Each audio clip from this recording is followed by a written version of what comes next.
Solana Accelerate will begin shortly. Please silence your devices so that we don't hear your phone ring.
Solana Accelerate will begin shortly. Please silence your devices.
Hello, hello, good morning. God bless America, first of all, first and foremost. Thank you to all three of you who bothered to show up this morning. Really appreciate that. My name is Kaiser. I am the founder and president of All Might, a media company dedicated to reviving the American dream by accelerating U.S. leadership in crypto. And I stand before you today, my friends, on the precipice of change. Not that long ago, crypto was a taboo here in the United States of America, the land of the free. But we're watching that change before our very eyes. And as exciting as that may be, there's something more profound in the works in the background, which is that we are no longer going to be able to hide behind regulatory fog as an excuse for why we can't achieve mainstream adoption. And so, today, we're going to innovate. We're going to build the stuff we said we're going to build. My friends, it's time to ship or die. And so, in honor of that spirit, and in honor of yourselves who bothered to show up this morning, and especially in honor of the speakers that are going to be coming up here and sharing their insights, who's ready to accelerate? What is this, Canada? Who's ready to accelerate? All right, let's get the show on the road. First up, to teach you how to run a crypto business, the one and only Mike Dudas. Let's give it up.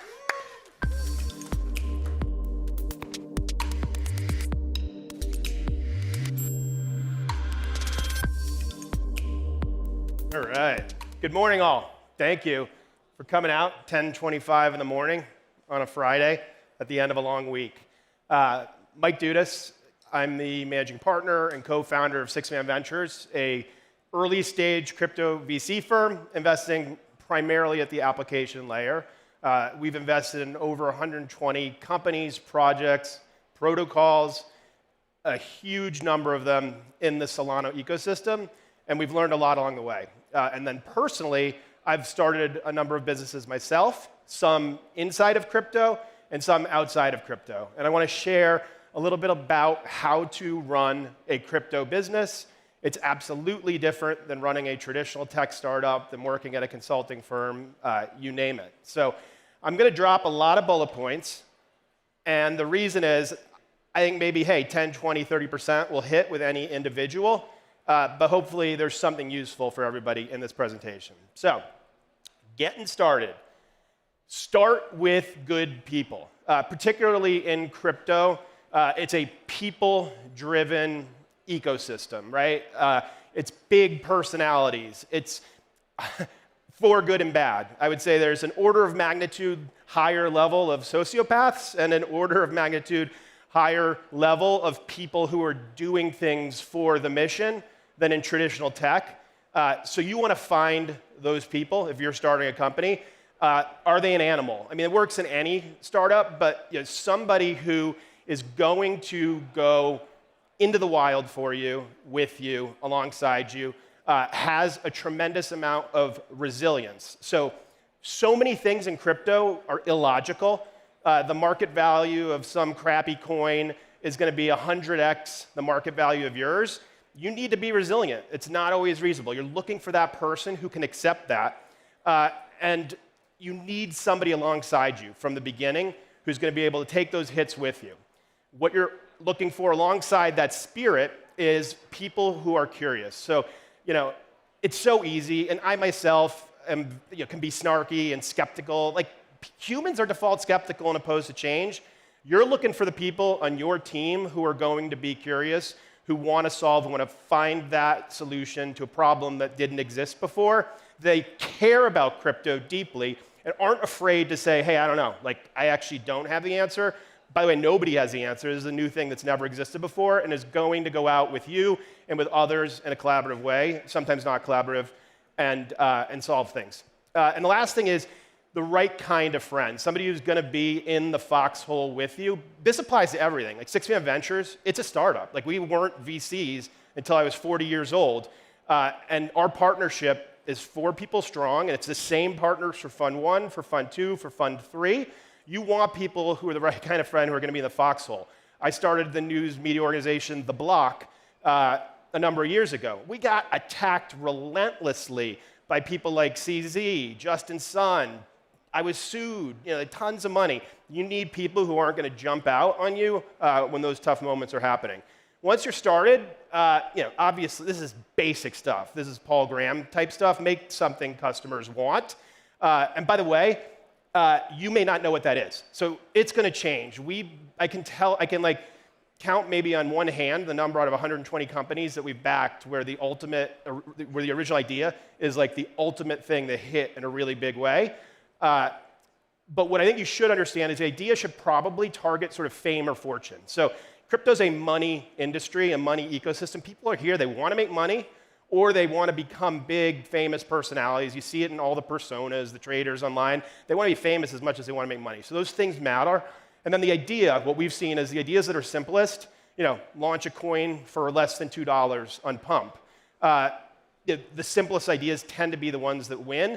They're usually not like magic ideas. And you'll find this out as you ship and iterate. The first thing you ship, it may not be used. Like the pump guys put out 8 products before they hit on the one that actually became their breakout.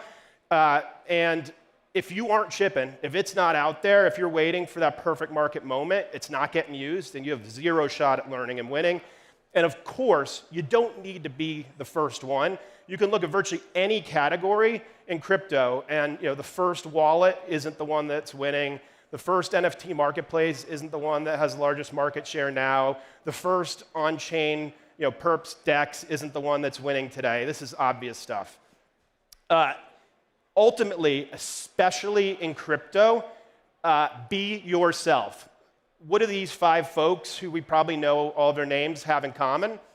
Not a lot, let's be perfectly honest, but they are so comfortable, each one of them, in their own skin. I know all of them personally, extremely different. Inauthenticity is the one thing that will absolutely destroy you in crypto. You have to be yourself. People sniff it out if you're not, and you're gone. Or you're probably doing something illegal and you blow up. All right, we've launched. Let's ride the wave.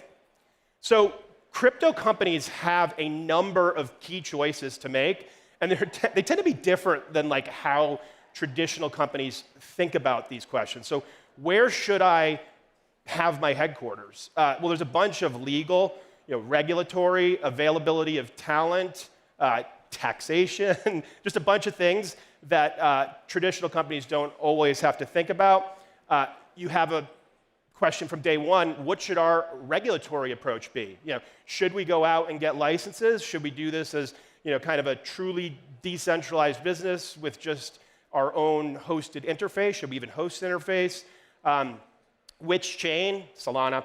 But basically, what I would say about the chain question is you're not going to win by virtue of what your chain you're on, but you have a chance to lose. And obviously, Solana gives you a chance to win. There are 98% of chains out there where you're starting, if you launch in them because of a grant or something else, you're starting at a massive, massive disadvantage. So anyway, don't let the chain choice be your failure. Solana is a very, very good, safe, performant choice.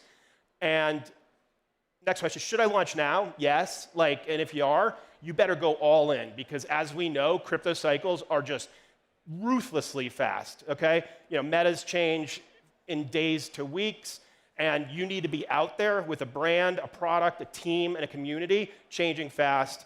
Should I go global? This is very personal and specific to the business you're in, but you can go global in a way that many other startups can't, so the default should be probably with these open networks. All right, let's get into actual operational stuff. Now you got the business going. This is obvious. Just hire. This room probably has more people that you'd want on your team than the rest of Manhattan. I'm exaggerating a little bit, but the network around us, the people here, and then friend of friends is a thing. I've worked on a number of community projects, Linksdao, Bonk. Most of the superstars within our portfolio and within projects that I've worked on were users of the product and parts of the community, those really earliest, heavy, big lifters. And they have an inherent built-in loyalty to the other properties that we talked about earlier. I'm very averse to consultants. I know a number of people use them. It's really, really hard to hire exceptional people internally to important roles, but it tends to be worth every dollar and every ounce of energy. And as you know, the top CEOs and founders at great companies tend to spend a third or more of their time on hiring. You just can depend on those people. Secrets don't leak, and they really understand your product. While you're building, everybody's the CEO of the role. There are no excuses. You need to be able to get your job done. Things just move too fast. There's far too much uncertainty for you to be constantly coaching your team and each other. You want to be collaborating, you want to be talking, but you need doers and problem solvers more than anywhere else. Learn, adapt, or fail. The higher, I don't know, it's you definitely fire fast if people aren't living up to these properties. And then you really do want to reward people. It is a hard, hard space There's tons of friction. You're probably getting attacked externally a lot. It's really, really important to tell those people around you, your partners, when they're exceptional, when they have done something really special and that you notice it, okay? All right, crypto sales and marketing. The product is the market. This is obvious, all right? So basically, get your product out there, do tons of content marketing. Our portfolio company, Helios, does this incredibly well. Jito, another portfolio company, has been doing it better and better and better. They're getting involved in policy. They write about it. It is so important, okay? You're the PR agency. Don't hire one of these. I worked with them at the Block. I had them pitch me. They're crap, okay? And there's maybe one or two good ones. They're not going to take you on because they're getting paid by some $10 billion project. You need to do it yourself. Solve that problem. Not a portfolio company of mine, but Baxis does a great job, I think, of being their own PR agency, sharing their passion for the product, tweeting about it, and doing a lot of joint stuff with other people that looks like PR marketing partnerships. Sell right. Okay? Know if you're selling, what is it, vitamin or medicine? Like, am I like kind of fixing something? Am I compliance and I'm like kind of medicine for a problem you have?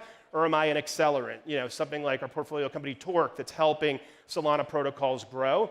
You're the head of sales as the founder until you're not. And by the way, you always are. So you are going to be selling alongside your VP sales. It's never their fault if you're not growing. And then don't mistake points market fit for product market fit. I won't name any specific projects, but if you look at the broad Berachain ecosystem, there was like an incentive period that ended, and like the TVL on the chain literally dropped by like $1 billion plus in a day. There was clearly points market fit there. Identify your tribes, so critical. So Solana is a tribe. Within Solana, there are different tribes. And find those allies as friends, the folks who are composable with you, and really lean into that, okay? Lean into that culture and the people who are aligned with you. And again, telling your story helps you to get people who are aligned with you. So I'm very, very vocal, and I have very strong opinions. And it makes 25% of people hate me, 50% of people be like, it's kind of interesting, I'll check every once in a while, and 25% of people love me. I would absolutely prefer that to nobody knowing or caring about me. Listen. So lean in to your tribe, communicate, again, authenticity, reward them in real ways, and you'll see it when projects don't do this, when they don't share, the airdrop goes bad, whatever, they lose. Okay, land in the plane. So crypto operations. We just talked about how volatile an ecosystem crypto is, and crypto businesses have business execution challenges. They have blockchain problems. They have community problems. They're really, really complex. You have a broader group of stakeholders. Your job as a founder and as a team is how do I smooth things out? So from a leadership perspective, it's great to have complementary teams. You want, like in our partnership at Six-Man, passionate, fiery Dudas, and then COO Serge, and really thoughtful technical guy Carl. Like, we really are complementary, and it helps us like stay sane when I'm making them insane. Stable treasury. I saw VC say, hey, if you're not putting your treasury into the coin of your ecosystem, do you really believe in it? Hell yeah. Like, if you run out of money because the price of your Ethereum went down by 65%, like, you're an idiot. Don't do that, okay? Have a sufficient amount of your treasury in stablecoins because you're operating a business that has to exist regardless of the macro price of the asset that your business is funded in. Smaller is better in hiring. We've just seen always better if you have the right people in the right place to have somebody do a little bit more than their stated role than hiring too fast and then having to lay off a quarter of the team. That just kills morale. Raising too much money is bad. And by the way, you've seen with a number of companies, I'll just use the pump example again, raise less than $3 million to get a lot of these new like social apps that you see, but even like stablecoin wrapper businesses, you don't need $25 million out of the gate, and it becomes a cudgel because then you don't have many options if you need to exit. And so tokens, the one mistake I see over and over again is founders who think that their token treasury is like a really predictable and reliable part of the runway. It's really hard to get out of the tokens in your treasury, and it's obviously subject to price volatility. So honestly, count on cash and equity. Find the one killer app. I just can think of very few breakout massive, massive, massive successful businesses in crypto that didn't have one killer use case to start with. You know, Jupiter as an aggregator, Uniswap, dead simple swap, right? Hyperliquid, easy, perfect, you know, great depth and liquidity and perps. Find that killer thing, because the amount of money you can make in a short period of time to build a treasury to then do more things is incredible and unlike anything you see in traditional industries. Live by the token, die by the token, run out of time, so I'm just going to go fast. Look, they can help you survive or they can kill you. What we are moving towards is a meta of people want the token to have some value accrual mechanism, whether it's a buyback and burn, you know, some amount of fees going out to token holders and stakers. I think that's the new normal, whether they're VC coins or whether they're your coin. But make sure you have value going back to folks, and make sure that you have a VC, angels, stakeholders who will really sit with you honestly and earnestly and have aligned incentives, aren't getting paid to give you token advice, who will help you. Creating enterprise value, there is some question about, hey, do I accrue value to equity or token? And then realizing value, your number one job is realizing enterprise value for all stakeholders. Don't lose sight of that. One big mistake I see is too much money going back to external stakeholders or short-term mercenary capital in the form of airdrops or 100% of fees too early in a business life cycle. You're trying to realize long-term value. Do that with your long-term aligned stakeholders. Thank you so much. I appreciate it.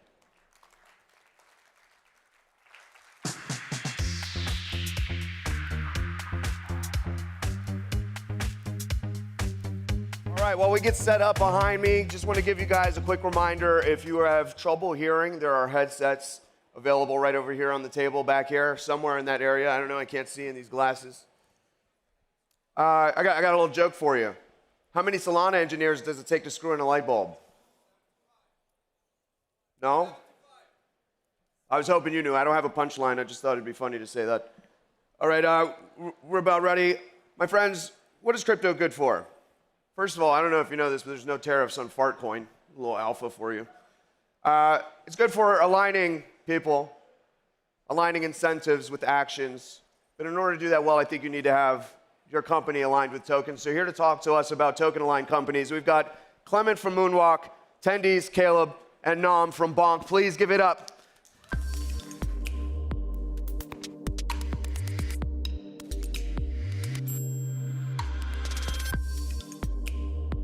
We're not on yet. Perfect.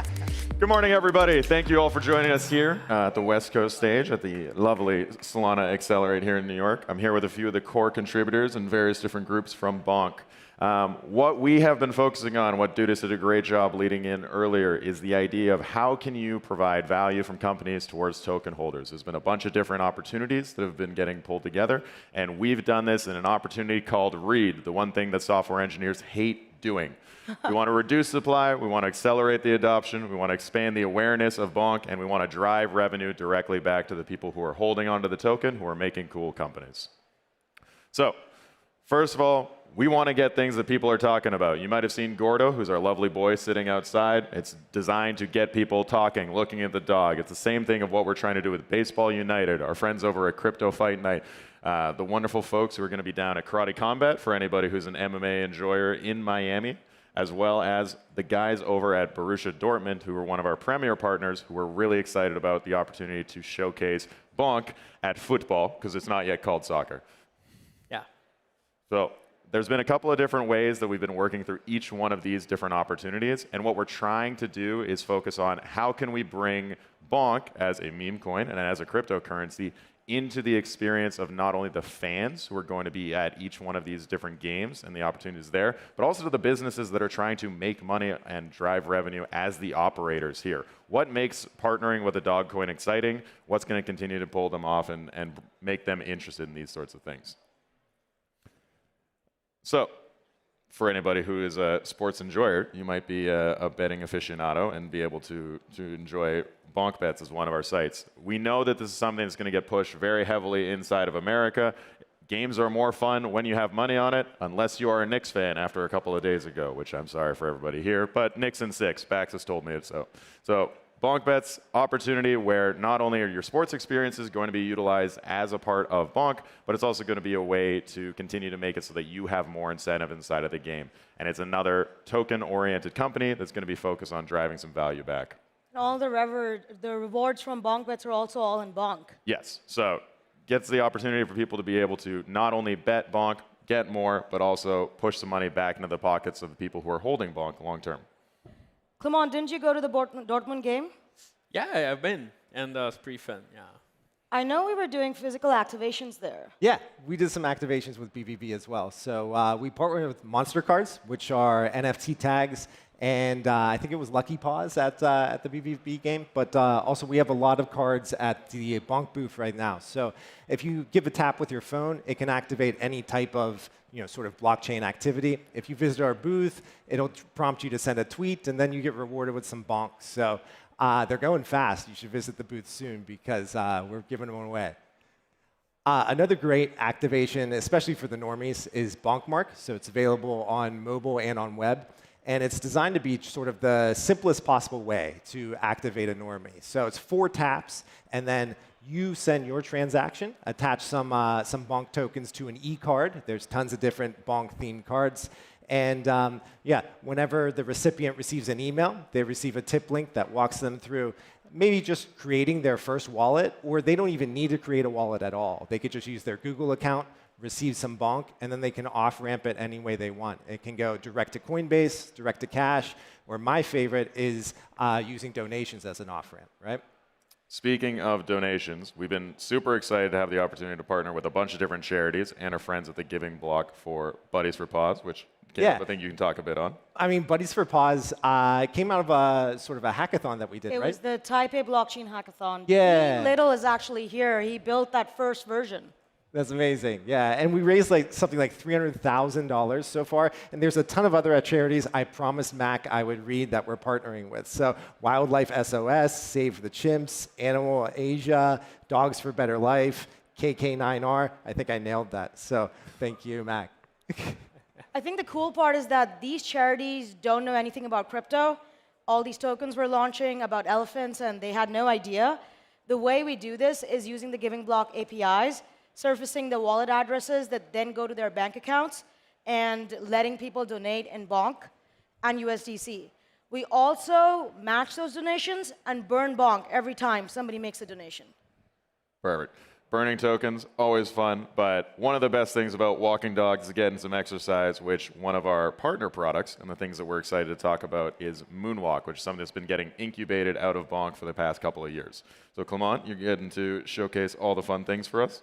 Yeah. So I'm sure you've all heard that walking between 30 to 60 minutes every day brings incredible health benefits, like a better cardiovascular health, or a better mental health. And yeah, this one's pretty important, like, especially in crypto, right? So walking sounds pretty easy, but the real challenge is staying consistent and motivated. And that's exactly what Moonwalk is here for. How do we do that? We tap into the most powerful source of motivation, money. And this is how it works. Oh, a little too fast. Yeah. It's all right. We're going a little too quick. Even a little too fast. Wait, one before. OK, good. So join the daily step challenge by depositing money, work your daily step goal, and get your full deposit back. Miss your step goal, part of your deposit gets redistributed among those who complete the challenge. Having your money at risk is actually the key of staying motivated. It's like booking a non-refundable gym class. You're committed, and you're more likely to show up and walk those extra steps. But the thing is, sorry. But how do we actually do that?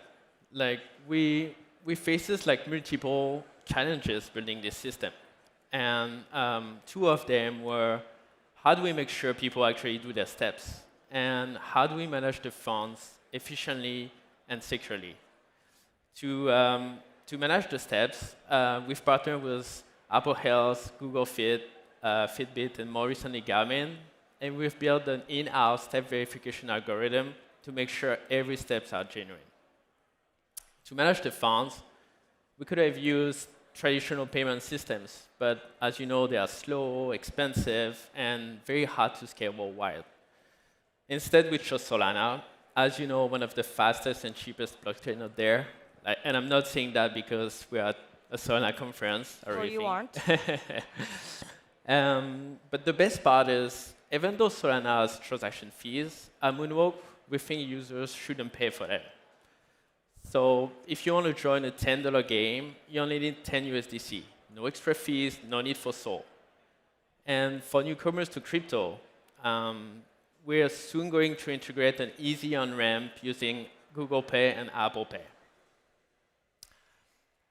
And so, as I said, like hitting you step every day and you get your deposit back. But if other players actually miss their goals, you earn extra. And after a year of games, the average return is around 2.6% on top of your deposit. $130,000 have been distributed among our amazing sponsors. More than 45,000 users have played at least one game. And this number is growing around 2 to 5% every week. So pretty good. But Moonwalk isn't just about personal gain. And we're actually running a charity challenge where all the deposits are going for Bodies for Pals.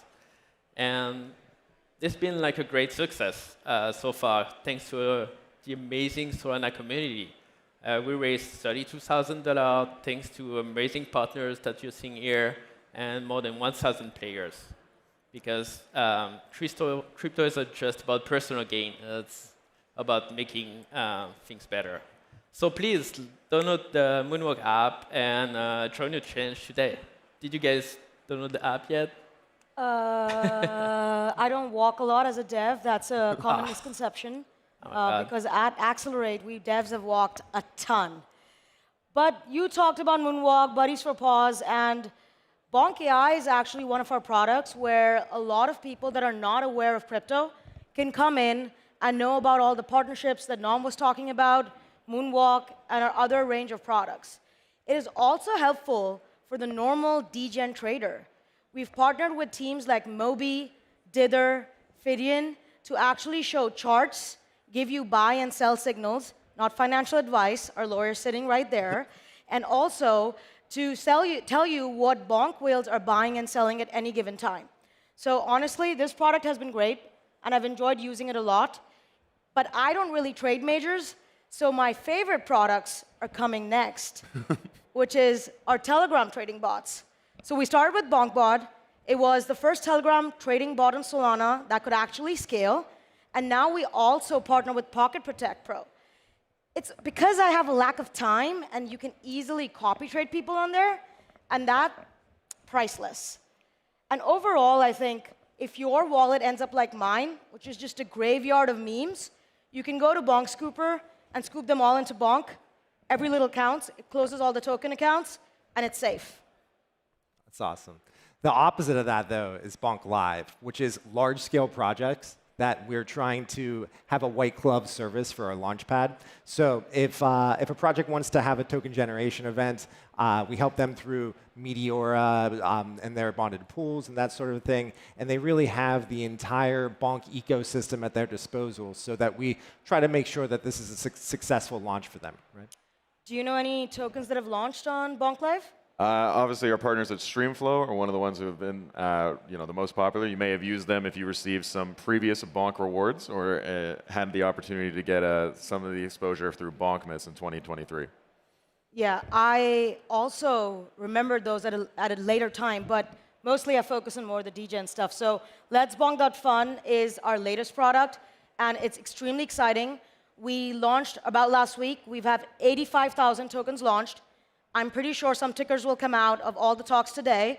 Anyone can crowdfund it and bond the tokens, and we collect all those fees. Now, since launch, we've collected about 34,000 SOL, and a majority of that is used to buy and then burn Bonk. The second half of that is used to convert it into Bonk SOL, and finally we use it for marketing and validators. but that's how we've been using that fees. So the network needs security, and we've been working with the good folks over at Sanctum around an LST for Bonk Sol. The premise is pretty simple. We want to spin up more validators to help increase the decentralization of Solana. The best way to do that is to create a strong liquid staking pool, which is why we've been working directly with Sanctum. So that's us saying, all we want is your Sol stake, and we will give you Bonk as a bribe in order to get your Sol. So if you're not already utilizing Bonk Sol, highly recommend it as a way to get access to some more I'm Bonk. staked in the Bonk validator, and I'm not using it yet. So I need to look into this. Well, if you are looking for high-performing validators, you probably saw something from the DeFi Dev Corp folks on the main stage yesterday, as well as with a couple of our great partners over at Edgevana and Jito. So right now, there is a wonderful situation on Solana where we're continually increasing the number of validators, but the stake is actually going to the validators at the top. Through a combination of institutional products and strong centralized exchanges, right now, the top validators are creating a super minority where they're able to control a lot of voting power and a lot of stakes. This is good if you want to be working on increasing rapid iteration of product deployments. It's easy to collaborate a smaller number of people. But for long-term decentralization, Bonk is committed to setting up more validators across the world with our strong partners as a way to not only get more Bonk into your pockets if you're staking for any of the validators or Bonk Sol, but also for us to continue to accumulate Solana from weak hands and return it back to strong hands. I saw the DFDF guys on stage, and they were wearing Bonk bandanas. I definitely want one of those. Perfect. So what we really want to do, and the way that this combines with the focus of token-aligned companies and what we're all trying to organize, is long-term greedy businesses. If you are looking at starting a project on Solana, or if you're looking to expand your business that currently is not utilizing blockchain technology, you're doing it because you want to make money. And these companies should be long-term greedy, and they should be aligned on the idea of creating revenue in some form. What we want to do with Bonk is be able to share that revenue that all of these various diverse community projects are creating directly back to the users. So a portion of these communities projects' fees that you've been seeing us talk about all day today are going into products like Bonk Rewards as a way for you as a Bonk holder to get more tokens back. It's a simple process. If you're committed, you're inside of the community, you want to get more Bonk, Bonk Rewards is the easiest way to do so. So when you're looking to lock and Bonk, it's not only a way for you to receive rewards from a few of our partners, like the good folks over at Pudgy and Doodles, but it's also a way for you to participate inside of governance and shape these things with how we're looking at promoting Bonk, its IP, and the products going forward. So all these protocols, they send in revenue, and then once a day we use Tuk Tuk. Shout out to Noah from Helium. I've seen him around as well. He rebranded Clockwork, and it's cron jobs on chain, which is pretty cool. So we use that to convert all those different currency tokens into Bonk and then distribute it to all the people that have locked their Bonk in Bonk Rewards. So Bonk was created in 2022 as a way to help preserve culture and to continue what we saw was a vibrant group inside of Solana. That's why we targeted devs, traders, and artists and collectors. And so part of what we've been working on with Exchange Art, which you haven't had a chance to check out any of the phenomenal murals that have been getting put up around New York City, as well as the art exhibits here inside of the conference, is we want to continue to create on-chain culture. It's not enough for people just to trade and to participate in any of these financial incentives. We want to build out strong aligned ideas in terms of how can we get more people creating content that takes more time and more opportunities inside of everybody's day. The problem that all of these companies are looking at, not just in Bonk, but in everything that you're going to see today, is how do you approach a mainstream audience? How do you get people excited? How do you get them talking about any of this culture? So we're excited to work directly on Exchange Art as a way to continue to bring as much of that as possible on chain. And I think we will have one video that I'll let the team queue up in order to showcase just what we're trying to do and how we want to make Bonk a part of everybody's life going forward. So once I get the signal from the wonderful folks at the booth, I think we're able to play the video now.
So you can be somebody who's brand new to Solana, never heard of it before you walked into the conference today. You can be somebody deep inside of the trenches. You can be building your own companies, or you can be an institution looking to get exposure to different assets. Bonk is interested in creating new companies and new products with fantastic developers like the folks who are sharing the stage with me today, as well as a bunch around the ecosystem here.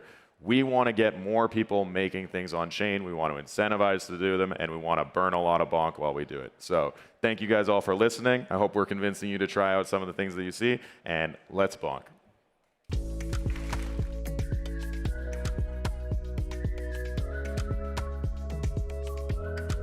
How are we feeling? We got some fans of bonk in the house? Yeah? All right, sweet.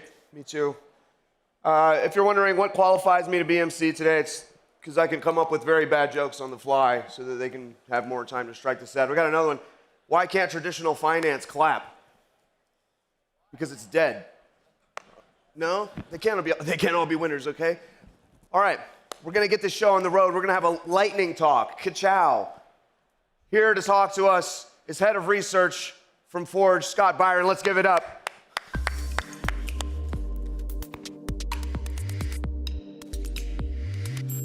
All right. So, like we were mentioned, this is going to be incredibly fast, so bear with me. I will be around afterwards, but let's talk a little bit about how to launch a token without selling your soul and annihilating your community. I think one of the more prudent topics of the day. I'm going to start with something that I don't think is a big controversial truth, but it should set the stage for how we're going to talk today, and that is the price performance is indicative of most user experience in crypto. So when we think about tokenomics, we need to optimize for price from the get-go. This will usually start with the tokenomics and the value flows that underpin a protocol, but it also stems back to market maker engagements and how we strategically underwrite the token for what we would call a launch and listing strategy. Before I jump in, Forged is a free-to-use platform for all of this. You can design tokenomics, engage market makers, engage exchanges, and navigate that process, as well as, after TGE, utilize the software to go ahead and monitor your market makers' contributions to the overall liquidity footprint. So start with tokenomics, and really what I want to come back to is sort of a core business assessment. What is the problem and solution that the project has actually identified, and how does that solution create value for the underlying stakeholders? Those can be token holders or others that are involved in sort of the cap table distribution, but we really want to understand what value accrual will come back to those sort of individuals. From there, we can start to model out supply. Supply starts with the distribution of who actually receives tokens, and then the emissions as to what cadence or what inflationary schedule they receive those tokens over. Modeling out demand comes down to a few aspects. We start with utilities and mechanisms that many of us are familiar with. Utilities tend to be more passive or more active in nature versus what we would say mechanisms, are more passive. So utilities are things like governance. They require people to actually put forward the token to utilize the underlying protocol. And they may have more friction involved than things like automatic yield distributions or staking for inflationary rewards, which are more on the mechanism side. I would be remiss not to mention speculation. When we think about demand and what typically will set the stage for early buy-side imbalance, this largely comes from speculative behavior. Speculation is not always bad, although it can be a bit of an unsurprising factor. So if we run simulations and we try to optimize for price, we see that results are subpar. There are optimizations that we can make. We can go back to that cap table and the distribution of the tokens. We can also adjust things like the cost basis associated with certain investor groups, as well as what maybe the opening FDV is, and how we then think about the demand drivers. What I want you to take away from this is that low float, high FDV is out of style. You should have 15 to 25% of your total supply circulating on day one. And it's critical that you actually understand but optimize for whose hands these tokens are in. As I mentioned before, governance should not be your only demand driver. You do need mechanisms that actually drive more passive behavior. Active behavior is not going to be something that everyone wants to participate in inside the protocol. And more than that, again, speculation is your friend. You want to have speculators involved in the price discovery process. They're a critical voice in what we say is helping determine fair market value. I want to move on to market makers. Market maker engagements tend to be very opaque by nature, but they're a critical aspect to having not only strong liquidity, but also, again, this price discovery period being maintained in an efficient way. So market makers, just to set the stage do not provide liquidity out of altruism. They do so rather with the expectation of profit. And as a result, market makers need to be engaged in a very strategic way in crypto relative to how traditional assets or securities may work with these types of providers. Market makers expect to profit in different ways depending on the mechanisms or the actual market microstructure that they're operating on, but it holds true that they need to be in a position that they can make money. So two business models have emerged. In this, we have retainer and working capital market makers who are frankly very expensive. They require a loan of stable coins and tokens, or base and quote assets, as we would say, and they usually have a profit share with other monthly fees associated with them. On the other hand, you have loan plus call option market makers who only require tokens, but are given the right, not the obligation, to repurchase those tokens at predetermined prices thereafter. I like to see the world in zero sum. I think it generally helps understand the incentives of who I'm working with and what I expect to get out of an engagement.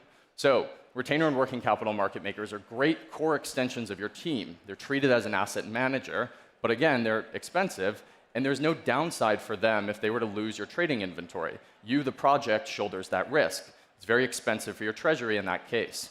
Loan plus call option market makers only require a loan of tokens, and therefore they can be seen as much cheaper, but they can only realize profit through what we would refer to as zero-sum trade activity. And so oftentimes these engagements turn predatory or parasitic in nature. I'm going to show you what that manifests as. So I think we've seen many charts that look like this. You can think of the x-axis as days post-TGE, where the market maker is forced to have their options priced very far out of the money. The market maker will then layer a very thin amount of liquidity at the open on what we would call the pre-market order books. They then begin aggressively selling into organic bid-side liquidity, or retail, who's buying your token. After the inflationary period, many weeks after TGE sets in, price usually depreciates thereafter. Market makers may exaggerate this to some point, but nonetheless, they have effectively sold high and bought back very low, thereby capturing a spread, never intending to exercise the options that you gave them. So you may think the options you give the market maker are how they're going to make money, but oftentimes this is a pricing exercise in order to make sure that the market maker is actually in a position to profit. If you were to say, well, what happens on the other side? What happens when price appreciates beyond where the market maker was selling? Well, guess what? You've extended them a free hedge via these options. So they stand to capture the spread either way. Market maker is going to make money whether they exercise these or not in most cases. It may be counterintuitive. Your market maker needs to be in a position that they can profit. They actually need to be what we would call in the money with some of their options, such that they're not forced on that predatory engagement structure. I want to blow through exchange listings. One thing that always holds true from Forged's side is that we recommend both a centralized and decentralized exchange listing strategy. Involve both counterparties. You want to have curated price discovery on what we would call a bonding curve or a single-sided liquidity pool, such that your decentralized community is involved in price discovery before centralized exchanges get there. Centralized exchanges will engage in a highly manufactured process called pre-market order book structures. This pre-market order book structure will strategically underprice your token into the open, and we don't want that to blow through egregious valuations. So that exercise is usually more cumbersome, but from the exchange side of things, we think about, or we focus on, not only the trading KPIs for altcoins, but also the performance and the accessibility. So we think about what actually happens when we go to list on exchanges. There's price associated with them. We don't need to break the bank, and we don't need to ruin your treasury just to get listed in front of, be it the Binance user base or the OKX user base. I have here a screenshot of some recent price updates from all these major exchanges and how their listing activities deviate thereafter. In terms of Forge, in terms of how we can support, again, the exchanges and market makers and everything thereafter is very complicated. And so Forged, again, is free for all blockchain founders. You can sign up, you can utilize readings and resources of thousands of pages that I've written in my experience from the market makers and from the centralized exchanges. Thank you very much. I hope to talk to you guys soon.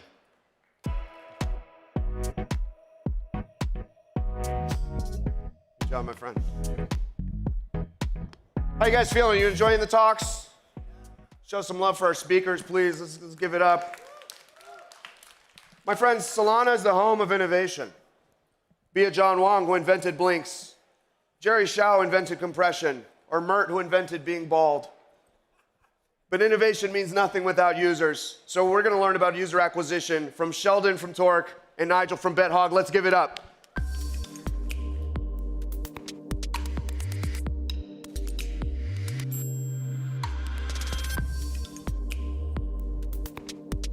All right. Good morning, everyone. So I think it'd be a great, start. Just talk a little bit about yourself, Nigel. Yep. A little bit what you're currently working on and your background. Sure. Yeah. So I'm an entrepreneur. I've been in the online gambling space for over 25 years. A good 10 to 15 years before it became legal in the U.S. Fortunately, I wasn't doing it in the U.S. But I've started some companies, one of which you might know if you know online betting, which is FanDuel, which is a huge company. We're going to talk about it. Got into the Solana space in 2021. Started a crypto casino and sportsbook called BetHog late last year. And so what I want to do today is talk about some of the things that we've been doing. I've done over my career in user acquisition, and more specifically what we've been doing in Web3 for user acquisition. Awesome. And so I was one of the winners in Coliseum last year in the spring for Renaissance. We're building a programmatic incentives protocol, really focusing on how do you use your tokens as user acquisition fuel and really ability to grow out your product. And so I'd love to go back to 2009. Mm-hmm. You guys just started on FanDuel. You're building it out. What was it like to be in this rocket ship kind of experience? And how did you know that you were ready to get to the next stage? Yeah, so I'll just give you some stats about FanDuel. So started in the summer of 2009. We actually started it in, I think it was June. We first launched it. And it's quite funny. We know in retrospect that June's a terrible time to launch because it's the middle of baseball season. It was a fantasy sports product and no one cares. So when we launched, I remember we would every day check our metrics, and our target was to acquire 2 new users a day. And my view was that if we acquired 2 new users, that would be a good day. What I can tell you is that most days were not good days. Most days we acquired not as many as 2, sometimes 1 and often 0. September of that year was the start of football season. We also made a major change to how the product worked, and things started to really perform after that. So that was kind of very early on. I'll take you sort of the midpoint, sort of 2015, so that was sort of 6 years after launch. We had grown in that period about 5x year on year for 6 years. So by 2015, we were doing about several hundred thousand monthly active users, and we did about 150 million in revenue. Fast forward to today, FanDuel has several million monthly users, and this year is on course to do about $7.5 billion in revenue this year. It's the #1 player in the US market. So this is a business that's grown 5x or more year on year for about 15 years. Wow. And so as you were in this aspect of growing, you said, some days you didn't have any user acquisition, some days you had 2. What were the metrics that you really started to target? Was there 2 or 3 that you always had on the dashboard that you were going after, or was it always try and experiment? At the very, very start, pre-product market fit, it's just acquiring a user is an amazing experience. We have a user. And so that's, at the very, very early, that's what it is. And there you're doing anything. You're cold DMing people, you're cold emailing. I remember emailing bloggers who wrote about fantasy and said, hey, come and check it out.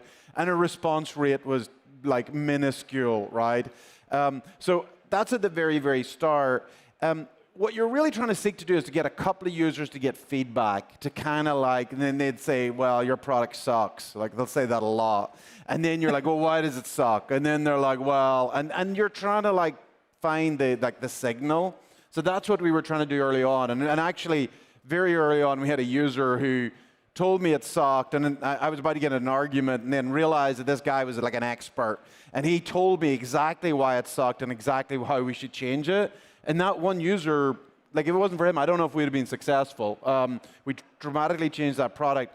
Once you're starting to acquire users, then you're moving to how do I have repeatable acquisition channels. So then you're moving away from just DMing people coldly and more how do I spend money to acquire a certain user at a certain value and then getting payback on that. So it really is that age-old trope of like do things that don't scale and Right. continue to keep throwing things against the wall until you see that. 100%. Yeah, do traction. things that don't scale, like cold DMing people to just get, because it's not about getting the users, but getting that feedback, getting that person who will just objectively tell you your product sucks and why it sucks. You really need that, because only then can you make it better. So let's walk into a little bit around when you get to these growth metrics, right? You now are starting to see these users come back, retention's coming in. So many crypto companies, they launch products, they get a lot of excitement, and then things just kind of die down. What were some of the ways that you were able to continue that growth, throw fuel in the fire, so to speak? Yeah, so very early on, I remember we had 3 acquisition channels. Our product team was very excited about a viral acquisition. Like this is back to 2009, 2010, 2011. Viral acquisition was very in the rage. Zynga was like a super hot company. So the product team were like, we're going to do viral. And then I was like, no, I'm going to do business development. We're going to do business development. And then one of my co-founders, who's our CMO, she's like, have we tried advertising? And I was like, yeah, no one does that. No one does advertising. No one does advertising. And, viral never worked. Completely never worked. And typically paid products do not grow virally. We learned that the hard way. Business development was a disaster. Like, here's tiny little startup of 5 people going to like CBS and say, hey, let's partner on a revenue share deal. Like, it just never happens, right? It's very, very, very hard. And amazingly, advertising worked, right? And so, but what we did is we built, we didn't go and let's do a Super Bowl ad. What we did was, let's be very, very targeted who we're targeting and measure their performance all the way through the acquisition funnel. And that's how that business grew from trying to get 1-2 users a day to getting, to doing $7.5 billion. It's exactly the same today. Like they track, if I spend X, how many users do I get? What's the CAC? And then, so CAC is what's our customer acquisition cost, and then what's our payback on that? Because not all users are created the same.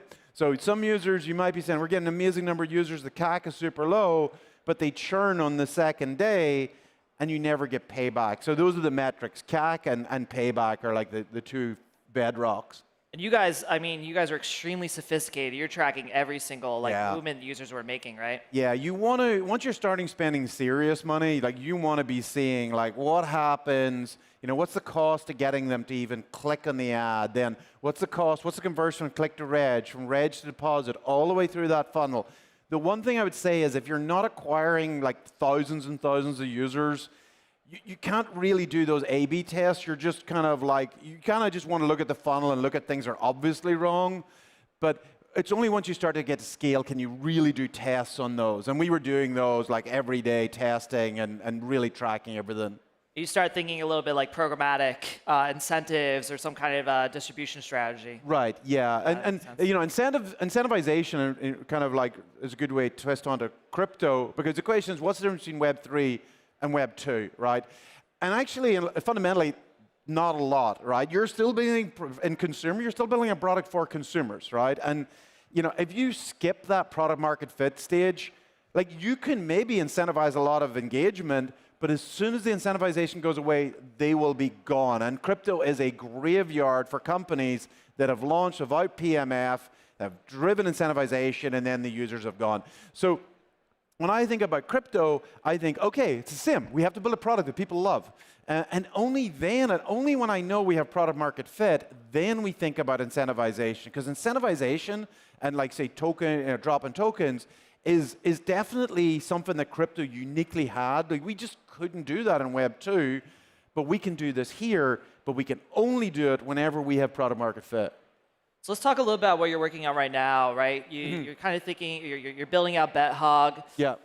What's the 10x opportunity with crypto that you saw that didn't exist with FanDuel? Yeah, so BetHog is a crypto casino. We take Solana, we take Ethereum, we take Bitcoin, we take USDT.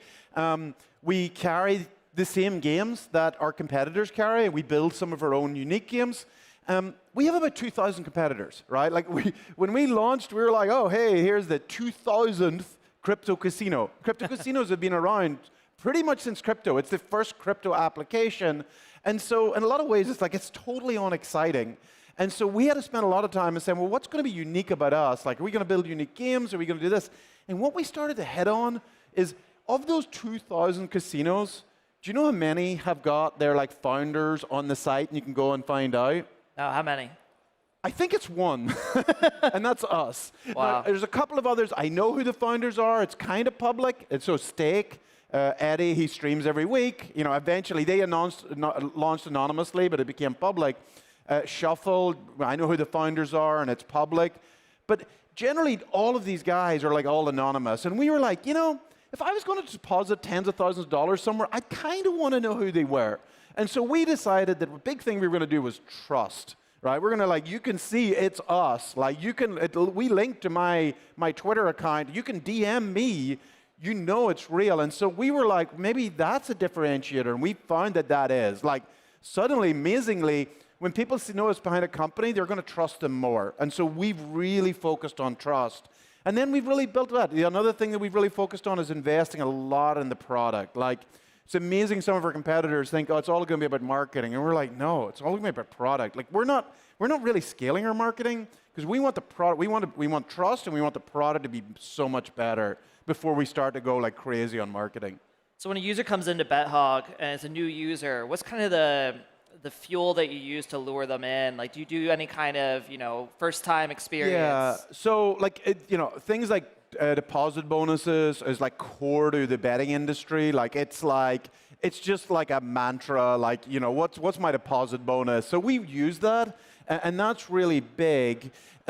We also have got the attraction that we are going to do an airdrop, and so we're very clear. You know, the more you play, the more airdrop you're going to get. Little alpha there, right? Yeah, you know, the whole token is coming. But we're very clear that that's not immediately tomorrow, and we're not ready to do it right now because we don't fully feel like while the product's working, we're bringing users in, users are loving the product, we're not ready for a token. Yeah. And we're not like really pushing it because we don't think we should be doing it until we already have cracked it. I think of token as rocket fuel, but you don't add rocket fuel to like something you've built in your backyard that's like falling apart. You only add it when the rocket's really ready to go. And I guess the problem we have today is just everyone goes immediately to the token. Yeah. And now your biggest event you know, that you could possibly have in your entire existence as a company has been spent. It's so tempting. It's so tempting. It's like, let's hit the rocket fuel. But no, you got it. We're going to probably be like many months, if not a year, making sure it's ready for the rocket fuel. Yeah, and I think the other part is like after the token, what do you do with that, right? Yeah, so after the token is like, you know, that's the start line. Right. Then it's like making sure that you're using the token properly. It's you know, in gaming especially, you see so many perverse incentives. So like you're going to get what you incentivize. And so we are very careful that when we're incentivizing somebody to do something, that's value accretive to us and to the token. So that's something we're very careful about. Awesome. No, it was great chatting, Nigel. Anything last thing you want to say? No, come check out BetHog. We're open 24/7. We got some great games. You know, and if you've got feedback on it, I'm Nigel Eccles on Twitter. I love getting feedback on the product, especially if it sucks. Please come on, tell me it sucks. We want it to be better. Awesome. Thanks. Great. Thank you. Thanks, everyone.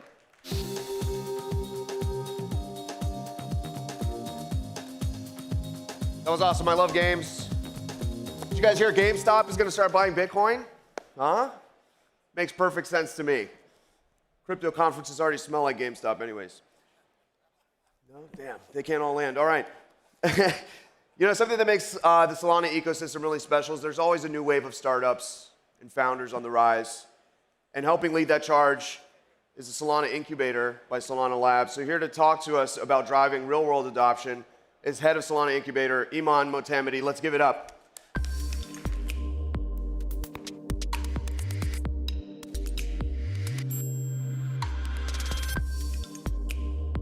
Good morning, everyone. Thank you for being here. I'm Iman Motamedi. I'm head of the Solana Incubator within Solana Labs. We're going to be talking today about driving real-world adoption of Solana. But you might be asking yourself, what is the Solana Incubator? What does this have to do with real-world adoption? So we started the Incubator within Solana Labs to help leverage our expertise, the knowledge and resources we've built up over the years, and scale it across a really small number of teams. You know, we want to build and work alongside 4 to 6 teams max to help them create the next blue chip company on Solana, you know, the next Phantom, the next Jupiter. And we do that within our New York office over a span of 3 months. And in the process of doing that, we've had one amazing cohort. Cohort 1 was our first cohort. We had Sanctum in there, Espresso Cast, Shaga. But with Cohort 2, given where we sit within the regulatory environment, within maturity of the ecosystem, maturity of technology, we decided to focus entirely on real-world adoption of Solana. So we'd love to highlight some of the examples of the teams from Cohort 2 that are doing that. And afterwards, we'll tease Cohort 3, which we just launched applications for. So we have 3 big buckets we'll be covering today in terms of real-world adoption. The first is real-world assets and institutional finance. So Alpha Ledger's a team. They have 20+ years of PIMCO experience. They've done $800 million in assets on chain. But the reason that we're really excited about them is they're actually originating assets at the point of origination. And municipal bonds is a big category that they're focused on. And they're about to launch their first fund alongside Simplify. So definitely stay tuned for that. You all are probably familiar with Marinade, both in terms of Marinade native, in terms of MSOL in the LST space. But last year, Marinade actually brought on the former head of digital assets at Fidelity to help bring staking to institutions. And they've had a lot of achievements and milestones in this path. They recently announced a major partnership with BitGo, who's a major custodian. And then just this week, they announced that they filed for the first Solana ETF that includes staking. So major news and really excited about what's to come there. The second bucket we want to focus on is data and machine learning. On the machine learning side, we had Crunch Labs. So Crunch works with major financial institutions who have a machine learning, a modeling challenge. So let's use Audi as an example. Audi might have a modeling challenge and say to Crunch, hey, we're willing to put up $200,000 to solve this challenge. Crunch then goes to their community of 8,000 machine learning engineers. All these engineers compete to build the best model. Crunch aggregates the best 50 models and gives the results back to Audia. And then those 50 crunchers who created those models share in this $200,000 bounty. And Audia has actually seen 20% modeling improvements in the process. Chakra on the data side is working to break down the data silos that a lot of these major tech companies have. They just announced Scout, their Chrome extension, which is used to allow users to go out and map the web with the goal of driving down data acquisition costs. And so far, in just the week that they've launched Scout, they've already had 130,000 downloads on the extension, which is really exciting. And then finally, on the payments and stablecoin side, Easy Labs is a really interesting team. So they're trying to bring down the transaction fees, the processing fees that merchants pay on credit card payments. And so what they do, in the same way that a user swipes their card, taps Apple Pay to pay today, they immediately take those funds, put them on stablecoin rails, and use those rails to generate yield on that working capital. And they pass back the yield to the merchant as a way to offset some of those payment processing fees. And throughout the course of the program, they grew their pipeline volume from $25 million to $1.5 billion today. Their initial wedge was in elementary school lunches, and now they're looking to expand from that.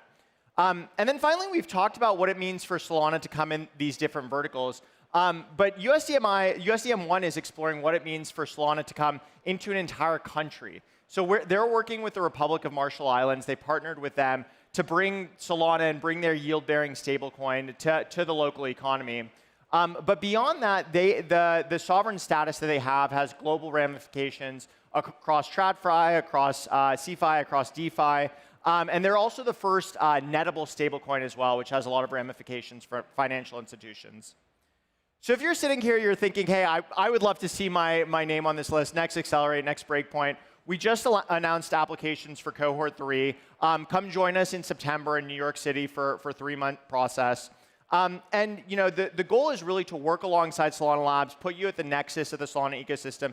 In person is at the heart of everything we do. And so we provide a relocation stipend to get you there. Here are some of the amazing teams we've had in the past 2 cohorts. Sanctum, Shaga, Espresso Cash, Cohort 1. We went through Cohort 2. Some of the great names we've come in for office hours, for speaker events. And then some of the other amazing Solana companies who've come in and helped mentor founders one-on-one. But the most important thing in this program is actually working alongside Solana Labs, building alongside the Labs team to help accelerate the progress of your company. First is hands-on development. So whether it's working on a Web3 integration together, whether it's our designers jumping into Figma to help with the user experience flow. On the fundraising side, getting you the fundraising you need, whether it's putting you in front of Solana Ventures, a market maker, working with the Solana Foundation Grants Program, Collaboration side, can be other ecosystem teams. We brought in a ton of financial institutions. And it's also what you make of it. We had teams request to meet with Nikita Beer this past cohort, so we brought in Nikita as well to help out the teams. And then most importantly, aligning product market fit. So often we have our builder hat on in Web3, but making sure we have the distribution hat there as well and figuring that out to get your product in the hands of the users who need it most. So we tend to have all the traditional YC elements between office hours, workshops, speaker events. I think we had 95 of these events last cohort. But most important, once again, is working with the Solana Labs team. And the way this typically works, we'll sit down on a Monday for business review. We'll try to understand what the biggest roadblocks are for you in that week. Maybe you say, hey, we're working through our marketing strategy. We'll sit you down with the head of marketing within Labs that day. Maybe the next day we'll hop into Google Docs to leave some comments. And then by Wednesday, actually figuring out how to execute on that strategy. Some pictures from cohorts 1 and 2 across speakers, across demo day, across workshops. But really looking to work with the top teams in the ecosystem. Like I said, 4 to 6 teams max. And we tend to be very profile agnostic. So whether you're already building on Solana, whether you're on another chain considering coming over, whether you're a Web2 team that wants to incorporate Solana, and stage agnostic as well. So we've worked with teams who are sort of pre-product, just getting started, as well as more advanced teams like a Marinade. And both profiles tend to see a lot of benefits from the program. We have a QR code up here that leads to applications for the program. The application deadline is May 30th, which is a week from today. So definitely recommend reaching out and submitting an application if it can be helpful. You can follow along on X, at Incubator. I'm at Iman Motamedi. Or feel free to send us a note. And in essence, we really want to drive real-world use cases. We want to drive Solana-specific use cases. And so if this program could be valuable at all, would love to work with you to help build the future of Web3 on Solana. Thank you very much.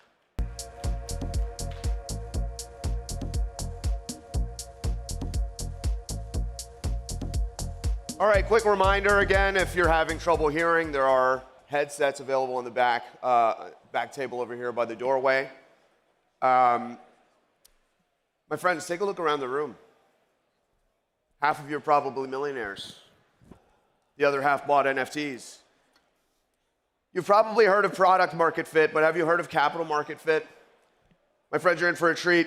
Today we're going to hear from Clay Robbins from Coliseum and Breck Stodgill from Han Ventures. Let's give it up. Capital market fit.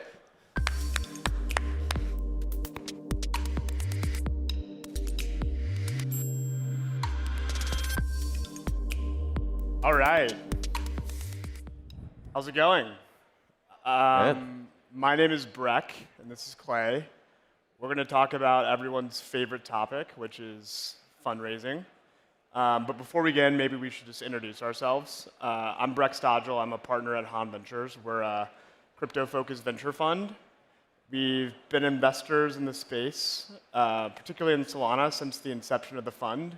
And we've backed companies like Ellipsis Labs, Helios, and Squads most recently. I'm Clay Robbins, one of the co-founders at Coliseum.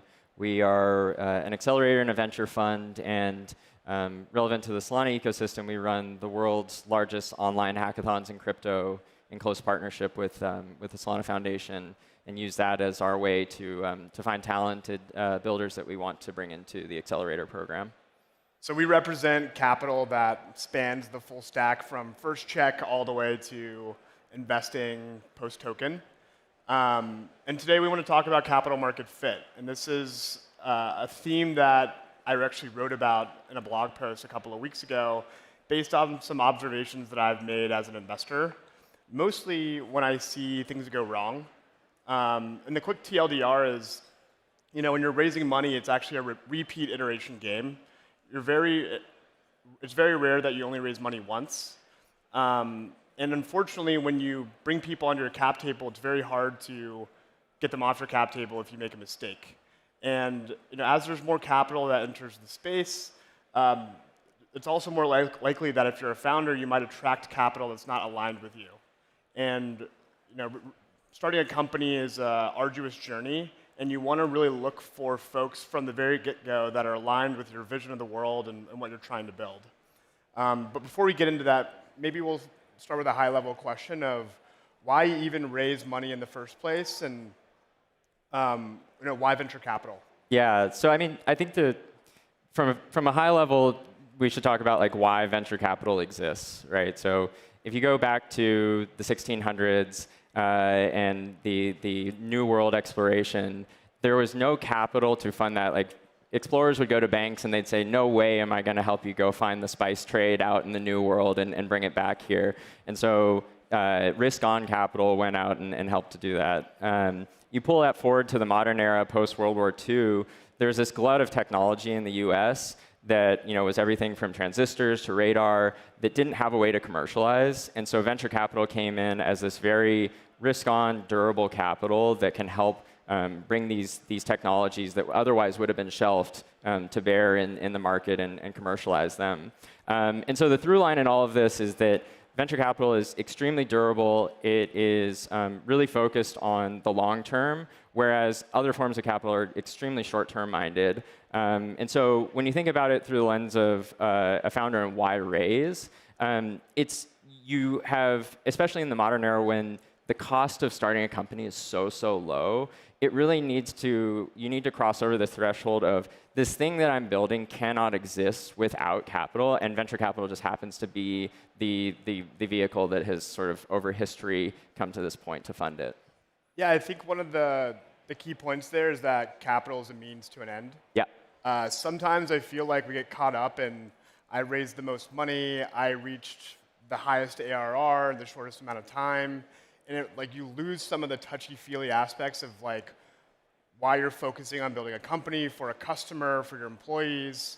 And I think it's useful to just take a step back and reframe that. Yeah, and I think too, like if you're finding conviction in someone telling you that they're going to hand you over money, like that's the wrong reason to approach it. You need to find conviction first, and then capital is just the blocker. Agree. Clay, you run probably the biggest accelerator in Solana. And I know for a lot of the graduates of Coliseum, a lot of the work that you do behind the scenes is help load balance them and introduce them to larger pools of capital. There's a lot of pools that you can at some point fundraise from. Can you walk me through maybe what that process looks like and the mental models that you share with your founders? Yeah, I mean, I think the great thing about crypto in particular is that prior to even going down the route of venture capital, you have all of these different options at your disposal. There is, the hackathon track, which obviously we're a big fan of, where you can go and sort of start to prove the initial breadcrumbs of a product roadmap, and you can earn hackathon-based rewards, whether it's bounties or prizes, that are real public validation that, hey, at least directionally you're on the right track. But then as you get into more dilutive capital, it starts with things like angel investors and advisors, where the thing that we coach people around that specific pool is don't seek sort of the headline and the name that is most exciting. Find people that you can give a very specific job to that's going to change the trajectory of the company, and pick and choose and build that angel or advisor set in that way. And then where we come in is you've built for 6 weeks in a hackathon. You have sort of started to prove, at least publicly, this initial product hypothesis. And we give you a bit more dilutive money to go and start to figure out what are the experiments that you need to run in order to go prove that product hypothesis and sprint towards that. And once you get through our accelerator program and through the demo day, there's this massive universe of seed capital where it really starts to become about alignment with the different types of investor sets. And I think the most important things there are they thematically aligned with what you're building? Make sure they're not just a tourist on the particular theme of the moment. And then importantly, what do they look like in terms of the money that they can bring to bear? And is it sufficient enough to run 1 to 2 years of experiments to continue to prove that product hypothesis? But that's kind of like where my universe stops. And I know you obviously see the other side of that equation. So what does that look like for you? Yeah, so at Han Ventures, we have both an early stage fund and we have a growth fund. I think for the purpose of this conversation, it's useful to hone in on the early stage, and that's investing at seed and Series A. And typically at the seed, we're looking for a founder that understands a market really, really well that we also find interesting. I like to say we're looking and we're scouting location, but we're not yet investing in the real estate because the real estate probably hasn't been built yet. Yep. At Series A, though, it's different. At Series A, you want to see a product that's working. You want to start to see some inflection point happening and some potential that this market could be very big. Mm-hmm. Where capital market fit comes to play with us is, I guess, over 3 scenarios. One is when you meet a great company, but you look underneath the hood and you see the cap table, and you're like, oh, crap, like, I'm not really sure if there's a way that we can make this work. It's like going to a restaurant and loving the food, and then seeing there's a D for the health inspection. The other times are when we actually do invest. The first thing that we typically do is we'll say, let's reserve, maybe 10% of the round to find other folks that are great to have involved. And that might be going and finding a corporate partner or strategic partner that is aligned with the interests of the trajectory of the company. It might be finding angel investors, to your point, that are good to have around the table. Maybe you want to have some access to other founders that can support you when some founder issue happens and an investor is actually not the right person for you to talk to, a good, healthy third party. The last piece is when ultimately a company decides to go on for follow-on capital and they need help understanding what this investor is like, right? They've got some term sheets and they're trying to figure out, is this the right partner for me? This person's offered me a higher term sheet, but maybe they've invested in a competitor, and so we'll work with them to actually find that fit for the next round of capital. That makes sense. And so, what do the hallmarks of capital market fit look like to you? You've talked specifically about Han, but more broadly, when does it look like it's working, or what does that feel like in terms of your perspective? I think fit is fairly constrained to the relationship between the investor and the founders. Yep. And it is, I think there's 3 prongs to the stool, or 3 legs to the stool. There is alignment and duration. How long is it going to take for this investment to come to maturity? Oftentimes, you'll find a lack of fit when the expectations of the investor on the return of capital is more compressed than the expectations of the founder, or how long the market is going to take to actually mature. I think the second one is in alignment and conviction. Does the investor actually care about this market? Have they been thinking about this market? Do they have a point of view in this market that aligns with the point of view of the founder?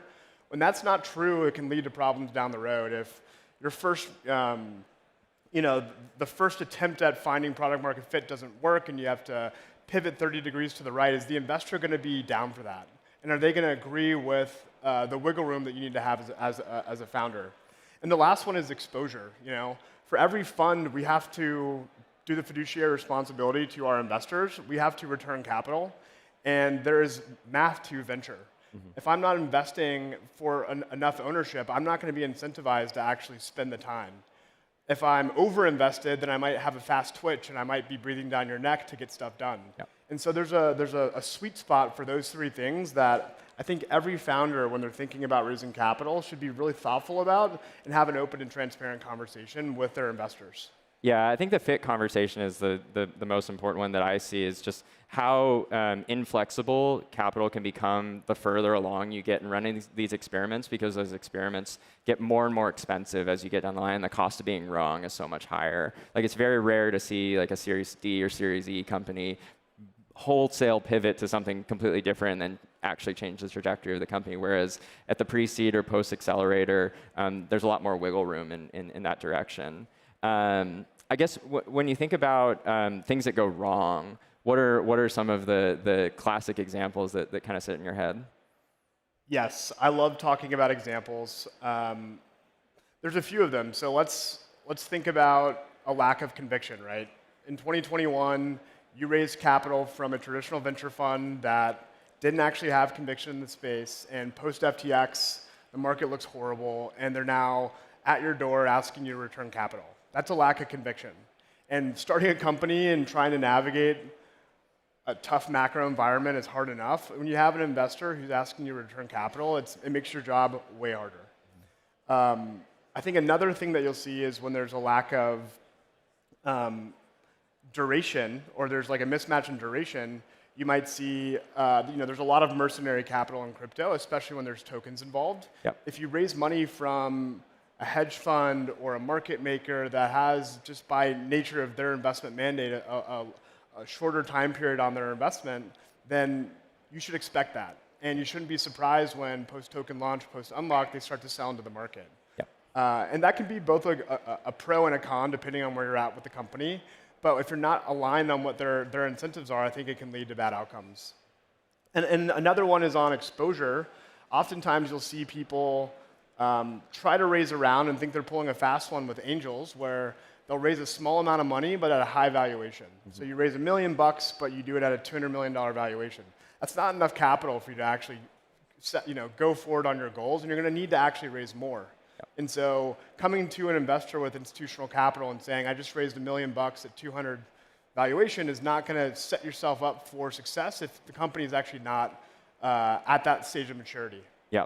Yeah. I mean, I think I know we're coming up on the close here, but for us, the thing that we see the most in repeat founders, and one of the key lessons that they always take away, and I think you put this in our discussion last night perfectly, which is treating your cap table as your first product, right? And most of the first-time or second-time founders that we see who have been through the experience of over-raising and, hey, it doesn't work out, that amount of capital doesn't actually help to de-risk the company. In fact, it introduces more risk because you have a higher watermark to clear, versus when you work with us or work with any earlier stage capital, proving more on less dollars is always the right approach to take. Completely agree. Cool. Biggest recommendation is treat your cap table like your product. Test your investors, interview them, make sure that they have conviction in you and in the market. And if you feel yellow flags, take them head on. Ask transparent questions, and make sure you feel really good about the people that you're bringing along for the ride. Yep. Well, great. Thank you. Thanks, guys.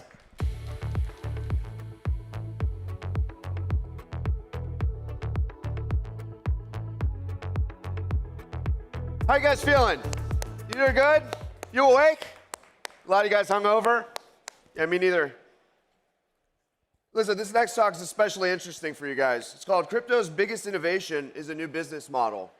And that should be especially intriguing because most of the stuff you guys are building has no business model whatsoever. And I'm being so serious, that's not even a joke. Ladies and gentlemen, let's give it up for Sam Andrew from North Island Ventures.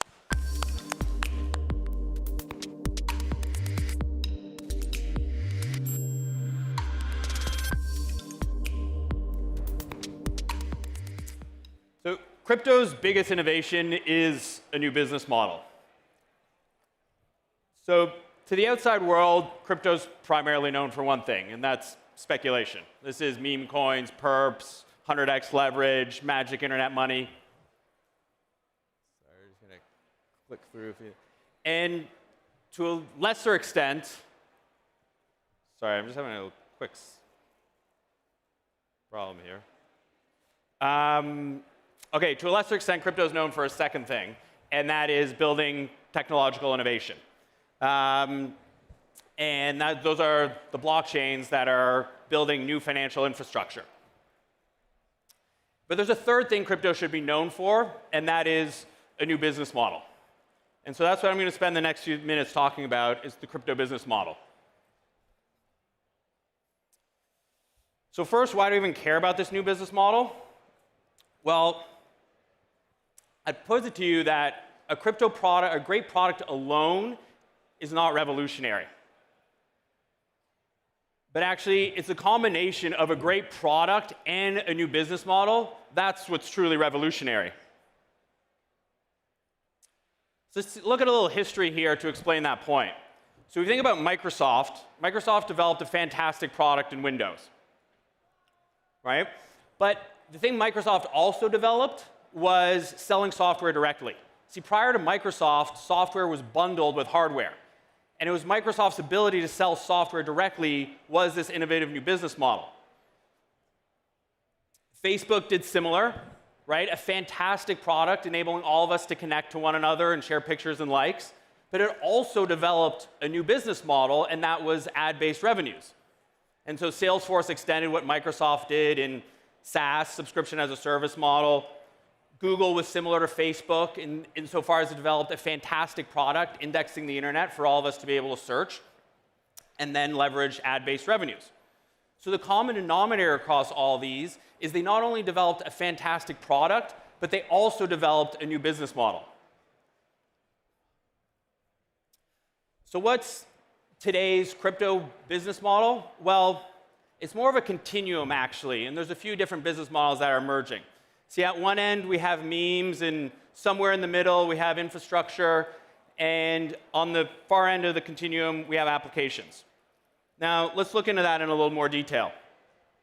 So here we have this continuum. They all sell a different product. In memes, the product is itself the meme. In infrastructure, you sell enabling technology. This is blockchain at NASDAQ speed. And applications sell a user experience. The monetization is different across this continuum as well. In memes, it's all about narrative. In infrastructure, it's the moneyness aspect of it. And in apps, it's about cash flow. The models are slightly different from B2B to B2C across the continuum. KPIs also differ across the continuum. In memes, it's all about mind share.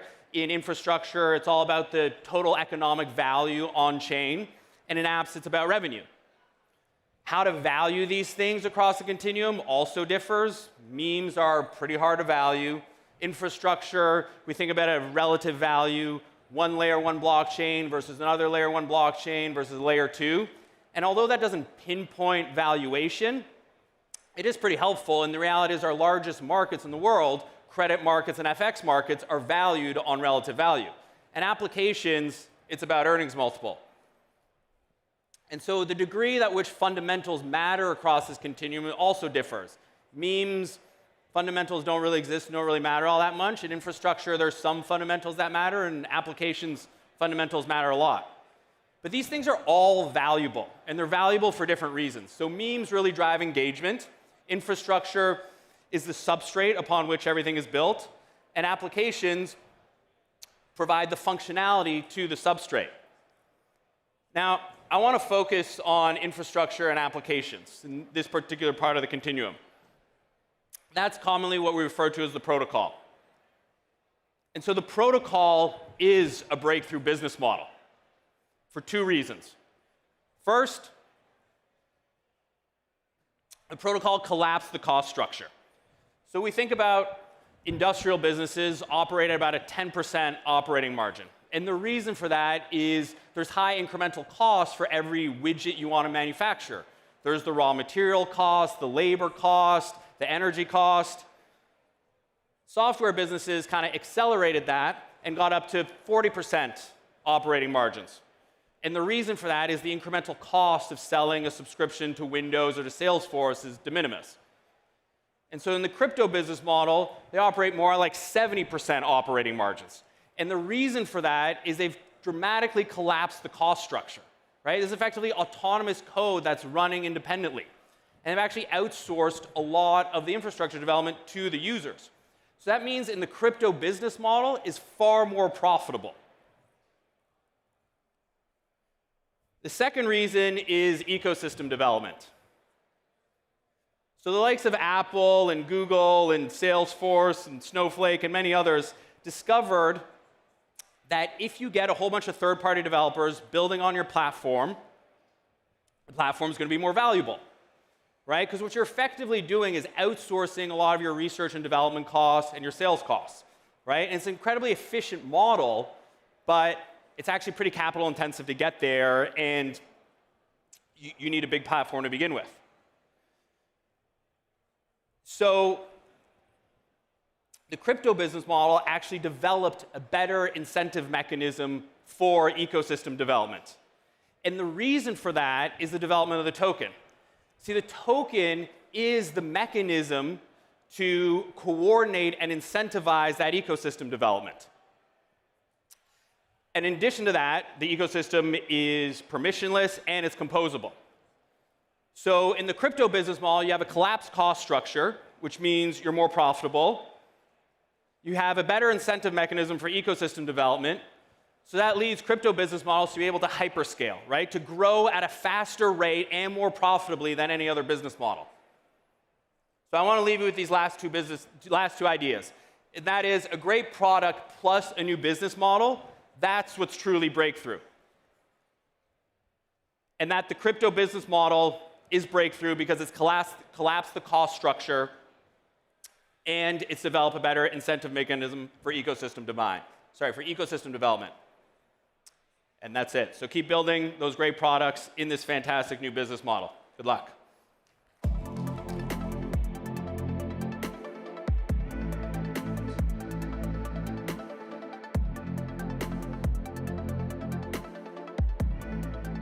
Ladies and gentlemen, it is time for another lightning talk. Ka-chow!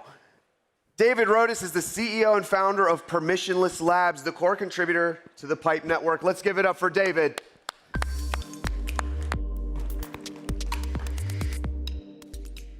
Hey, I'm David Rodas, CEO and founder of Permissionless Labs, contributor to Pipe Network. We're all engineering teams, so I kind of drew the short straw today. I'm here to talk about Pipe Network. Basically, skipping forward, traditional CDNs, they all run from data centers.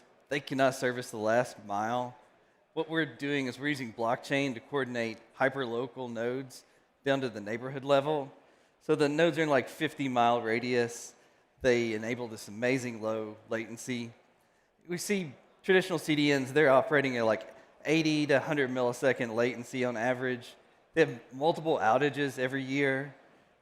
The demand is growing like tremendous, 25% year-over-year growth. The industry is basically extremely ripe for innovation. So Pipe Network today, we've got over 200,000 local POP nodes caching data. We use some really unique zero-knowledge innovations to verify the data is being stored and egressed correctly. On any one day, we're storing about 10 petabytes of data in RAM. So how it works, we get these like hyper-local edge fleets of POP nodes down into the neighborhood level. So it shortens the distance of light between the data and the end user. So we're seeing like 3 to 45 milliseconds of latency. It's kind of all over this place right now as we're growing out the node network. We've built a custom geospatial DNS. This is a secret routing sauce that connects the user to the cache node. So it's dynamically monitoring the cache nodes, which has the content the users want, things like that. So technology dive, like our team's mostly from like Amazon, Valve, Palantir. So we're like hyper optimizing the code down to like nanosecond for the memory operations, microsecond for the compute. So we extended ZK to cover quick and TCP with the zero knowledge proofs for privacy and verifying the bandwidth delivery. We talk about pipe DNS here. So pipe DNS is like fully ICANN compliant. So it works with the entire existing DNS system the world already uses today. This enables like crazy fast, node efficient routing. We think like we're reimagining this next generation of internet routing using DNS. It's not just like an incremental update to DNS. The nodes are emitting data. The DNS becomes like fully contextual aware of what nodes are servicing what loads, what the cache is. So it's a super optimized like way to route data through the internet. So kind of bundling this together, like we enable ultra low latency bandwidth delivery using a proof of work validation of zero knowledge proofs that runs async, so it doesn't slow down the delivery at all. We use deep learning on the back end to optimize the pre-caching of the bits getting to the POP nodes. The full stack is like completely compliant with existing like Chrome browsers. It's just vanilla HTTP. There's no client-side changes required to integrate with Pipe. So market applications we're seeing today, we're seeing a lot of like customers come in and test for AI. We just started testing some like edge models, like DeepSeek, I think 3.5, things like that. We're seeing like less than 20 millisecond latency on the token times. So it can enable these really unique applications that feel like real-time chatbots on the edge. The entire system, we built it from the ground up to be hyper-optimized for streaming video. The entire team previously exited to AWS in 2015, a video transcoding company. So streaming video is like in our blood, essentially. We think there's a lot of like super clever things that can happen with blockchain. We've been toying around with load testing, serving up Solana snapshots for the community. We see like a couple hundred terabytes of that data being downloaded. We think there's some ideas tossed around, like can we perform like lazy account fetching, take some of the data off of the validators, give them like more room to focus on compute and verifying the transactions. So again, the current status to kind of summarize the system. We've got over 200,000 nodes today around the globe. We're serving over a petabyte of data per day. We've got a lot of cool Web3 partners out there. So working with inference.net, Metaplex. I think there'll be some cool stuff coming out about Metaplex very soon. We're working with CoinList to kind of make the broader access to pipe come out. I think there'll be an announcement about that next week. So that roadmap, essentially, we want to get the delivery down to 3 milliseconds, plus maybe some speed of light in there. Our bandwidth modeling estimates that we need about 1 million nodes, so we're about a fourth of the way there today. This summer, we're going to add in some media conditioning, video transcoding to support some new customer workflows that are coming on board. We're definitely going to expand the AI edge inference offering. The demand for that is out of this world. It's very shocking for us. We're also looking at some unique ways that we can route data between the POP nodes. For example, we've seen sending data from Sao Paulo to Tokyo. If we route it through our POP nodes, try to avoid lossy internet links, we can shave off 100 milliseconds in latency. So we think there's some enterprise products out there in the future. So today, please jump out, run a pipe node. It's in our online docs. If you want to hyper accelerate your app, the bandwidth delivery, reach out to email hello@pipe. My Telegram's here. Thank you all today. Cheers.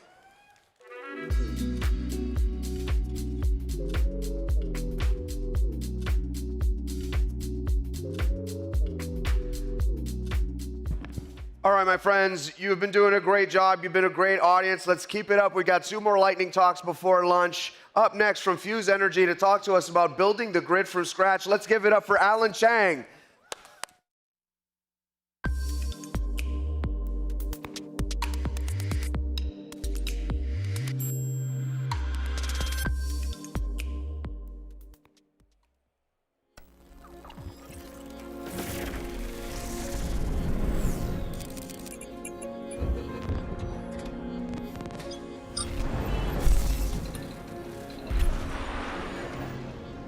There's an emergency happening right now.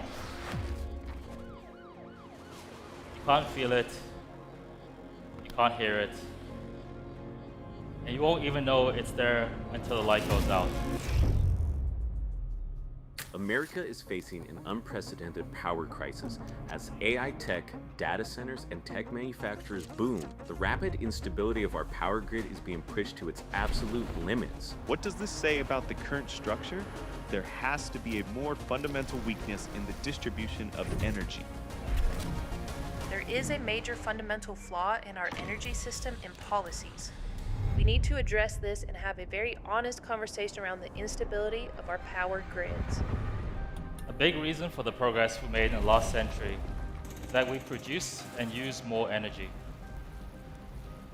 Anywhere from modern communications to EVs and AI. It's a hidden engine behind modern life. But we've hit a wall. Demand is growing faster than the grid can handle.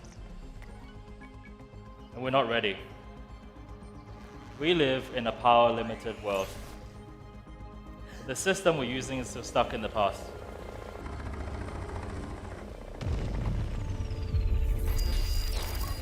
Breaking news. The major areas of Spain and Portugal have been struck by power outages. Footage from Spain shows groups congregating and confused as they try to navigate home. Well, this is the second time in 6 months that a U.S. state has had its grid buckle because of extreme temperatures. The grid wasn't built for this much demand. The US added more demand last year than the entire 1990s. And Bitcoin uses more electricity than the entire country of Netherlands. And Amazon's latest data center uses more power than 750,000 homes. And we're already seeing the signs. Blackouts used to be rare. Now they're up 93% in just 5 years. And this is just the beginning. Now the question is, how did we get into such a mess? Now here's the issue with the grid. Most of our electricity is generated far away from where the demand is. And when everyone uses energy at the same time, the grid jams, just like rush hour traffic.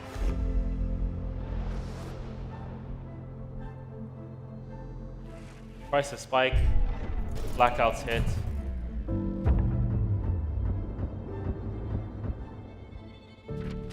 And it's not just inefficient, it's really dangerous.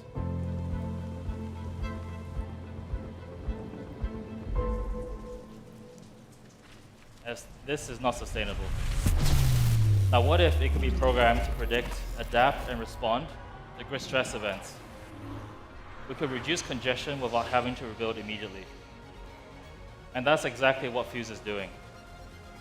We're adding batteries, thermostats, solar, EV chargers in homes, buildings, to the energy network. And together with your EV, we will automatically shift consumption and respond to grid events, all coordinated by code, whilst you're earning rewards.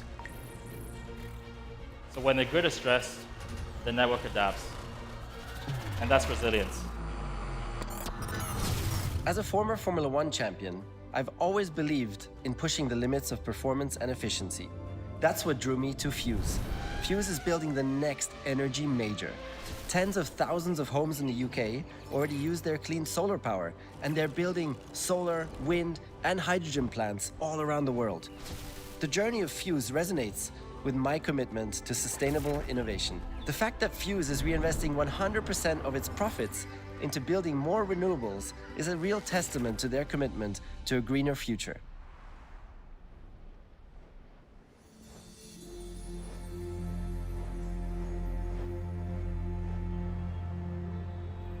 We started Fuse because the energy industry has lost its urgency. So we built something from scratch.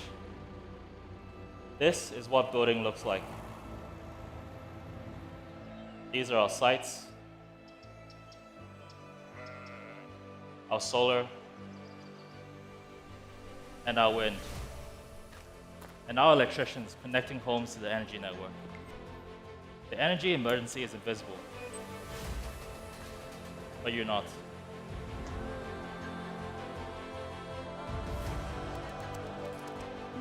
Turn your spare capacity into real rewards when you help stabilize the grid and keep the lights on for everyone.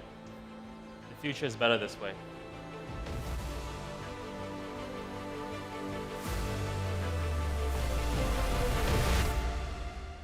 Scan to join the waitlist. Thank you.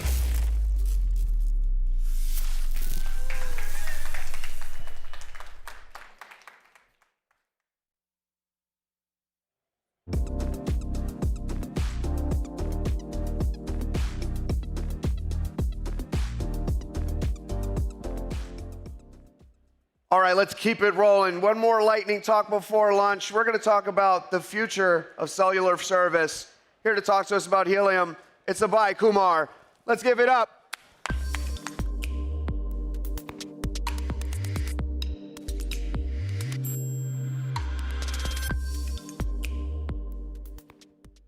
Hey, everyone. So that was awesome talk by Fuse about energy and where we are right now with energy. So let's talk a little bit about connectivity.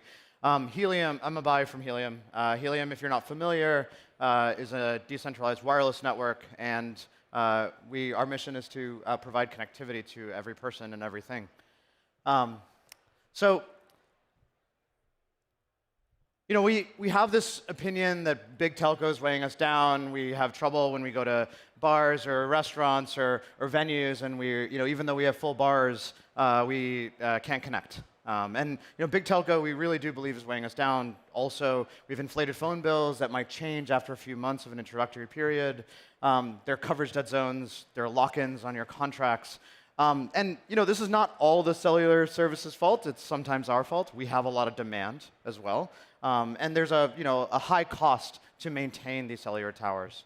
And so we believe that we should revolutionize the way that we all connect. And the way to do that, we think, is through giving people the agency to help themselves and help their neighbors and help their customers. And so where we started was to connect everything. And we did this with an IoT network. And since the last several years, we have seen people build smart agriculture solutions, city monitoring, environmental sensing, weather sensing, water leak detection, tracking. All these things are built on the Helium network today, and that's really the first proof point that we've seen in how this kind of network, something powered by people, can really enable businesses to be able to be better. And where we're going is we're ready to start connect every person, everyone. And this is, again, through the same kind of network, deployed by business owners, deployed by venue owners, and providing seamless connectivity to every single person in the world. And we started straight on by building an actual product that you all can use. You can go to Helium Mobile today. You can download it in the App Store here in the United States. And you can get a free phone plan, and it can be your second SIM right now. And it'd be funny to see if anyone can sign up before the end of my talk. Be interesting. And this is a phone plan that rewards you. So as I mentioned, it's a plan that can start at $0 a month. And you can upgrade if you want to have more data connectivity to a $15 a month or a $30 a month unlimited plan. And these plans offer you rewards for sharing your location. And this is a core part of our network. The way deployers build this network is through the subscribers that are using the network, telling the network this is where connectivity is needed. And there are no contracts. It's just for the free plan, not even a credit card. And this is coverage that's built by the Helium network, and wherever the Helium hotspot doesn't exist, we fall back to the T-Mobile network here in the United States. And so how is Helium Mobile different? We use this hybrid coverage model. We're not a traditional MVNO, if you know that term. And it uses this people-built network, and anyone can deploy a hotspot. And we're expanding rapidly. We've seen a tremendous amount of success over the last few months. And major carriers are joining us. Now, subscribers today are actually using this network. If you're an AT&T subscriber in the US, you are using the Helium network. And we're also in Mexico. We launched this last year, and we sort of expanded the partnership this year beyond the pilot, where Movistar, this is Telefónica's carrier in Mexico, is also deploying via the Helium network. So I mentioned AT&T. We announced this a few weeks ago. And this has really been driving an enormous growth of our network. Last weekend, we hit over 960,000 phones using our network last Saturday. I looked at our Friday numbers before I got on stage, and it looks like we're likely to beat our 900,000 phones that we had on the network last Friday as well. And so I'm hoping for 1 million tomorrow. Everyone fingers crossed. And this is real data, right? Terabytes of data are being used on this network. And you can see all of this live. This is a screenshot of world.helium.com. You can see where every hotspot's deployed. You can see how many users are using our network every single day, how much data. And if you're here in New York, you get to experience this network. If you're a Helium Mobile subscriber and you walk by any of those silver digital billboards that are near subway stations, every one of those are a Helium hotspot, so you automatically connect. You don't have to ask for a Wi-Fi password. You don't need to have a separate app. The Helium Mobile app will connect for you. And so we think the future of telco is in your hands. We have a couple of different things that we'd love to talk about today, just as announcements. Earlier this week, we launched a $50 million coverage grant. We believe that network builders that are willing to deploy tens or hundreds of hotspots should be rewarded, and so the Helium Foundation is sort of putting their money where their mouth is here. And we launched this earlier this week. We're very excited about it. Go to helium.com/grant, and you can find out more there. And last little teaser, since we are at, I think this conference was first called Midpoint. There is Breakpoint later this year. And so we're excited to bring back Helium House. We'll be in Abu Dhabi December 10th. It'll be a full day of programming, and we'd love to have you there. So join the movement, helium.com. Socials, it's just at Helium. It's really simple, and we'd love to tell you guys more. Join the network.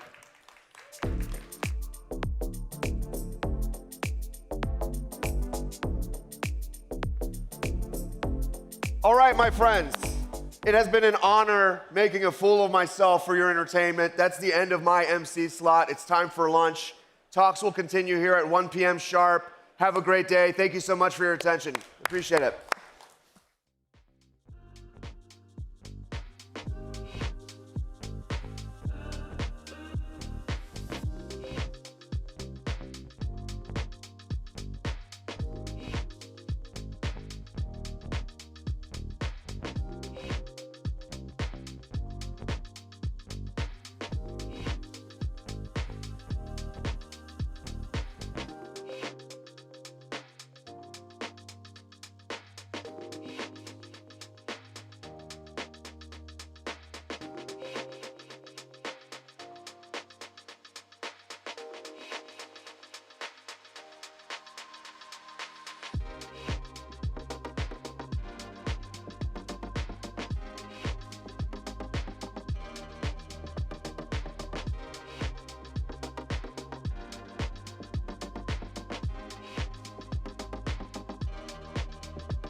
Welcome back from lunch. We hope it was yummy. Accelerate will resume in 10 minutes.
Welcome back from lunch. We hope you enjoyed it.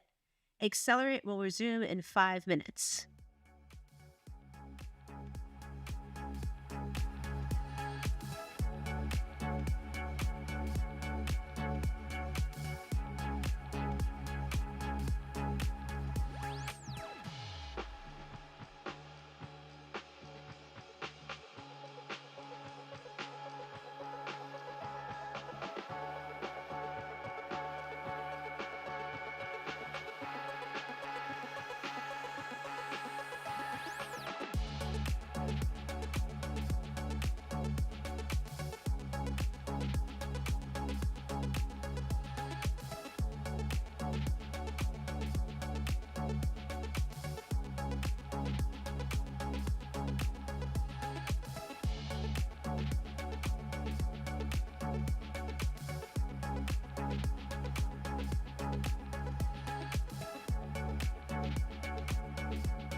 Archium.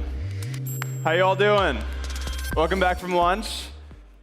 I'm Ramsey Ali, the DeFi growth lead at the Solana Foundation. And let's hear some noise for the afternoon session of Accelerate. You can do better than that. Come on, come on. Yeah, that's what I like to hear. Our first speaker today is bringing ICOs back, but with far less fraud. He's also known on Twitter for talking about futarchy. Ladies and gentlemen, Prophet from Metadao.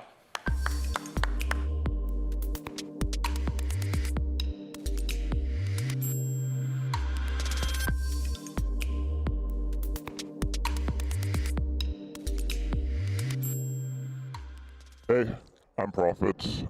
Thanks for coming to my talk. I'm going to talk about why you should launch on Metadao.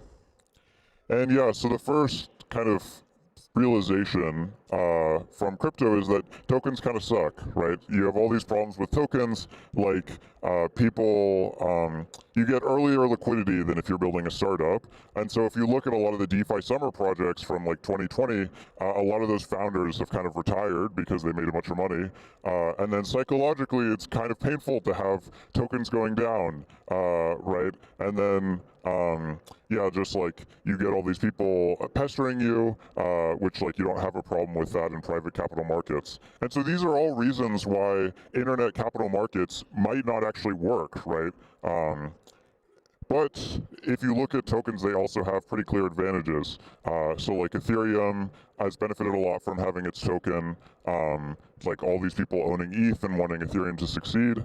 Jupiter was originally like a very popular tool, but has kind of pivoted that into being one of the strongest communities on Solana through its token. Hyperliquid volume per volume 6x after it did its airdrop. And then Mega ETH is a recent example where they sold a bunch of tokens and then mindshare 16x or 15x. And yeah, it's kind of hard to imagine like Bitcoin without BTC or Solana without Sol or Helium without HNTT.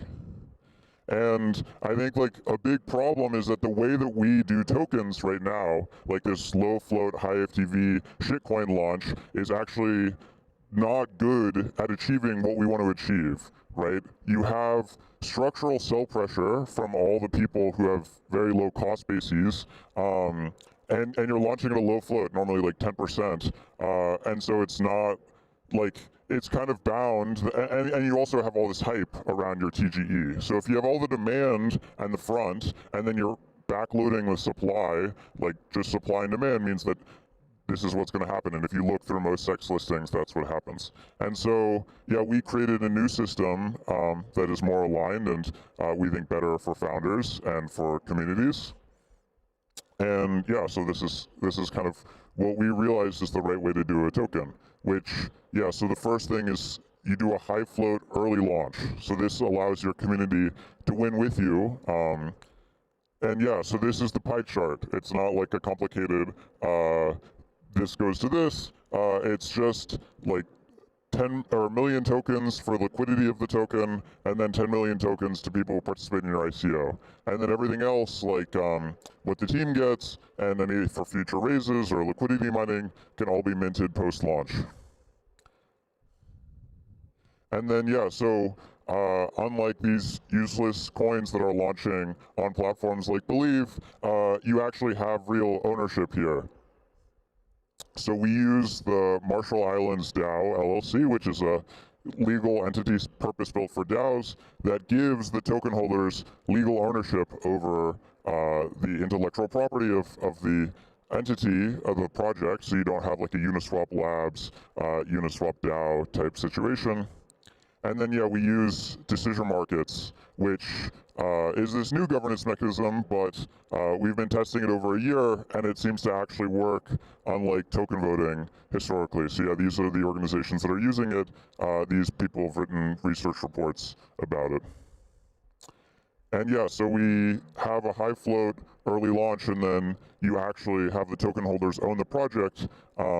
And because of that, you get total transparency around token generation, right? There aren't any like shadow allocations in a project that launches this way. So anyone looking at the project knows like this is how everything has been done. And yeah, you don't have like founders that have exited a bunch of cash on TGE day, which is a problem.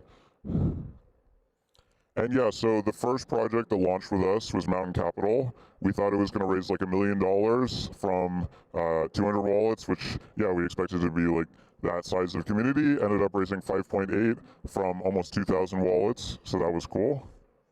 And yeah, here's just to provide some social credibility. This is Brian Smith, who's the CEO of Jito, and I'm just going to read out what he said, which is, few Turkey-governed ICOs are the least extractive capital formation model to ever exist in crypto. Expect $500 million invested this way during 2025. And then he also points out a pretty key point, which is like, yes, I'm sure a lot of founders looking at this be like, okay, this seems like a weird new system. Like, who the heck is this weird profit guy like speaking to me? Like, I'd rather just go through the regular playbook of raising from VCs. The problem is once you do that, you're locked into the low float, high FTV playbook. Like, you can't, it's very hard to exit out of it. And so that's why you do this instead. If you're a founder who wants your project to win. And yeah, so that's kind of the pitch. Please, if you're interested, DM me or my co-founder. Those are our handles. So yeah.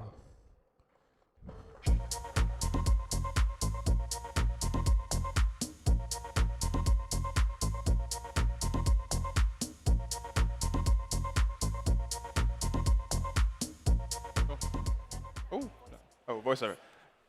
All right. Our next speaker today, FP Lee from Sanctum. Who can get enough LSTs? I can't.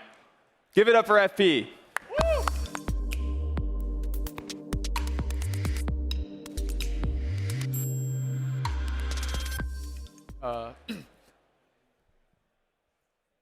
Yeah, hi everyone. I'm great to be here.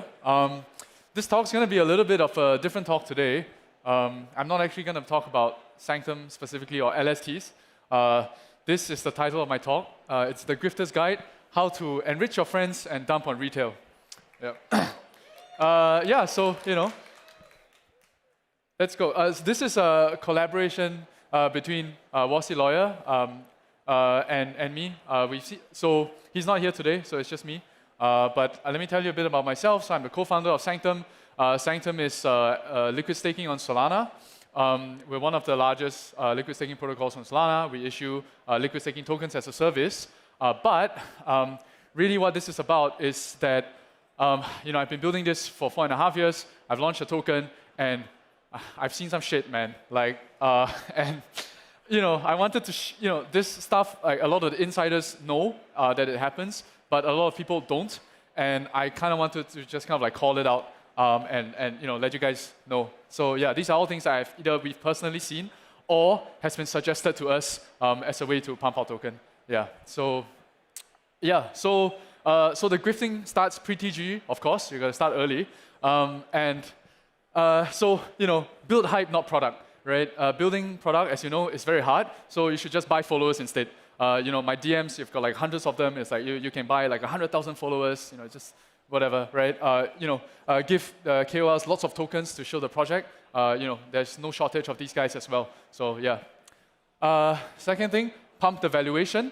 This is a pretty dirty trick, right? So you tell everyone you raised the last private round at like $1 billion or some ridiculous number valuation. Everyone gets really excited. They come in FOMO.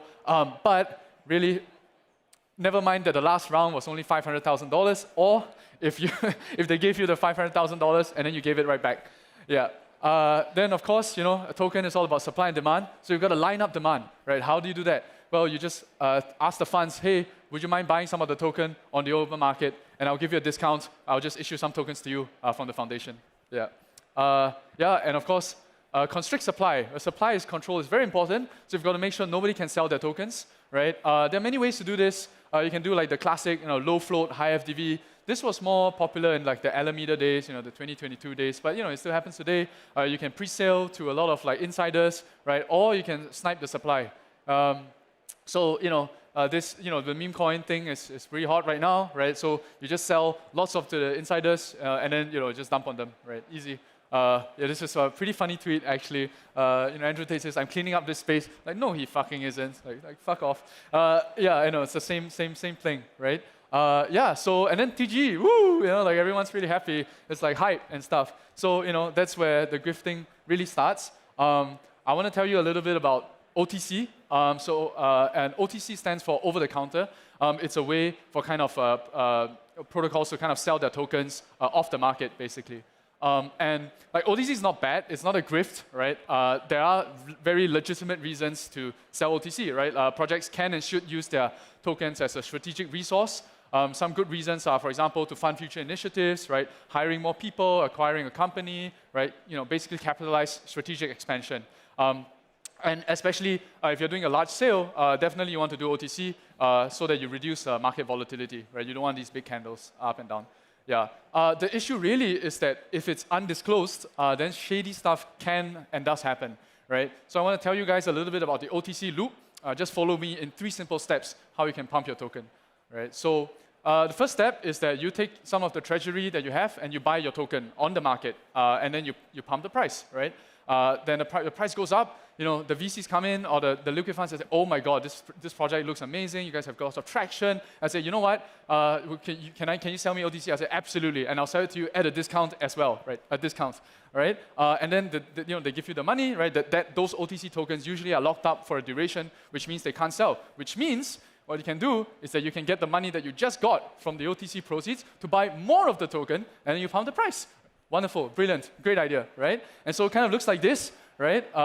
You go up, bum, bum, bum, bum, bum, bum, bum. It's like, wow, everyone's like super hyped, super excited. This is like, next coming of Jesus Christ, like the token goes up. Unfortunately, the party has to stop at some point. And this kind of happens. This is not like a chart that, should be a stranger to anyone. So this. Why am I talking about this, right? Like, I think it really matters. And again, I think those who are in the know in this space, like, we kind of accept that it happens, but like a lot of people don't. Grifters give us all here a bad rap. This whole thing is about institutions, right? We're talking about getting the institutions, but like, if crypto is just like synonymous with like a fucking cesspool, then like, they're not gonna want to come, right? And also, like, I don't know about you, but I care about my users. I'm not about insiders, so retail users really matter. And if we want mass adoption, like, we can't just keep dumping on them. Like, that's not cool. And good founders will burn out when they see bad deeds go unpunished. I got like really depressed last year when I saw all this crap. And I'm like, why am I building this space, right? Like, if you ask around, some of the founders will tell you that they feel exactly the same way. We can do better. We say no to all these things, no botted metrics, no inflated valuations, no strangled supply, no shady deals, no undisclosed OTC deals, right? We want to say yes to fair launch, large circulating supply, distributed holder set, try to prevent snipers as much as you can. Disclose all OTC deals. Obviously, don't disclose them in advance because people are going to front run you, but you should definitely disclose them after. We've never done any OTC deals. We've never sold a single token, but if and when we do, we'll make sure to disclose. Disclose all deals. I didn't have time to go in this talk, but the full retainer model is preferred. And then obviously you want to account for all tokens. I want to give a quick shout out to kind of like 2 protocols. One is Metadao. That fucking weirdo who walked on stage just now with the mask, right? Like that guy. That the whole treasury, not the whole treasury. Part of the treasury is controlled by decision markets, which means that any kind of token sale or issuance only happens if it's net good for token holders. Jupiter, I really like these guys. They have regular hi Xiong. Regular community audits. They track all movements of the Jupe treasury tokens. I would like that audit to be done sort of like with a third party ideally, but I'm sure they're going to do that very soon. Demand more from your projects. Call out bad actors. I'm doing it right now, but I hope more people start to do this. And I'm looking for partners if we can do a token transparency framework. Thank you very much.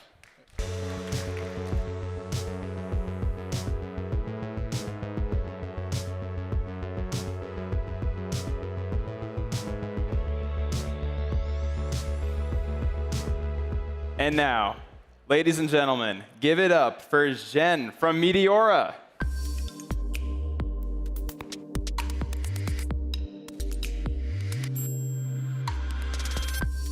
Hello. Hello, everyone. My name is Zen. Hello. My name is Zen. I'm the lead and co-founder of Meteora. So very happy to be here today. Can I have a show of hands? How many of you are familiar with Meteora? Oh, nice. Awesome. Great. For those who didn't raise your hands and not familiar,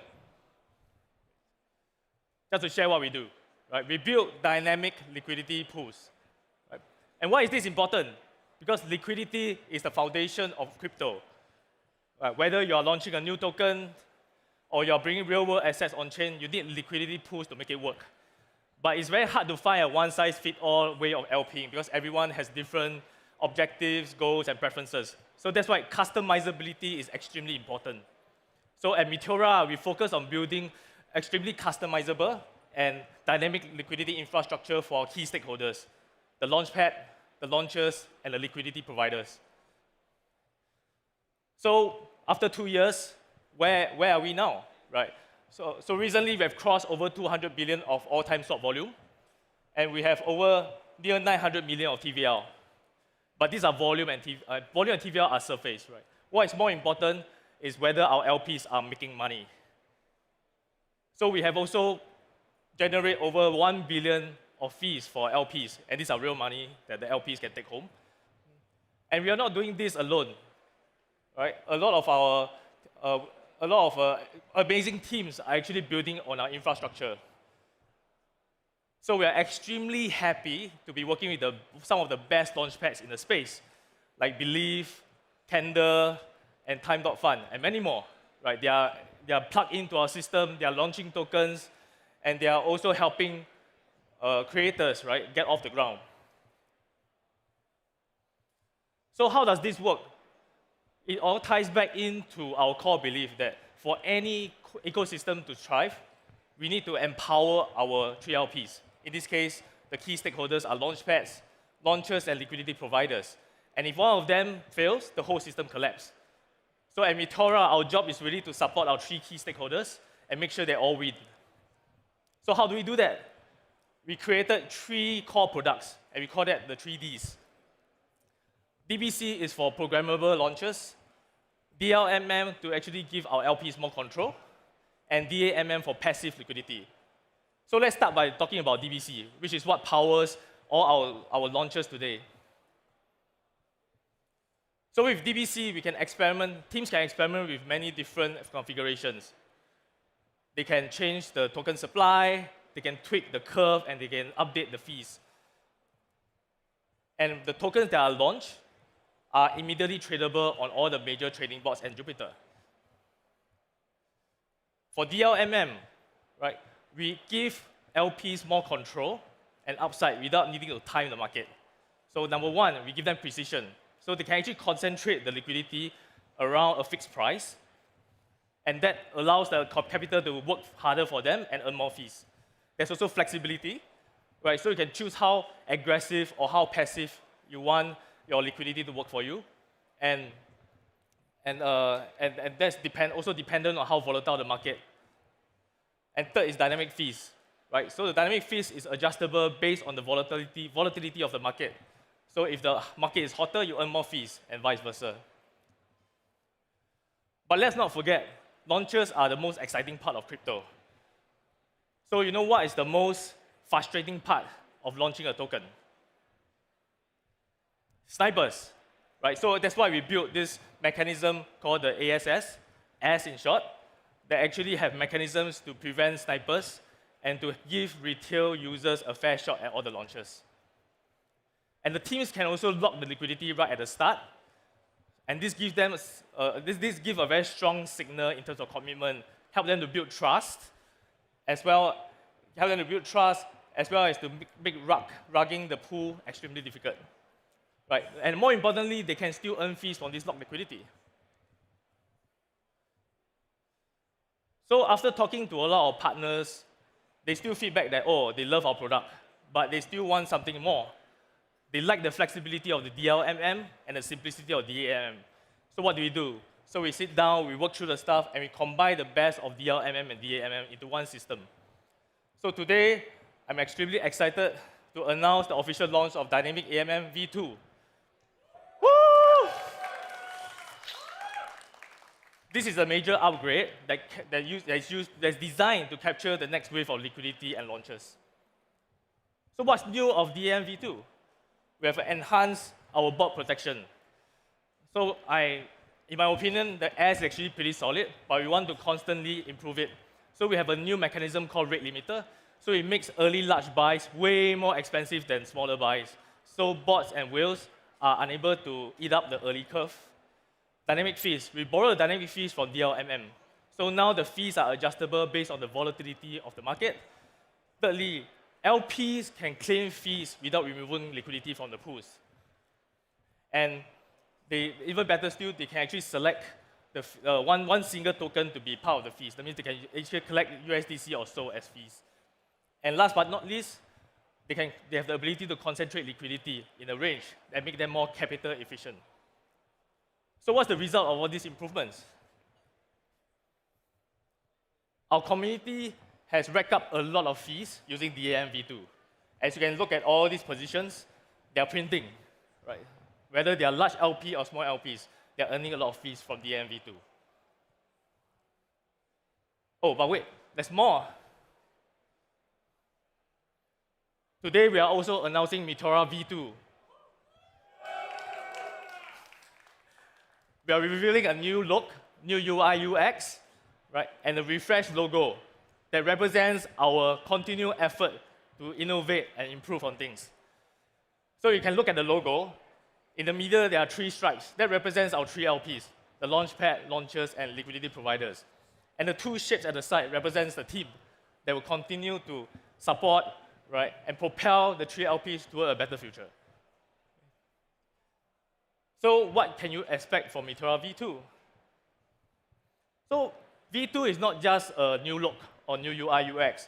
It's actually the overhaul of how people can interact with our products. Everything is better, faster, and more intuitive. So a quick look at something on the DLMM. So it's the same engine under the hood. But you can see that it's a smoother LP flow, and it's much easier for people to create new strategies and positions. Same for DAM and v2. You can expect everything to be much simpler. You can claim fees much easily, and adding, removing, and swapping liquidity is much more intuitive. So all I've shared today is live on v2.meteora.ag. Okay, so do check it out. Let us know how it is. And we are only getting started. So if you're a launchpad, check out the tools on launch.meteora.ag. If you want to launch a token, we can hook you up with one of our partner launchpads. Or you just want to have fun and learn how to LP, feel free to join the LP army. You can scan the QR code and join Discord. LP army, woo! Okay. And we are building the foundation of on-chain liquidity, and we would love for you to join us. Thank you.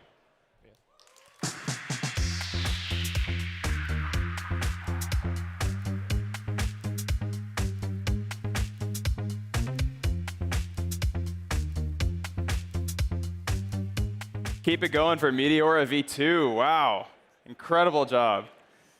Our next speaker is doing way more than just aggregating perps. He's building the command center for all of DeFi. Ladies and gentlemen, Barrett Williams from Ranger Finance.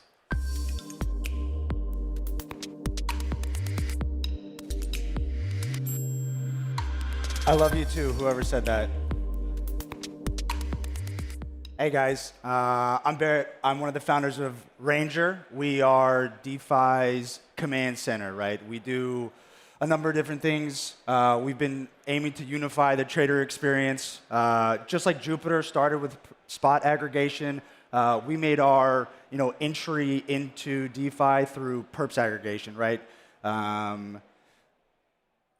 So there are a ton of protocols, especially in the Solana ecosystem, and even more when you venture out onto other chains, right? There aren't that many. There are 0 real perps aggregators on Solana besides Ranger Finance. We have 4 major venues, right? Instead of having to go to any underlying venue yourself, you can always just come to Ranger.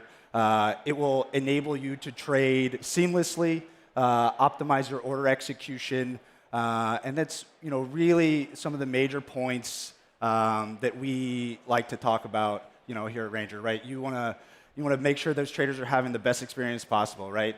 And then also, there's always new protocols coming out, and I think this is one of the big reasons why we need more applications, right? There's what Jupiter did in creating this beautiful spot trading experience will happen for kind of all your other financial asset classes that we have, right? Perps, like what Ranger does. You have, Lulo doing lending aggregation. And the beauty about applications is that, we get to focus on the user experience, right? The user touch point. Whereas, these protocols have to, like your Drifts or your Jupiters on the perp side of things, right? Flash, Adrena, they have to spend a lot of time really optimizing that protocol layer, which isn't necessarily how the user is going to interact with the actual chain, right? That's the job of applications. And what we see in applications, right, or aggregation in particular, you have those three big markets that I just mentioned. You have spot, you have perps, and then one that isn't on this slide is lending, right? And currently, we're focused on perps. Little alpha on this. Spot is coming to Ranger. And we will be doing, meta aggregation. We'll be integrating your Jupiters, your Camino, limit orders, Pyth Express Relay, and DFlow. Name your other spot venues. We're excited to, continuously integrate those and provide a seamless workstation for the traders of the future, right? Which we believe will be on-chain. Speaking of that, over here you can see DEX volumes for both spot and perps. And since the DeFi summer in 2020, we have seen on-chain volumes really start to ramp up. Spot a little more than perpetuals, but now with the rise of these more high-performant chains like Solana, Sui, Hyperliquid, we're starting to see more and more perps activity venture on chain, right? And this is a trend that we believe will continue. And if it is going to continue, right, users aren't going to continuously go from one protocol to the next all the time. They're going to go to a single application, aka an aggregator. And that's how the users will interact with a lot of these apps, right?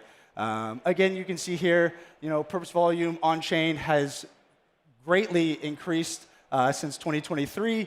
And this isn't something that is going to change, right?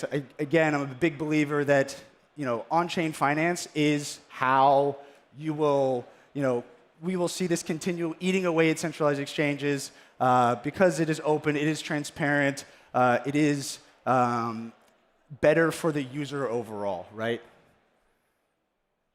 Some of the little differentiators from Ranger, right? We are the first perps aggregator on Solana. We are building the complete DeFi trading stack from perps aggregation. We will do Metaspot aggregation, and then we will eventually move to support lending. We currently do have on-off ramps through Coinbase. We're working to get some more partners on that front as well. And then we are also, everything that we build for the front end, right, where a normal user can connect, like an E-Trade account effectively. We do offer up to developers on the API stack. So if you're building agents, or you're building Telegram bots, right, whatever it may be, and you need real-time data for perpetuals and spot, we offer that for you as well. That leads me to some of our major product announcements. Again, I kind of dropped one earlier. We'll have spot aggregation out by end of month, so users can now trade the full DeFi stack from derivatives like perpetuals to spot. We are also rolling out RWA support, which is pretty exciting. I think a lot of people have maybe seen some of the stuff from Kraken and Bakkt. You have some other protocols like Denari that are offering these spot RWAs from equities on chain. And as a complete trading suite, we are very excited to offer all of these assets to users of Ranger Finance. And one of the biggest ones, right? It's always a pain if you're in the United States, right? You have to log in through a VPN to connect to any of these DeFi apps. Well, Ranger now allows US traders without a VPN to simply connect to Ranger and trade, right? And you don't need to know what venue you're on. You'll be able to see it through the UI, but we will route you to any of the major venues, ensuring your order optimization and never having to deal with a pesky VPN again, right? Which is a big unlock for people here in the United States. So we're very excited to be one of the first products here to roll out trading for those in the United States. A little bit of like a product roadmap. Ranger is like also going to do some stuff on the Hyperliquid L1 and their DEX as well. Obviously, they're a major perps venue, so excited to do some of that. And yeah, right? So, oh no, my new deck, the new deck didn't get updated. There was a QR code. But if you are in the United States, yeah, or anywhere around the world, please log on to ranger.finance, and you'll be able to trade any asset of your choosing here in the not-too-distant future for spot. And we'll also be able to make sure that you get to participate in the lovely perps market, which we're excited to continue to pioneer. All right. Well, thank you for your time, guys.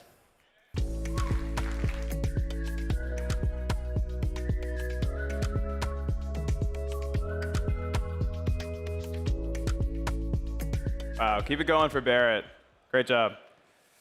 All right, our next speaker brought you credit order books, but now she's reimagining vaulted strategies. Ladies and gentlemen, give it up for Mary Gunaratne.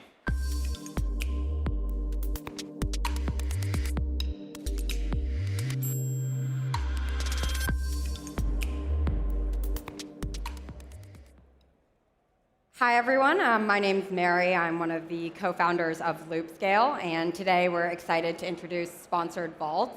And sponsored vaults are a new credit primitive for programmable credit markets. They allow institutions, funds, and protocols to deploy targeted custom credit markets to bootstrap growth for protocol adoption or asset adoption. And so to understand a little bit about why sponsored vaults are exciting and important, it's helpful to dive into kind of existing DeFi lending protocols. So pool-based lending is kind of the main mechanism by which most lending protocols today work. And so lenders, for those of you who aren't familiar, lenders supply a subset of whitelisted assets. Borrowers borrow from that pool, and then the risk is priced and rates are priced based on something called a utilization curve. And so this was largely a function of technical constraints on Ethereum. And it kind of comes with a lot of different limitations, including one, because you're pricing rates independent of all these different factors, whether that's collateral, duration, or borrower risk, you're kind of limited by the most risky asset in the pool. As well as the utilization-based rates creates idle capital and deadweight loss that creates an inherent spread between the borrow and supply rate.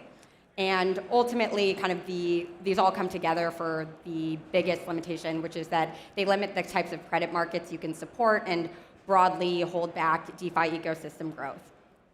And so kind of the second iteration we saw with lending has been these curated vaults that supply into isolated markets, which they do solve some of these issues around having more specific and custom risk profiles, but you're still ultimately relying on this base primitive of a pool that is inheriting a lot of the same inefficiencies, as well as fragmenting liquidity across isolated markets. And so with Loopscale, we've taken kind of a fundamentally different approach to lending, mostly powered by kind of what's become possible with Solana over the past few years. We've moved from the base primitive of a pool to the idea of a loan or a bilateral credit agreement, which is something you see more often in traditional finance. And we've replaced the market structure that's defined by an algorithm with a multi-parameter order book. And so lenders place limit orders on the order book and match with borrowers. And so this unlocks a lot of different things, and particularly, and what I'm talking about today, is something that is both new and foundational to DeFi ecosystem growth, which is the ability to create new credit markets at zero marginal cost. And so whether you're launching a $100,000 market or a $100 million market, it's no additional marginal infrastructure cost to those different protocols and teams. And so as DeFi grows over next decade with new asset classes, and we're seeing this already with new primitives and LSTs, we view this as critical for the growth of the space. And so something that is true in TradFi and less so in DeFi is this use of credit as a strategic lever for growth. And so you see it across a variety of industries. And so Affirm is a great example, providing credit to consumers at checkout. And 91% of their customers are repeat customers, and shows the value of credit in driving loyalty and user acquisition. And then a lesser known example is GM, who has a credit line to fund car purchases or auto financing. And they have over $120 billion of credit extended since launching this product. And it's kind of a dual revenue stream for them, as they're bolstering new car sales as well as profiting off of the credit business. And so protocols in DeFi are stuck in a bit of a catch-22 in that you have to be sufficiently big to be whitelisted for a pool to be in that lending market, but a huge part of growth for assets and protocols is having these credit markets available to begin with. And so what we're introducing with Sponsored Vaults today is these different missing pieces of the infrastructure. And so this tool set for teams to define specific markets, be able to direct capital towards use cases specific to their protocol, as well as attract aligned capital from passive lenders. And so with Sponsored Vaults, now teams can launch credit markets defining borrowers, assets, capital providers, and compose liquidity with, most importantly, localized risk. And so whether it is a smaller credit market or a larger credit market, you're not sharing this kind of broader exposure across a group of lenders.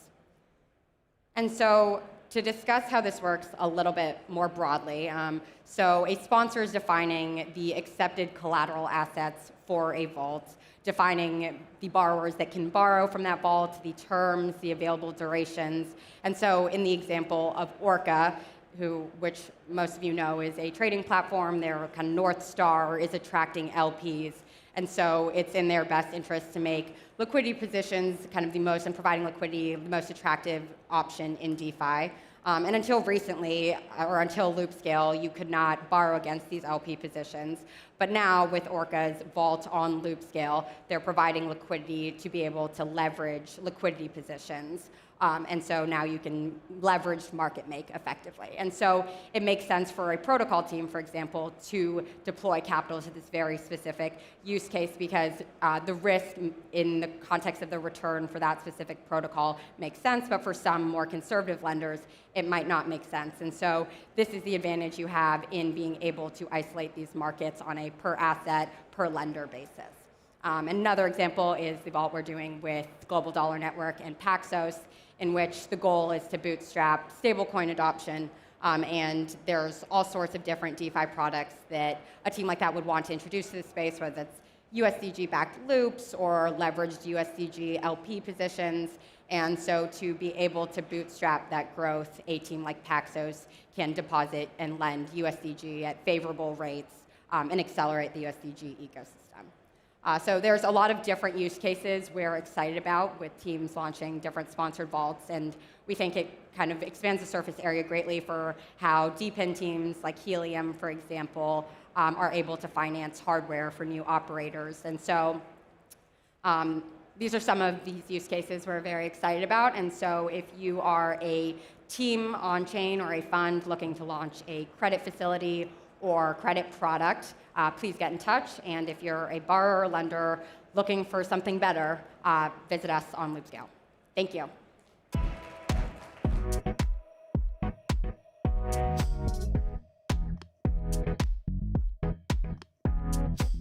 Keep it going for Mary, ladies and gentlemen. This next speaker is introducing the most secure and safe way to trade spot on chain. Ladies and gentlemen, Vishal Gupta from True Markets.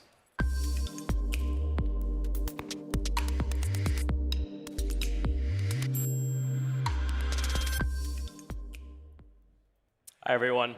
My name is Vishal Gupta. I'm CEO of True Markets. True Markets is launching this week exclusively on Solana. Our mission here is to launch 24/7 markets globally for everyone, specifically innovating in crypto to start. I was really happy to be able to hear Naval speak at the Network State Conference in Singapore, and he said something that I really liked. Essentially, he said, a group of people that think similarly and come to a consensus is a mob. A group of people that think differently and come to consensus is a market. And that's really a good way to find the truth. And you're seeing that with prediction markets and other things, finding ways to find truth through markets. And that's really kind of the backbone of what we're building here at True Markets. Currently in crypto, and especially in the United States, there's a lot of trading experience problems in both CeFi and DeFi. For CeFi, we see a lot of custodial risk. You have the exchange holding the assets. So in a post-FTX world, we really believe that that should no longer be the case. We see unfair pricing schemas where a large-scale market maker is going to pay a single basis point or even less, where a retail trader can pay as much as 250 basis points. It's largely unfair. We see a lack of transparency, so we see a lot of exchanges that have a lot of volume that we can't track. There's wash trading in some of these exchanges, and it's really hard to know what is real volume. There's not always fair access. So what does fair access mean? It means that you can connect to the same APIs as everybody else. Are you getting the same amount of throughput, the same latency numbers as everybody else? That's not always the case. And also just asset availability in general. We see that these centralized exchanges have a problem keeping up with assets. Asset listing doesn't scale. What do we see in DeFi? Well, there's a lot of self-custody risks. It's really hard to be like a newbie coming into self-custody into DeFi. There's a lot of risks associated. You got to manage gas fees. You got to know the native token. You can't come just in with dollars. Also, trade management. It's not super easy. You have to worry about slippage, what's MEV, all these other things that you have to be worried about. There's bridging friction. How do I get dollars in? How do I go cross-chain? These are all really big problems. And anybody that's tried to trade for the first time in DeFi will tell you that it's an extremely complex UX. One of the large-scale DeFi platforms here, we clocked it at 66 clicks and over 20 minutes to fund and also trade. It just takes too long. So what's our goal? What's our mission here? So our mission here is to bring access to 24/7 markets to everyone everywhere, globally, right? So our goal is not only we're going to be enabling all these markets, we're going to bring some of the lessons of traditional markets to crypto and vice versa. Fair and transparency. So no games, no secret edges, just fair game for everybody. And empower all markets. So we come from a really interesting team, and we'll go through a team slide in a second, where we've been innovating in markets for a long time now. So more about the team. So my co-founder and I, Patrick, we've known each other for 17 years, and we run 5 businesses together. We started our career at Goldman Sachs, where we were building in regulated listed markets since 2002. We were part of the team that did one of the first internalization engines that really worked for equities. I was head of USDC at Circle, so we launched USDC in 2018. I took it from 0 to $500 million in market cap, and I led that team. I left to join Coinbase, and Patrick was one of my first hires at Coinbase pre-IPO. So I was CEO of the exchange business. We took the exchange from 20 assets and no derivative exchanges to 235 assets, and we launched 2 derivative exchanges, one in the US and one internationally. So we were part of the team that purchased FairX, which is a CFTC-regulated DCM, with the idea that we would launch a perpetual futures exchange in a US business internationally. So we know what we're doing here. This is somehow my 5th crypto exchange. If you can include, I helped to Poloniex while I was at Circle, Coinbase Spot, Coinbase Derivative Exchange, Coinbase International Exchange, and now True Markets. So where are we now? Well, we know that there's a lot of flaws. There's custody risk, there's infrastructure log, poor UX. We knew that these markets had to evolve, and we knew we had to go to first principles to really fix all these things. You couldn't do it at a big company. So what are we launching? So it's non-custodial by nature. So whether it's CeFi, where you're buying Bitcoin, Ethereum, Solana, it'll settle to a qualified custodian Paxos, or you want to trade SPL token, EVM token, we leverage turnkey non-custodial wallets, and we use definitive routing for optimized execution on the back end. The app is out now, so you guys can download it, and there'll be a QR code in a second. We're hybrid CeFi DeFi. We're also stablecoin native. So PayPal's an investor. We use PYUSD as our default stablecoin behind the scenes. And our goal is you can trade these markets with application in your pocket 24/7 everywhere. And you'll notice we have these really interesting smart clients. So I invite everybody to take a look at them. And it's just a new way of looking at the markets 24/7. You can see Bitcoin ripping and everything will be green and to the right, or you'll see it kind of coming off the highs and everything will be red and to the left. We've got some great investors, including the Solana Foundation and Raj himself. So I invite you guys to give us a try. The app is in the App Store right now. Trading for SPL tokens will launch next week. Give us feedback. I'm really easy to find on Twitter, Vishal K. Gupta, or you can find those True Markets on Twitter itself.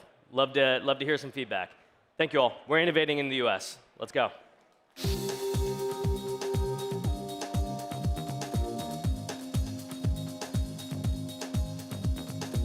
All right.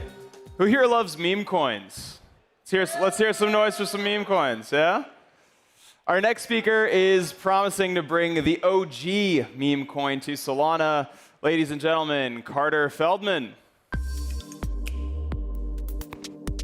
Oh, is my microphone not working? Is it working? It's perfect. All righty. So I guess first and foremost, who here is a Dogecoin holder? Who here loves the Doge? We love the Doge, right? Solana's a fun place. Dogecoin is a fun place. Let's get into it. Now, I think the clicker, if I click the button, yes. So today we're going to be talking about verifying Dogecoin on Solana, uniting the two most fun ecosystems in crypto.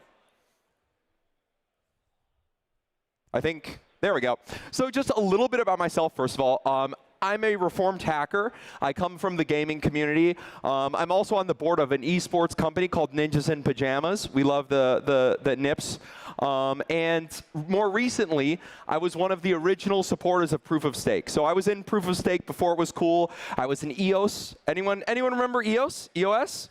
Yeah, I was an EOS top 21 block producer. I know we all lost money on EOS. Thanks Block One. But I also built ZK REPL for WASM-based chains, which is like the first ZK verifier for some of these chains. And I'm also the founder of Psi Protocol, and we're on a mission to bring utility to proof of work chains. Now, one thing that myself and our company do as a Dogecoin developer is we always are trying to think, what can we do to make Dogecoin stronger, right? How can we make Dogecoin better, and how can we add more utility to Doge? Well, we thought one day, maybe, just maybe, we found our new match, right? So if we can marry Dogecoin and Solana, we know that we can make the Doge ecosystem more strong. And it would be really, really nice, in general, if we could bridge Doge and Bitcoin natively to Solana. So that means that we're guaranteed that, no matter what, if I have my Doge on Solana, I can always get it back on the Dogecoin layer 1. It's going to be backed one-to-one. And we don't have to worry about security or hacks or anything, right? So it would be really nice if we could verify Dogecoin and Bitcoin on Solana. So the sort of methodology that you would want to do for one of these things is you'd have some kind of bridge address where I could send my Dogecoin in, and we'd put your Solana public key hash or your PDA account hash inside of the deposit, and then we could verify Doge proof of work on Solana. And then later, maybe when I want to mint my Doge on Solana, I would then go and prove, hey, I've made this deposit. It's for my specific Solana address. And then I'd be able to mint my Doge. And in fact, you can do that. However, we ran into some problems. First of all, there's no Rust library for verifying Doge consensus on Solana, or really anything that's no STD. So we made one called Doge Lite Client, and it's fully zero copy, which just means that anyone can pull in our program and read the state of Dogecoin. So any Solana devs out there in the crowd today? If you want to integrate with Doge and do signaling, you can do atomic swaps, you can do bridges. we've released this contract. We're posting the proofs. You just import that state in, and 0 copy you can read from Dogecoin. It's cool. But yeah, so we made this full implementation of a Doge-like client. And yeah, it's really nice to use. Except there was one small problem, which is that for those Solana devs that are out there, we know, we love Solana, but there are some restrictions on Solana, instructions that maybe we don't have on other chains, right? One of which is related to compute and memory, right? So does anyone know what script is? The hashing algorithm behind Doge. It was one of those back in the day where we're going to make something that you won't be able to make an ASIC for, right? So you could make miners where you have to be using a computer. And the idea was it's going to need a lot of memory and a lot of compute to do this hash, which makes it really hard to do in a Solana program. So instead, what we do is we do that hashing part in a zero-knowledge proof. And then we verify that zero-knowledge proof for that hashing bit on Solana. And after that, we now have a Solana program which can verify the entire consensus of Doge. So essentially, I can run my Doge node in a Solana program, which is fantastic, because then we know about all the transactions that are occurring on Doge on Solana. So we now can make a trust minimized bridge. So essentially, we verify each Dogecoin block on Solana itself, right? We run the full consensus. We check the POW difficulty. We do the auxiliary proof of work, the whole 9 yards. And then when users deposit in, they prove their deposit by referencing the block headers of the latest Dogecoin blocks, and a Merkle proof that links their transaction, their deposit, to the block hash that's been verified on Solana.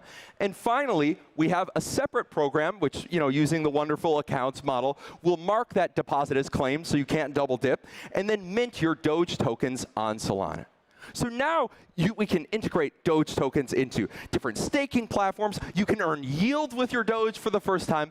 And I think most importantly, you can access a ton of the amazing, fun ecosystem projects that exist on Solana, like Bonk and the works. We just want to shout out Bonk, of course, because we do have a booth with them. Also, as a side note, everyone's invited to come get some of our cool Doge merch. But you can really integrate that original meme into this new meme landscape that is Solana. So yeah. It's a very simple process. In fact, you don't even need a Doge wallet to deposit your Doge from an exchange into Solana. Just enter your Solana address. We generate a specific address for you, and you click Claim Doge.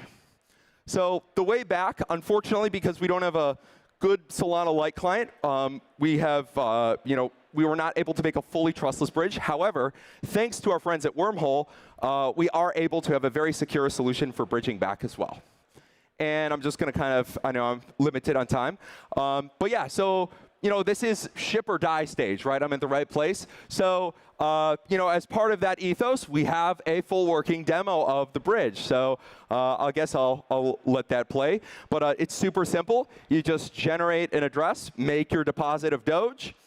And once you've made the Doge deposit, the bridge starts working. We wait for a few confirmations. Of course, we have a wonderful compute shader that's doing the Solana colors. And once the confirmations are done, you can click Claim Your Doge, and now you have your Doge minted on Solana. So it's really that easy. You can go straight from whether it's Binance or another evil centralized exchange, another centralized exchange, and deposit your Dogecoins right onto Solana, self-custody, and start accessing the wonderful Solana ecosystem. But yeah, thank you guys so much for listening. Please follow us on X/Twitter, and we have lots of cool Dogecoin, Dogecoin rewards for various Doge holders and partnerships with some of the amazing people that we've met here in the Solana community. So I just want to say, as a Doge developer, we really appreciate you guys sort of carrying the torch of fun in crypto. And yeah, please visit us online. Thanks, guys.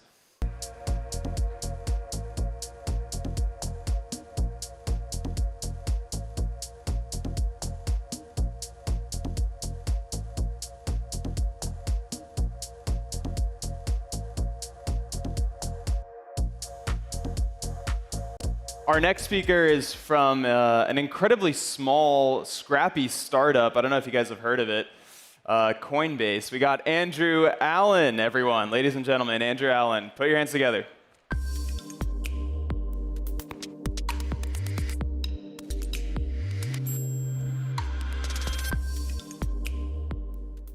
Hello. Great to be here. We love Solana at Coinbase. My name's Andrew Allen. I'm a protocol specialist. I work across DeFi, staking, and all things Solana at Coinbase. So from day one, Brian's had a big vision for Coinbase to increase economic freedom in the world. Now, we really think that DeFi is this next wave of adoption. We see a growing opportunity to leverage DeFi to grow economic freedom. You see up in the top right where Galaxy Research released a graph showing relative volumes of lending activity in DeFi versus CeFi. DeFi is up and to the right. We've really learned over the past decade, I would say, that crypto and disintermediating the centralized venues, like Coinbase even, is inevitable. And in the bottom right, you see that with DEXs versus SEXs as well. Well, the brutal reality is that despite this steady growth in DeFi, it's still a minority of users that actually interface with applications. The vast majority of people in the world, in the US specifically as well, do not interface with applications. So what is Coinbase doing? I think this is where Coinbase can play a pivotal role in building access points to DeFi. So today I'm going to talk through how we've built CBBTC, crypto-backed loans, Prime on-chain wallet, what's on the horizon, and how you can get involved. So we launched Coinbase Wrap Bitcoin late last year, and the response has been phenomenal. So CBBTC is Bitcoin held one-to-one by Coinbase, minted and redeemed via send and receive at 0 fee. This is really simple, but it's beautiful because users have no reason to believe that the security assumptions are different. If they hold Bitcoin in their Coinbase account, they can send it to Solana and immediately receive CBBTC. Don't even have to wait on Bitcoin confirmations. DeFi applications love it because it's a simple SPL token. It's actually the first SPL token that Coinbase has issued. I think that's a big win. And with that, traders love it. It's 0 fee. They get instant redemptions back to Bitcoin on Coinbase, which they can sell or transfer to other venues. So the arbitrage loop is really tight. So when we launched Coinbase Wrap Bitcoin, we weren't necessarily expecting like the overwhelming positive response, but it's been really great to see it grow across DeFi venues, Solana as well. I think there's one clear takeaway here, and it's there's very clear demand for simple, easy access to the top assets in crypto. Crypto assets like Bitcoin being the biggest crypto asset, but beyond that, think gold, stocks, etc. And this was a really cool chart that we saw from Blockworks late last week. I was so excited to see this because I felt that CBBTC was enabling other markets, but this really illustrates that. So CBBTC makes all the Bitcoin on Solana more liquid. Given that it's instantly redeemed, you don't have to wait on Bitcoin confirmations, and it's 0 fee, tightening spreads. You can see when we launched CBBTC, there's like literally 0 CBBTC before November 7th. And since then, the Bitcoin trading volumes have been tremendous across Solana venues. It's so fascinating to see that Bitcoin is now trading in the billions of dollars each month across Solana DEXs. And I feel like CBBTC has played a part in that, so it feels special to me. Now, what are we doing to build on top of the things we've built? And so here we have crypto-backed loans. We launched CBBTC, and then later, earlier this year, we launched crypto-backed loans against that Bitcoin. So by leveraging DeFi, users can now borrow USDC versus their Bitcoin. But under the hood, it all happens one click on their retail application. But under the hood, what's actually happening is they're taking CBBTC, depositing it in Morpho as collateral, borrowing USDC against that collateral at the terms that they've specified, and withdrawing that USDC from the vault to their Coinbase account, which they instantly receive. It's faster than all the centralized options. It's usually cheaper, although it is variable interest rate. And we've seen an absolute tremendous growth here as well. It's so exciting to see that we're actually building directly in DeFi. This is our first DeFi integration That's what I would consider it.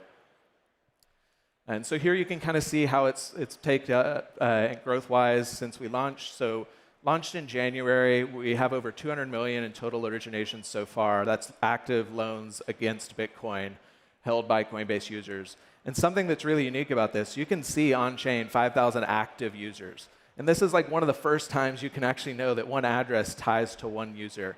Because under the hood, these active loans aren't managed in omnibus accounts. These are individual keys tied to each user's crypto account that they sign with their unique application. And when you take a step back and realize that there's 5,000 people driving $200 million in originations, and you see the size of crypto today, what really happens when you actually have millions of people using DeFi? I think the world can be tremendously different because of it. So what are we doing beyond just retail users? For Insto audience, we actually have Prime on-chain wallet. And not many people know this, but it is on Solana. It's live today. So what this is you can, in your Prime account, which is available to institutions, you can go and make an MPC wallet and interface with any token or application across Solana. This is SOC 2 compliant, so you have the same sort of security considerations and compliance considerations when you're using it. And you are able to, again, interface with all of the Solana apps you love, any asset that's not even listed on Coinbase yet. And I think that this will continue to grow as an opportunity. And not many people know about it, so go check it out if you're an Insto. So to keep it short, we really believe that the future of finance happens on-chain. And we think Coinbase can play a pivotal role in making this accessible for both retail and Insto users. I would say that my tier of the next things that we see on the horizon, and we would love to talk with all of you about this if you have time, access to credit, trade any token, and tokenize more assets. So if you're doing any of those, would love to chat with you. So are you building in DeFi? If so, reach out. We'd love to build on Solana alongside you. You can find my email here. I'm also Andrew on Twitter. Yeah, thank you so much.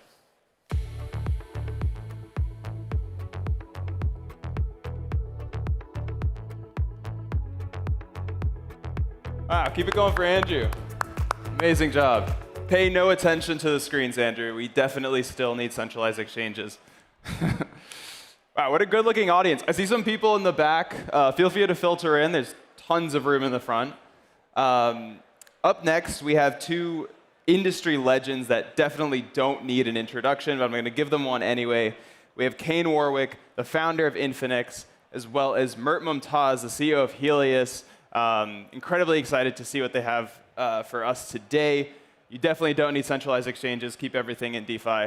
Give it up for our two speakers.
All right. I can't believe we didn't show HSOL on there. I know, right? That was a miss. I'm gonna roast you on this one. Yeah, you should send a complaint.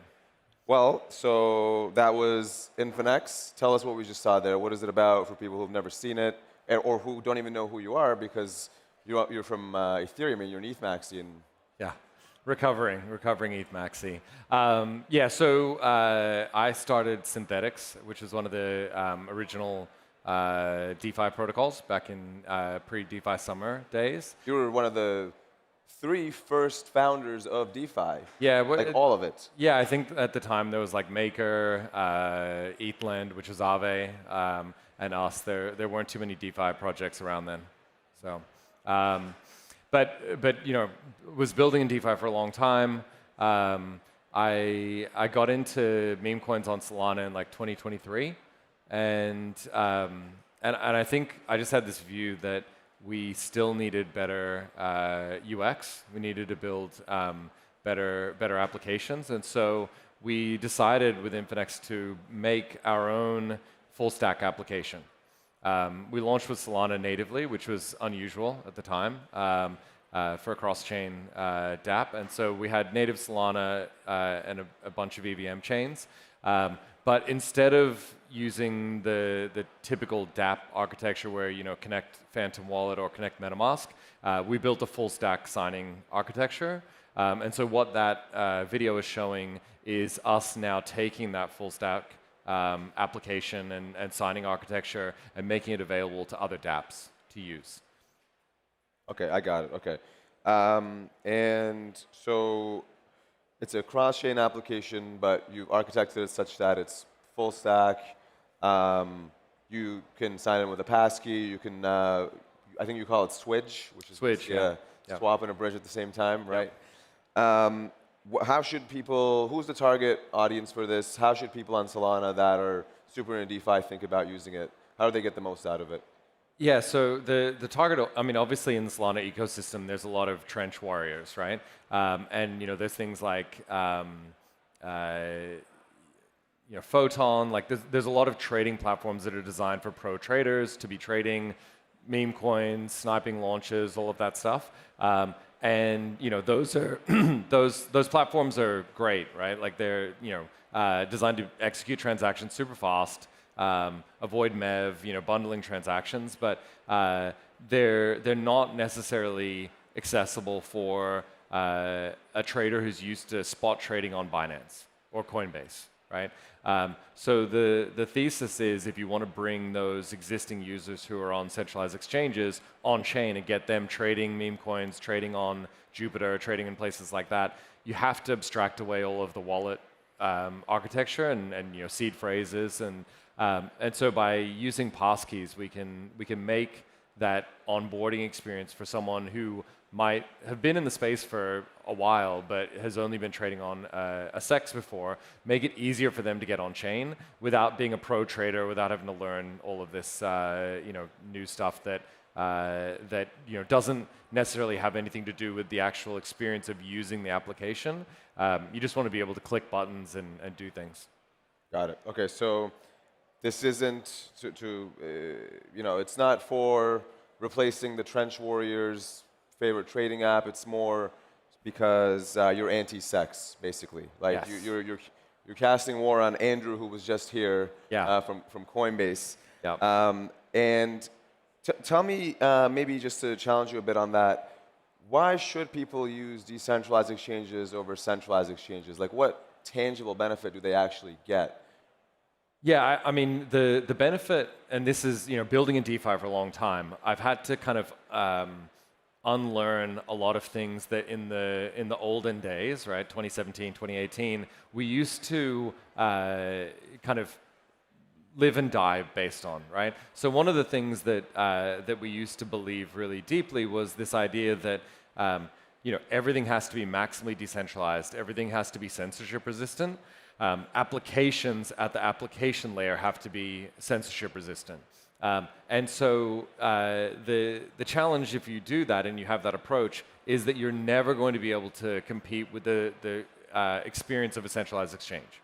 And so with Infinex, we don't try to be censorship resistant, right? We're non-custodial, but not censorship resistant. So we give you the feel and the look of a Web 2 experience, but without kind of needing to do all of the difficult things, needing to learn new things.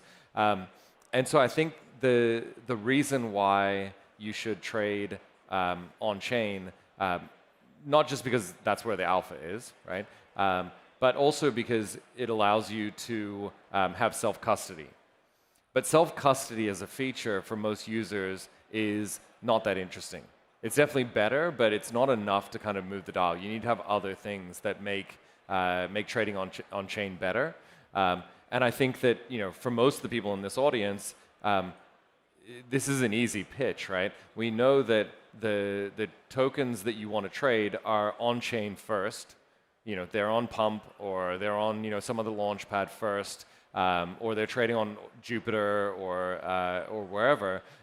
And then everyone else who's only trading on sexes has to wait 2 days, 5 days, 2 years, for those tokens to be listed. And so there's a huge advantage if you can trade on chain, if you can be on chain and have access to any asset that's trading in Orca or Radium or whatever. But again, not everyone is deeply technical enough to want to deal with seed phrases, self-custody, et cetera. So we need to find a way to bridge that gap, make it easy for people to get on chain so that they aren't sitting on Binance waiting for something to get listed. And that's, I think, obviously where the world has to go. Centralized exchanges are great technology. They abstract away a lot of the challenges that you have, gas, chains, et cetera. But they don't necessarily, make the experience of using crypto, especially when you're talking about DeFi protocols, right? Binance doesn't do anything for Camino. Like, Binance can list a token for you and cause the token price to go up, but they're never actually going to deliver any kind of real value to a protocol. They're not going to make Jupiter trading better or put more liquidity into Orca or do any of those things that you want. Whereas an on-chain platform where all of the protocols are being aggregated into this single UI layer actually puts value back into those protocols and tokens directly by creating more transactions, by making it easier to use them. And so, in that way, sexes are kind of parasitic. They suck liquidity off-chain and have it in their own little silo, but they don't really give much back. They're mainly extractive. Got it. Okay. You are obviously, you were telling me about how somebody, when you were walking around, was like, how come you're a speaker? I have no idea who you are. And that's obviously hilarious because you're literally one of the founders of DeFi. But Solana is a very new ecosystem, comparatively speaking, to Ethereum. And so with that, I want to ask, having been in Ethereum since literally day one, and also having been actually pretty early, I would say, to Solana, comparatively speaking to, let's say, other DeFi folks from Ethereum, what do you notice as like the biggest differences between the ecosystems and DeFi specifically?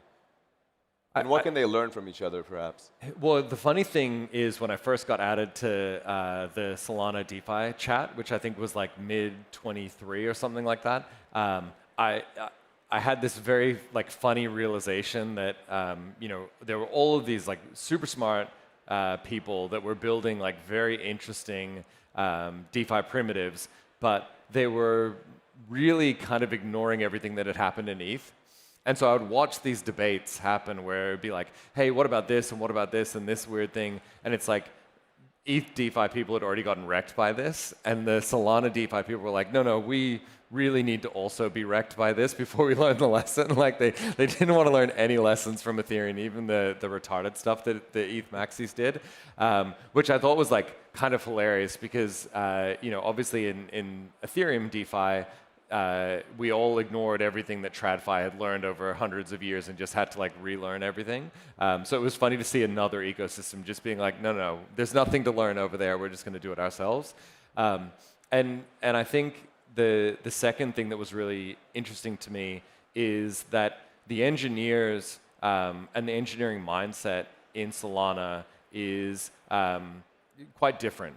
to Ethereum, just in the way that that people think about things.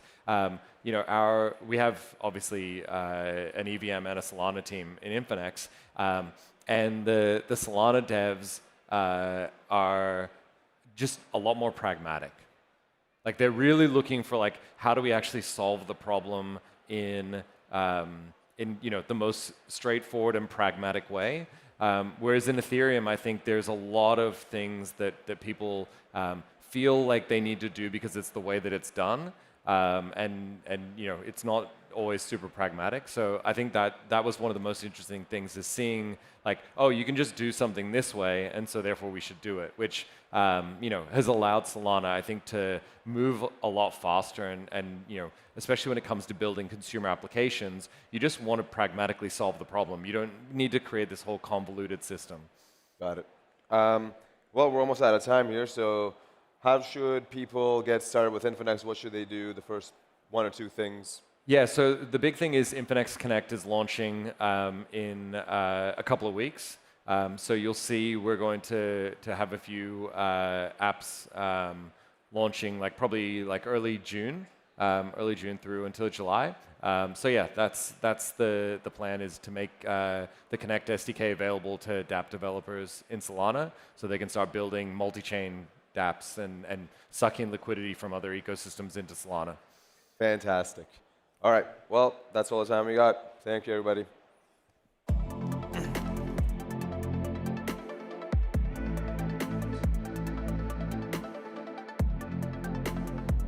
Awesome. I'm all for vampire attacking other chains and bringing liquidity to Solana. Love it, Kane. Everyone, we're going to take a quick 10-minute break. Let's meet back here in 10 minutes, get some coffee, stretch your legs. We got a ton of incredible programming for you for the rest of the afternoon. It's been my pleasure emceeing. Thank you so much. See you guys shortly.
Welcome back, everyone, for the next set of talks. I'm extremely excited to present today Yannick, who is going to be talking about Archium. He is a co-founder and discussing why you should and you will be encrypted through the work that he's been doing. My name is Elon. I'm at the Solana Foundation on the engineering side, focused on payments and commerce.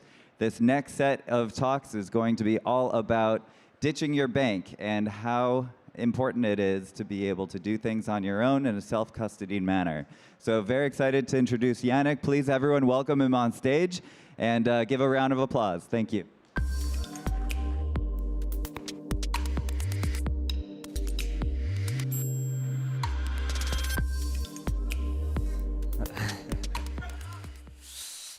You can and should be encrypted. Hi everyone, I'm Yannick, co-founder and encrypted CEO at Archium.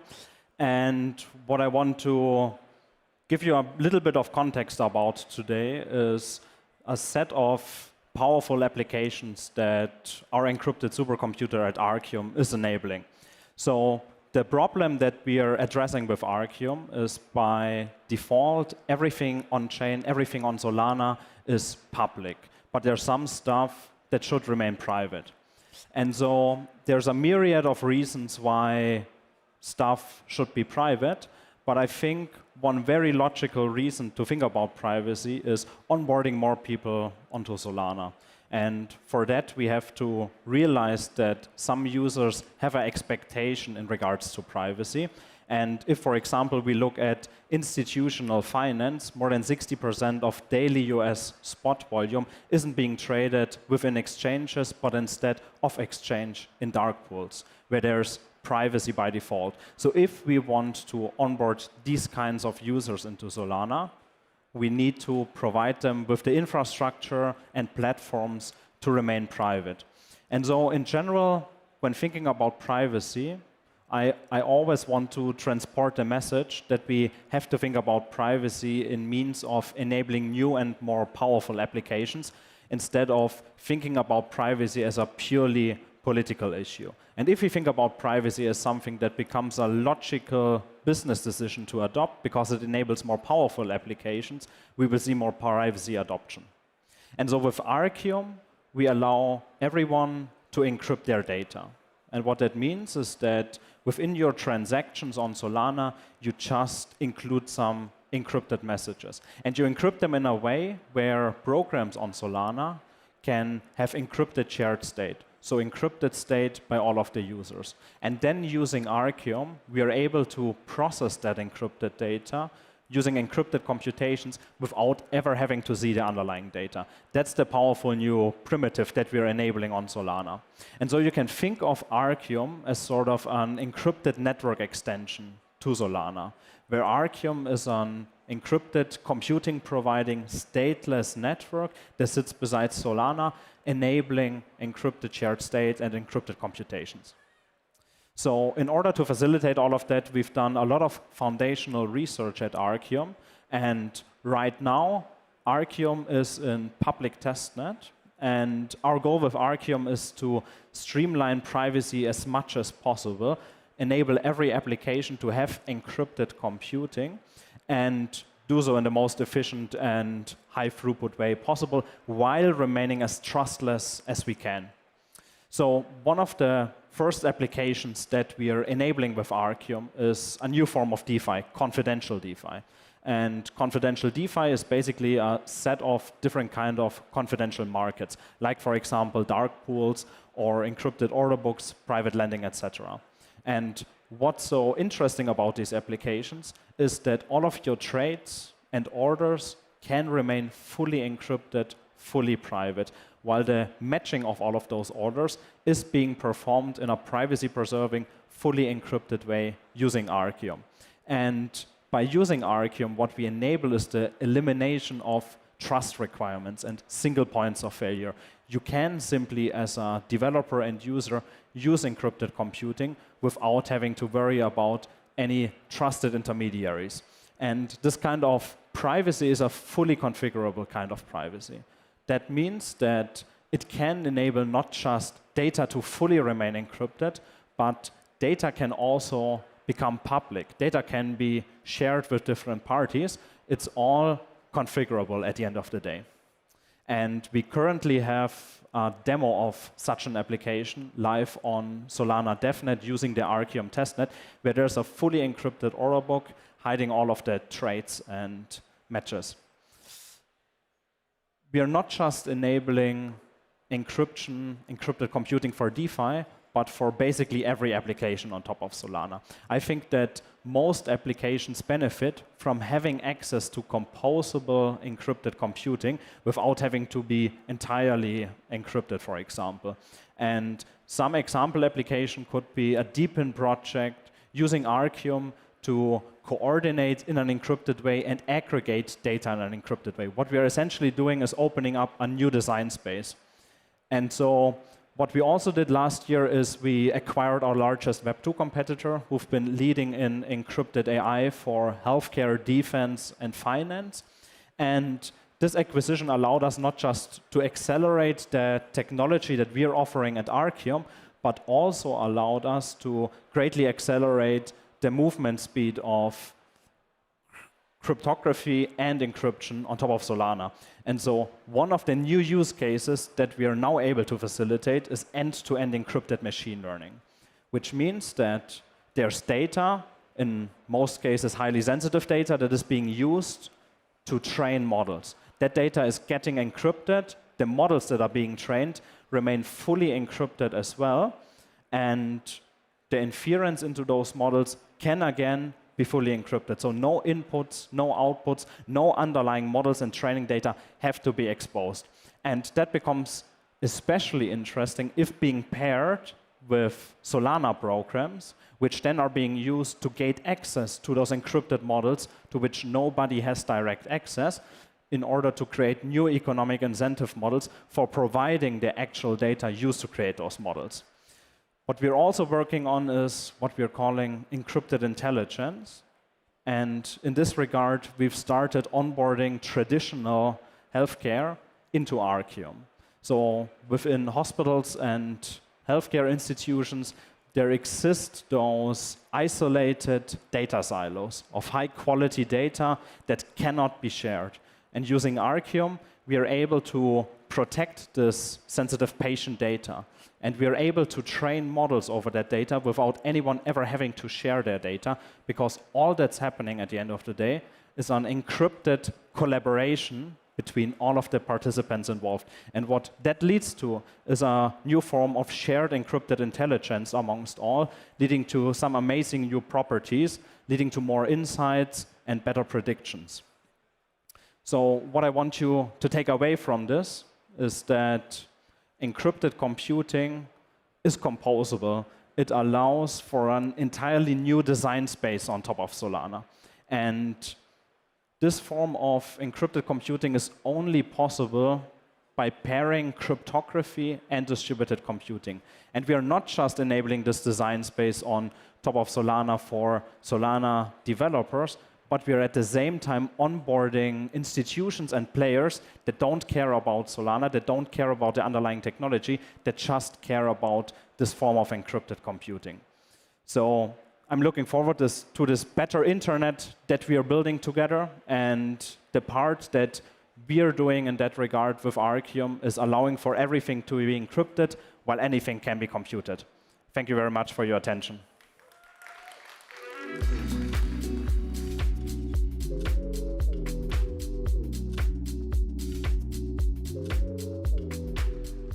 Thank you so much, Yannick. It's my pleasure to now introduce Drake Evans of Agora, CTO and co-founder. They've been building AUSD and doing some amazing things in the stablecoin space. Please, everyone, give it up for Drake.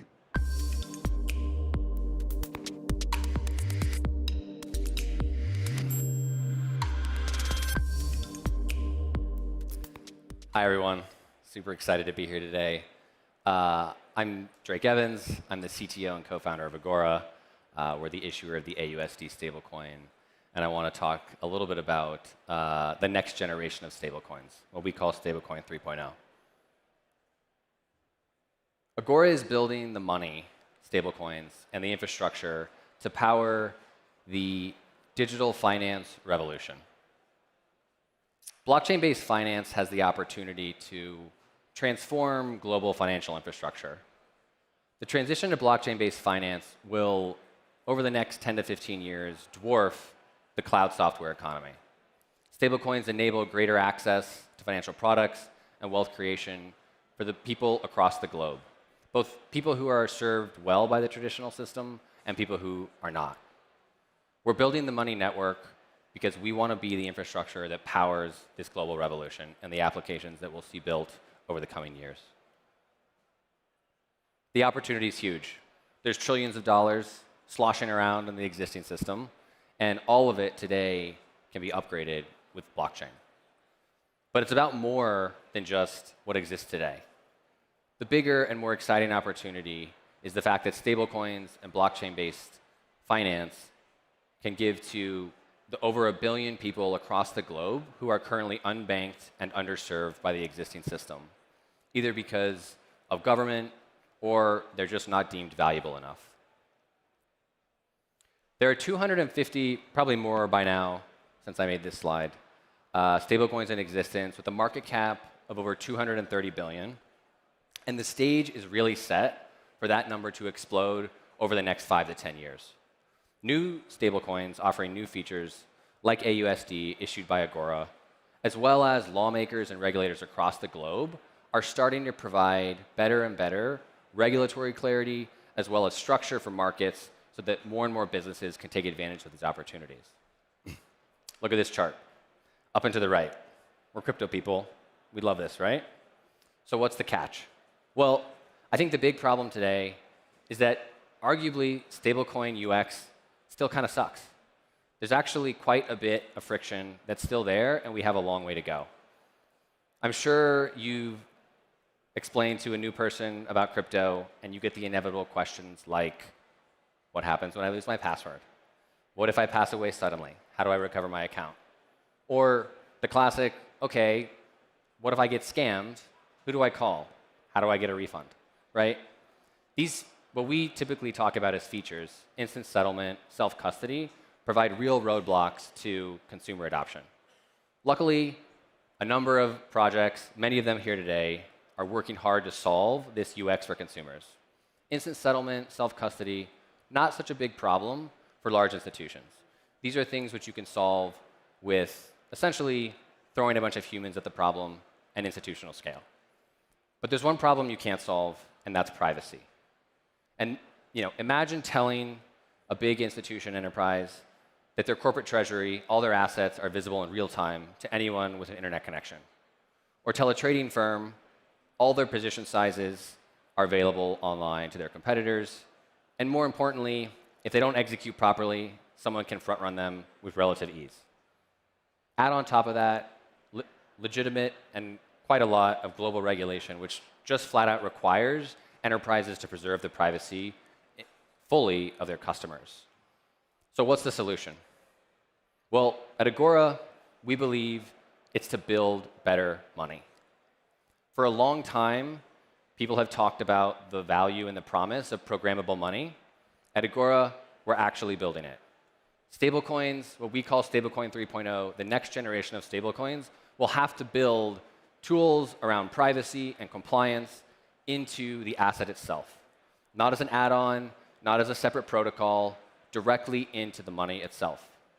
Let's bring programmable money to the world. And that's what I want to talk about today, confidential transfers. Today, confidential transfers are live on Solana blockchain, and they provide the best of both worlds. They're privacy preserving while also providing full auditability and forensic tracing. There's a number of applications today which can benefit from this technology. I think the biggest, the one we've all heard about, and arguably the one that stablecoins are having quite a bit of adoption already, is cross-border payments. It's a huge market. It's going to be over 50 trillion in just a few short years. We can accelerate that adoption with the use of confidential transfers. The one I'm the most excited about, because we've been talking about it for years, is enterprise payments. We can finally deliver on the promise we've been making to people for many years, which is disintermediation, faster settlement times, and cheaper fees. I'll come back to private DeFi in a minute, because I want to talk a little bit more about the key features of confidential transfers. So first and foremost, what's the TLDR?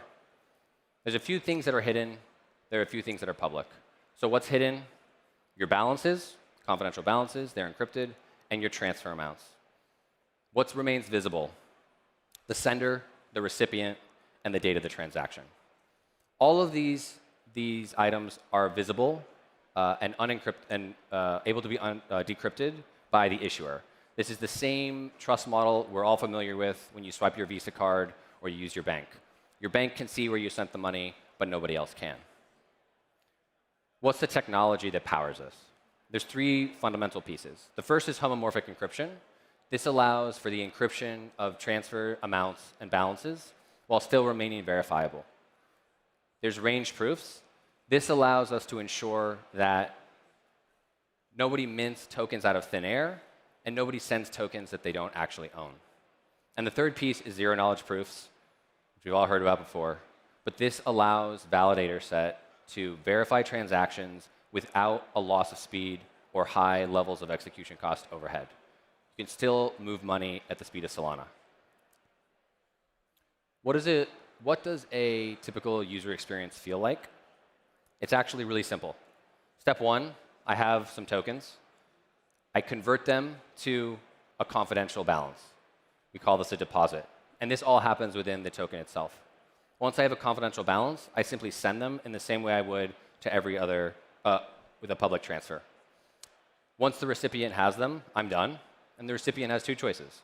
They can keep those tokens confidential, send them, use them in payments or any other applications, or they can withdraw them to their public balance and use them across all of the applications that we know and love today. Let's talk about the integration reality. So confidential balances are live in production today on Solana, and they're ready for use.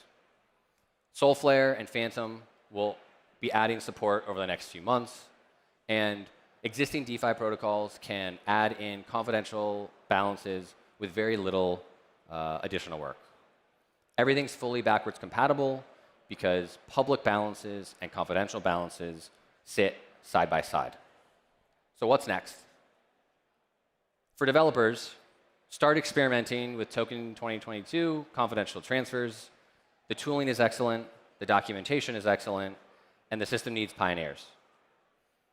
For protocols, think about how V2 of your application could be enhanced with privacy.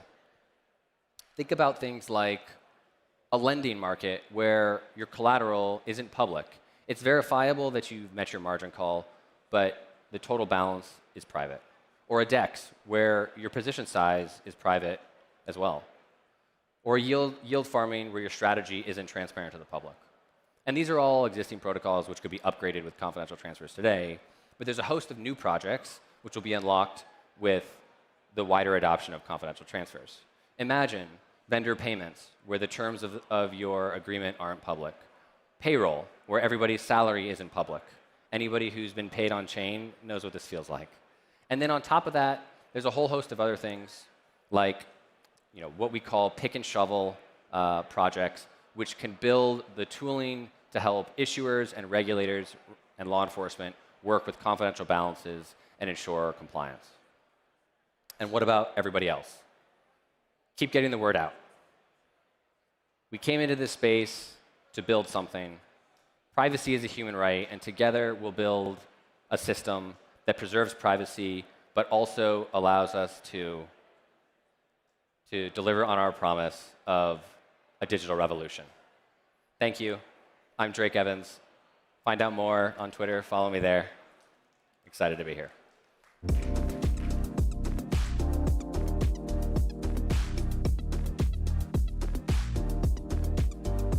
Thank you so much, Drake.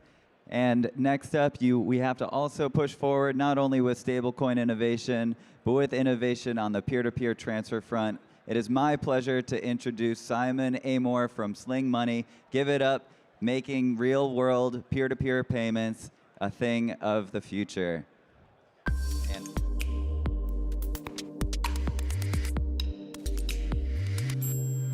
Hello, everyone. My name's Simon Amor. I'm a designer and co-founder of Sling Money. And today I'm going to be giving you some tips for building user-centric products. For those of you who don't know, Sling Money is an international payments app built on Solana. It lets you pay anybody, anywhere, instantaneously for a fraction of the cost of traditional finance products. We've been building Sling for a couple of years now, so I'm going to be giving you some tips from some of the stuff we've learned along the way. Tip number 1, people don't care about tech. Might be a little bit strange thing to say at a tech conference, especially with a room full of crypto enthusiasts, but the average person on the street doesn't actually really care about technology. But they do care about what technology can do for them. There's a really great quote from Clayton Christensen. It says, people don't want to buy a quarter-inch drill, they want a quarter-inch hole. People don't want technology, they want solutions. They just want to get things done. So it doesn't necessarily mean that technology doesn't matter, but the way we talk about it and the way we sell it really does matter. Take this phone, for example. There was a time when this was peak mobile technology. It worked. It was pretty solid. You could play Snake on it. And a lot of people couldn't see why you would need anything more than this. In fact, a lot of people spent a lot of time iterating over this, making small improvements and small adjustments, but never really making anything meaningfully better. And then came the iPhone. This was a real step change in mobile technology. It opened up a world of opportunity that people had never imagined before. And people didn't ask how the multi-touch screen worked or what the web browser was built on. They cared that everything they'd always wanted to do could now just fit into their pockets. And imagine how complex and advanced this device was, and then just listen to how simple it is when they talk about it. This is how you turn it on. This is your music. This is your email.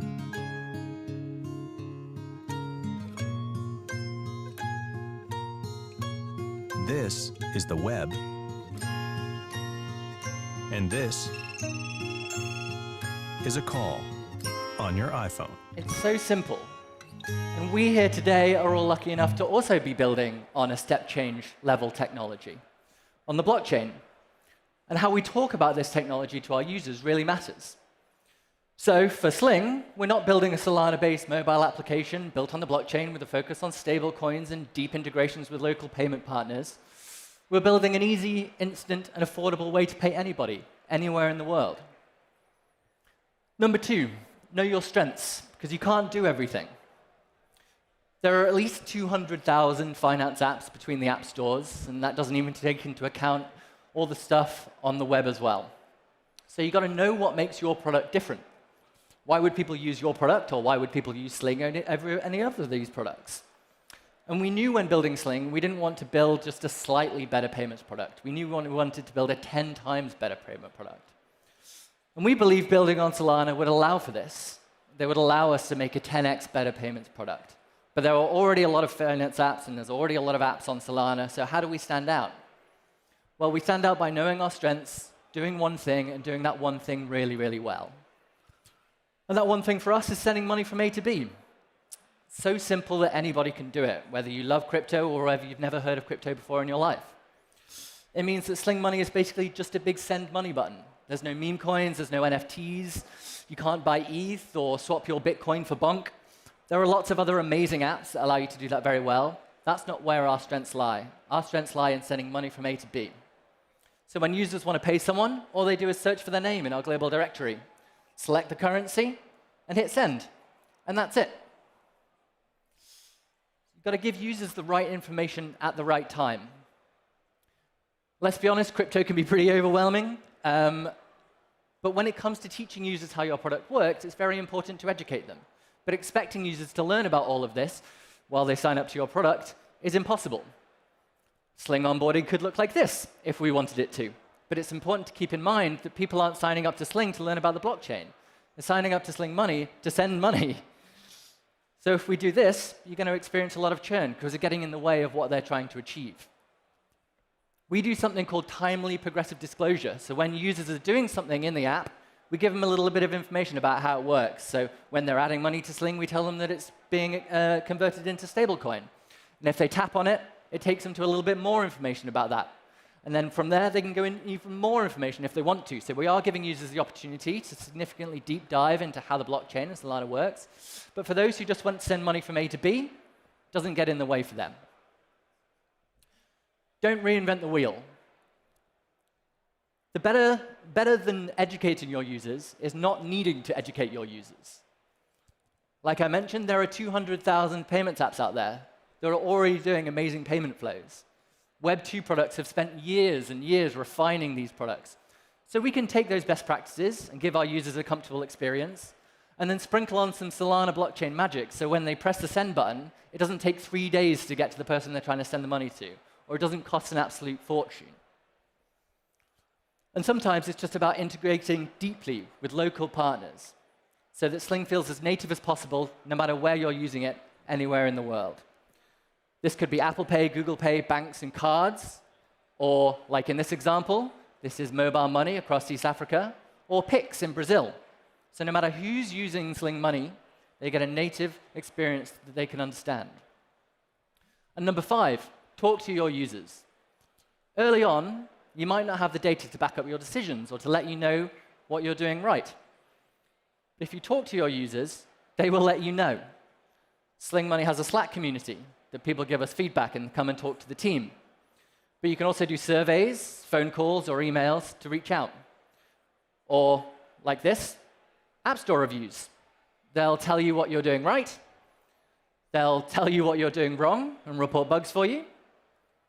Or they'll tell you what they want from your product. It's a nice app. I'd love to be able to get paid into my Sling wallet.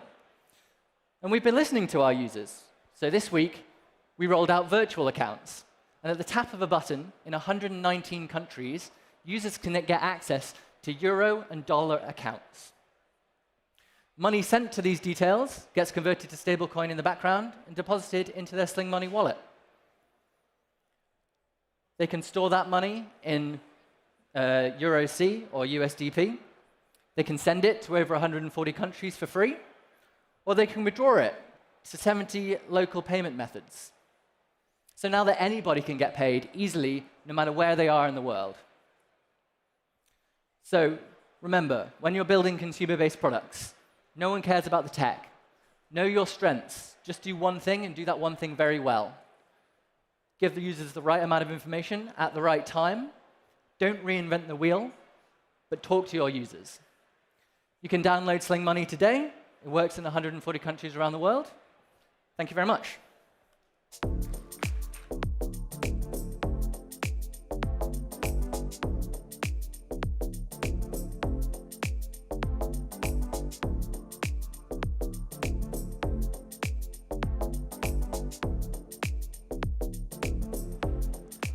Thank you so much, Simon. And next up, we have Pedro Gomez from Wallet Connect, going to be talking about how they have been improving things, not just for the EVM world, but also for Solana. We don't also need user-centric design for people that are using the products. We also need it for developers that are going to end up developing the products, in this case, wallets. Please, everyone, give a warm welcome to Pedro Gomez from Wallet Connect.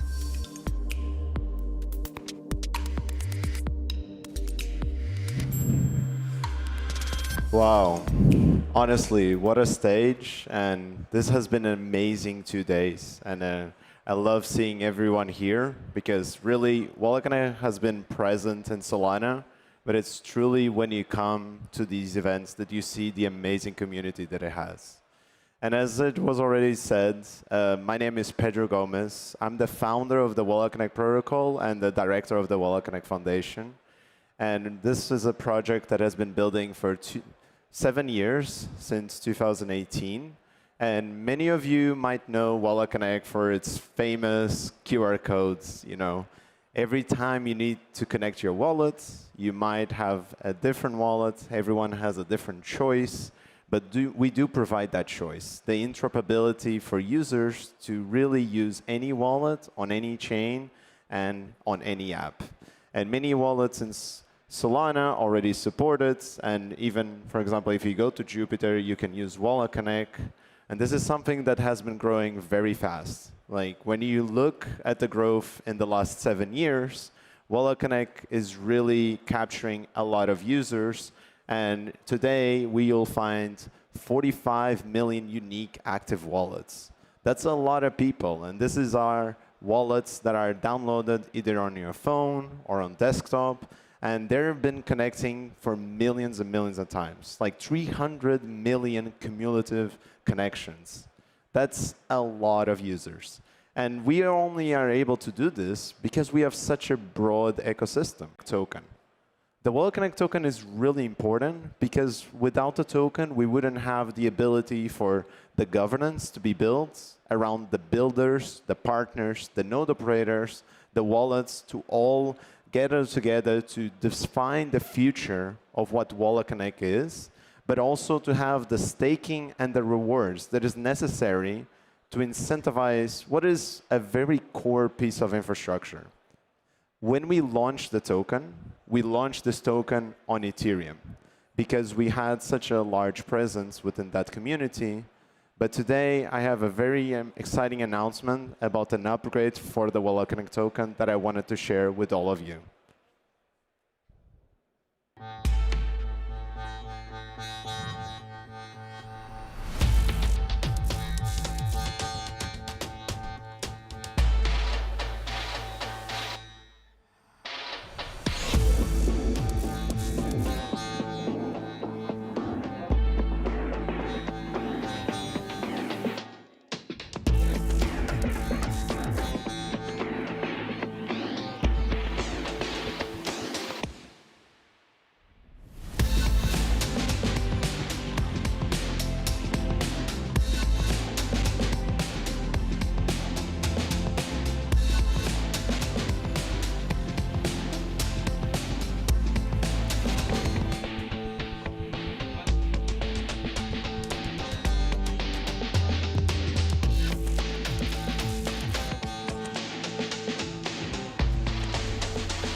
That's right. Wallet Connect token is coming natively on Solana. We wouldn't be building a multi-chain future if the Wallet Connect token would be only available in one chain ecosystem. Wallet Connect protocol has enabled so many chains to have a better user experience, and we want to make sure that all communities across all chains have the power to be involved.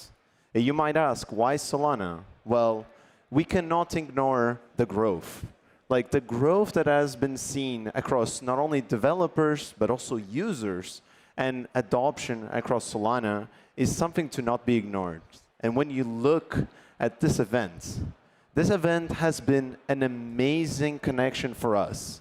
We have been building connections with wallets, but being here and supporting this event has been a great connection for us with all the builders, the developers, the designers, and overall the people that bring to reality what is next for the consumer era for blockchain. And most importantly, now that the Wallet Connect token is present natively on Solana, we're actually going to tap into the community. The community aspect is truly what is the most important thing.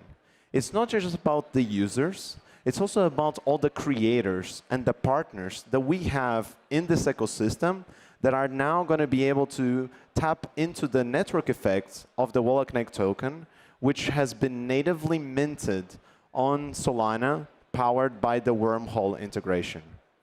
I'm super excited to make this into a reality because we have, in the past, been a multi-chain protocol, but now we're also a multi-chain token who is going to bring this summer, together with our claim partners, to have the token available for all of you this summer. Thank you so much.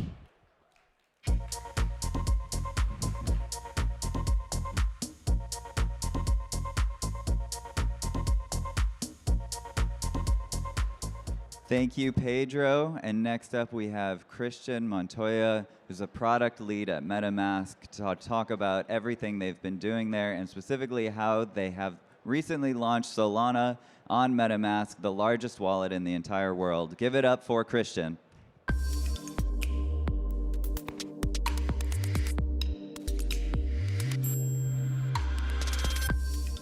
All right. Hello, everyone. For the past 9 months, I've been leading the network expansion group at MetaMask. So you could say that after 9 months, we're giving birth to Solana natively on MetaMask. Okay. Our primary goal over this time period has been to enable Solana support for the over 30 million monthly active users of MetaMask. And today, I'm going to be sharing a little bit about what we learned in that process and how we think about making a seamless multi-chain wallet experience. So for those who don't know, MetaMask is the OG Ethereum wallet. It has the broadest support for Ethereum-based networks, but until now, it never had native support for other types of blockchains like Solana. One of the most requested features we've had from our users has been native Solana support. So we've spent the past 6 months overhauling and transforming the MetaMask codebase in order to be able to support Solana natively. We've also conducted many hours of user research and design planning to introduce this new experience to our users. And one thing that became abundantly clear in our user interviews as we talked to users is that many of the MetaMask users also use blockchains like Solana and Bitcoin, especially the pioneer users, the ones who are the frontier of Web3, on-chain traders, airdrop hunters, NFT enthusiasts, and etc., are by and large multi-chain users. So our mission became twofold. One is to build a friendly Solana experience for our existing MetaMask users who haven't tried Solana yet, but the other is also to build a familiar and compelling Solana experience for those who are already using Solana today and will be using it with MetaMask. And so I'm going to talk about some of the differences and user expectations that we studied during this journey. On Solana, trading tokens is the name of the game. The primary use case that wallets and dApps support is token trading and portfolio tracking. Other features like NFTs are secondary. Shorter block times on Solana and the rise of token launchers has shifted user expectations towards expecting wallets and dApps to index and be aware of tokens as fast as possible. It's now standard for wallets and dApps to track new tokens as soon as they're created, such as on pump.fun. This is a significant shift from what users expected on Ethereum. On Ethereum, there's a long tail of networks and tokens, and users were comfortable with the friction of adding these things manually to the wallet. And they didn't necessarily expect in the early days of decentralized exchanges that all of the tokens that they were trading would be visible in the wallet, and so they would add them manually. But now, with Solana being a single chain and a very fast trading experience, users are expecting that they can access those tokens, especially if a meme coin can pop up very quickly and users want to chase that. They expect their wallets and dApps to index that information right away. And so these user expectations necessitate unique infrastructure approaches, for example, real-time data streaming. The good news is, while we've been building this faster trading experience in MetaMask and faster availability of data, the experience is improving across the board, across all of the different chains that we support. When it comes to transaction execution, transactions on EVM networks rely on a fee market, and users can just pay more to have their transaction included. Also, transactions can get stuck in the mempool, and then users need to pay more to get them unstuck. But on Solana, when the network is congested, users have transactions fail. There's no mempool, so transactions don't wait to be mined. And if a transaction fails, users will just try again to have it included. That being said, slippage is a much bigger problem, especially with long-tail assets, new assets that may not have much liquidity yet. So users, in some cases, will dial up slippage. They'll increase that, but that opens them up to more risk. That puts them at danger of potentially having a lot of the value of their trade taken away when they go to make the transaction.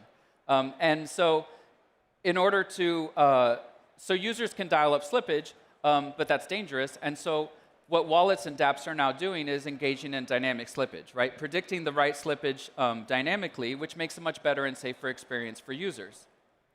Likewise, users also expect that when they go to make a transaction that they're going to have a simulation. And it's very important on Ethereum networks, dApps expect wallets to make the transaction and land it on chain. On Solana, not all dApps expect the wallet to land the transaction. Many Solana dApps have their own transaction infrastructure, but it's unrealistic for most dApps to run that type of transaction infrastructure. And with the advent of simulations, it's very important that a user, when they see the simulation in the wallet, that the wallet tries to enforce the outcome of that transaction on chain.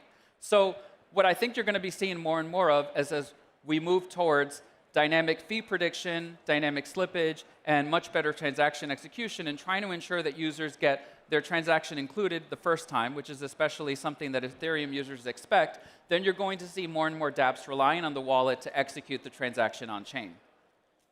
Now, lastly, when we talk about dApps, the Solana wallet standard that all dApps use today is primarily a single chain and a single account paradigm. When you switch the active account in your wallet, oftentimes what will happen is the wallet will disconnect from the dApp, and you'll have to start over. But user expectations for wallets are increasingly multi-chain and multi-account. And the Ethereum provider implementation that dApps use in the Ethereum ecosystem actually allows a wallet to give multiple accounts to a dApp, and for the dApp to seamlessly use those different accounts simultaneously. And each Ethereum wallets, like MetaMask, has actually moved towards a seamless multi-account and multi-chain experience, where you can actually be connected to multiple chains at the same time within the Ethereum ecosystem. Now, most dApps today are not designed for this experience, but at MetaMask, we've actually been pioneering a new wallet API for dApps, which allows you to connect multiple accounts across multiple chains simultaneously and to make transactions and signatures across those different accounts and across different scopes of different networks. And so if you can imagine using a dApp like Magic Eden or OpenSea, connecting multiple accounts across different chains like Ethereum, Base, Linea, and Solana at the same time, and then making transactions across those different chains in a seamless experience where you don't have to change the network configuration or mess around with the active account in your wallet, this is what we're building right now. And if you are building a dApp, I would love for you to talk to me so I can share some details of how you can start playing around with this new wallet API. But I think this is what you're going to see in the future with multi-chain dApps, is a really seamless wallet API experience.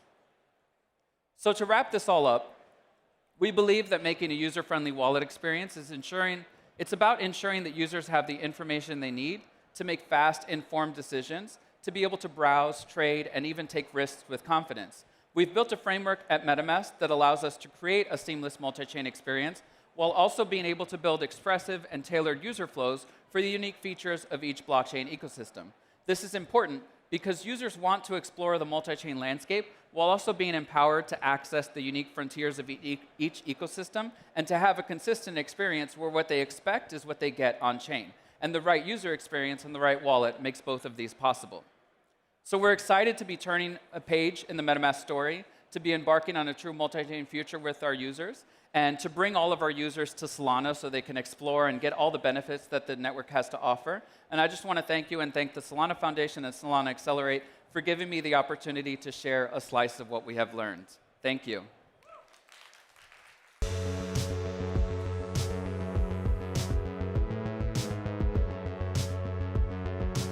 Thank you, Christian. Next up, we have Ray Lee from Daisy. He is the co-founder of CEO. Daisy, as you're about to learn, has been facilitating engagement from verified creators across Instagram, TikTok, Snapchat in order to improve performance of ads, and they are using blockchain. Here we go. Give it up for Ray Lee. Thank you.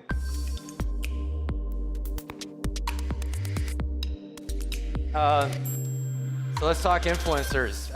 My name is Ray Lee. I'm the co-founder and CEO of Daisy.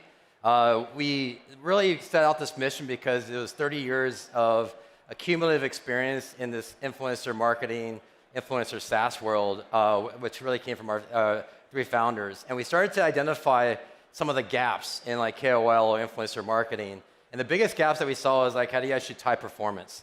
And how do you go down funnel and actually say, well, influencers are posting for promotion purposes, but how do you actually attribute success around ROI? And so that's why we built Daisy, and we are calling it the first creator-powered ad network. We're bridging performance with the creator and influencer marketing. And we're doing this by rewarding creators for their engagement, their comments, likes, and shares on a microtransaction basis. As opposed to just paying $5,000 or $10,000 for a promotion, you can actually fuel a whole network of creators on Daisy by way of their engagement. Because ultimately that is what drives the algorithm on these platforms. So we had to ship the app and get it in the hands of creators first. So we got 2,000 creators. Right now they're all mainly Web 2 creators, and we started onboarding Web 3 creators. And the first thing they did was they verified their accounts in the app. So that means they logged in and connected through OAuth, Instagram, TikTok, Snapchat, and X. And we started pulling a lot of data. Once we get their login, you can start using tools like Opacity's ZK-TLS. and create a lot of these attribution by way of grabbing data, their behavioral data, their consumption data, their content styles. And we're also now starting to pull some of their watch history data. And what this does is gives us a cohort analysis. It creates these networks of creators that we could tie to a brand thesis or a product thesis and help them with not just their organic content amplification, but their paid content, which we then provide these upper and lower funnel type of solutions.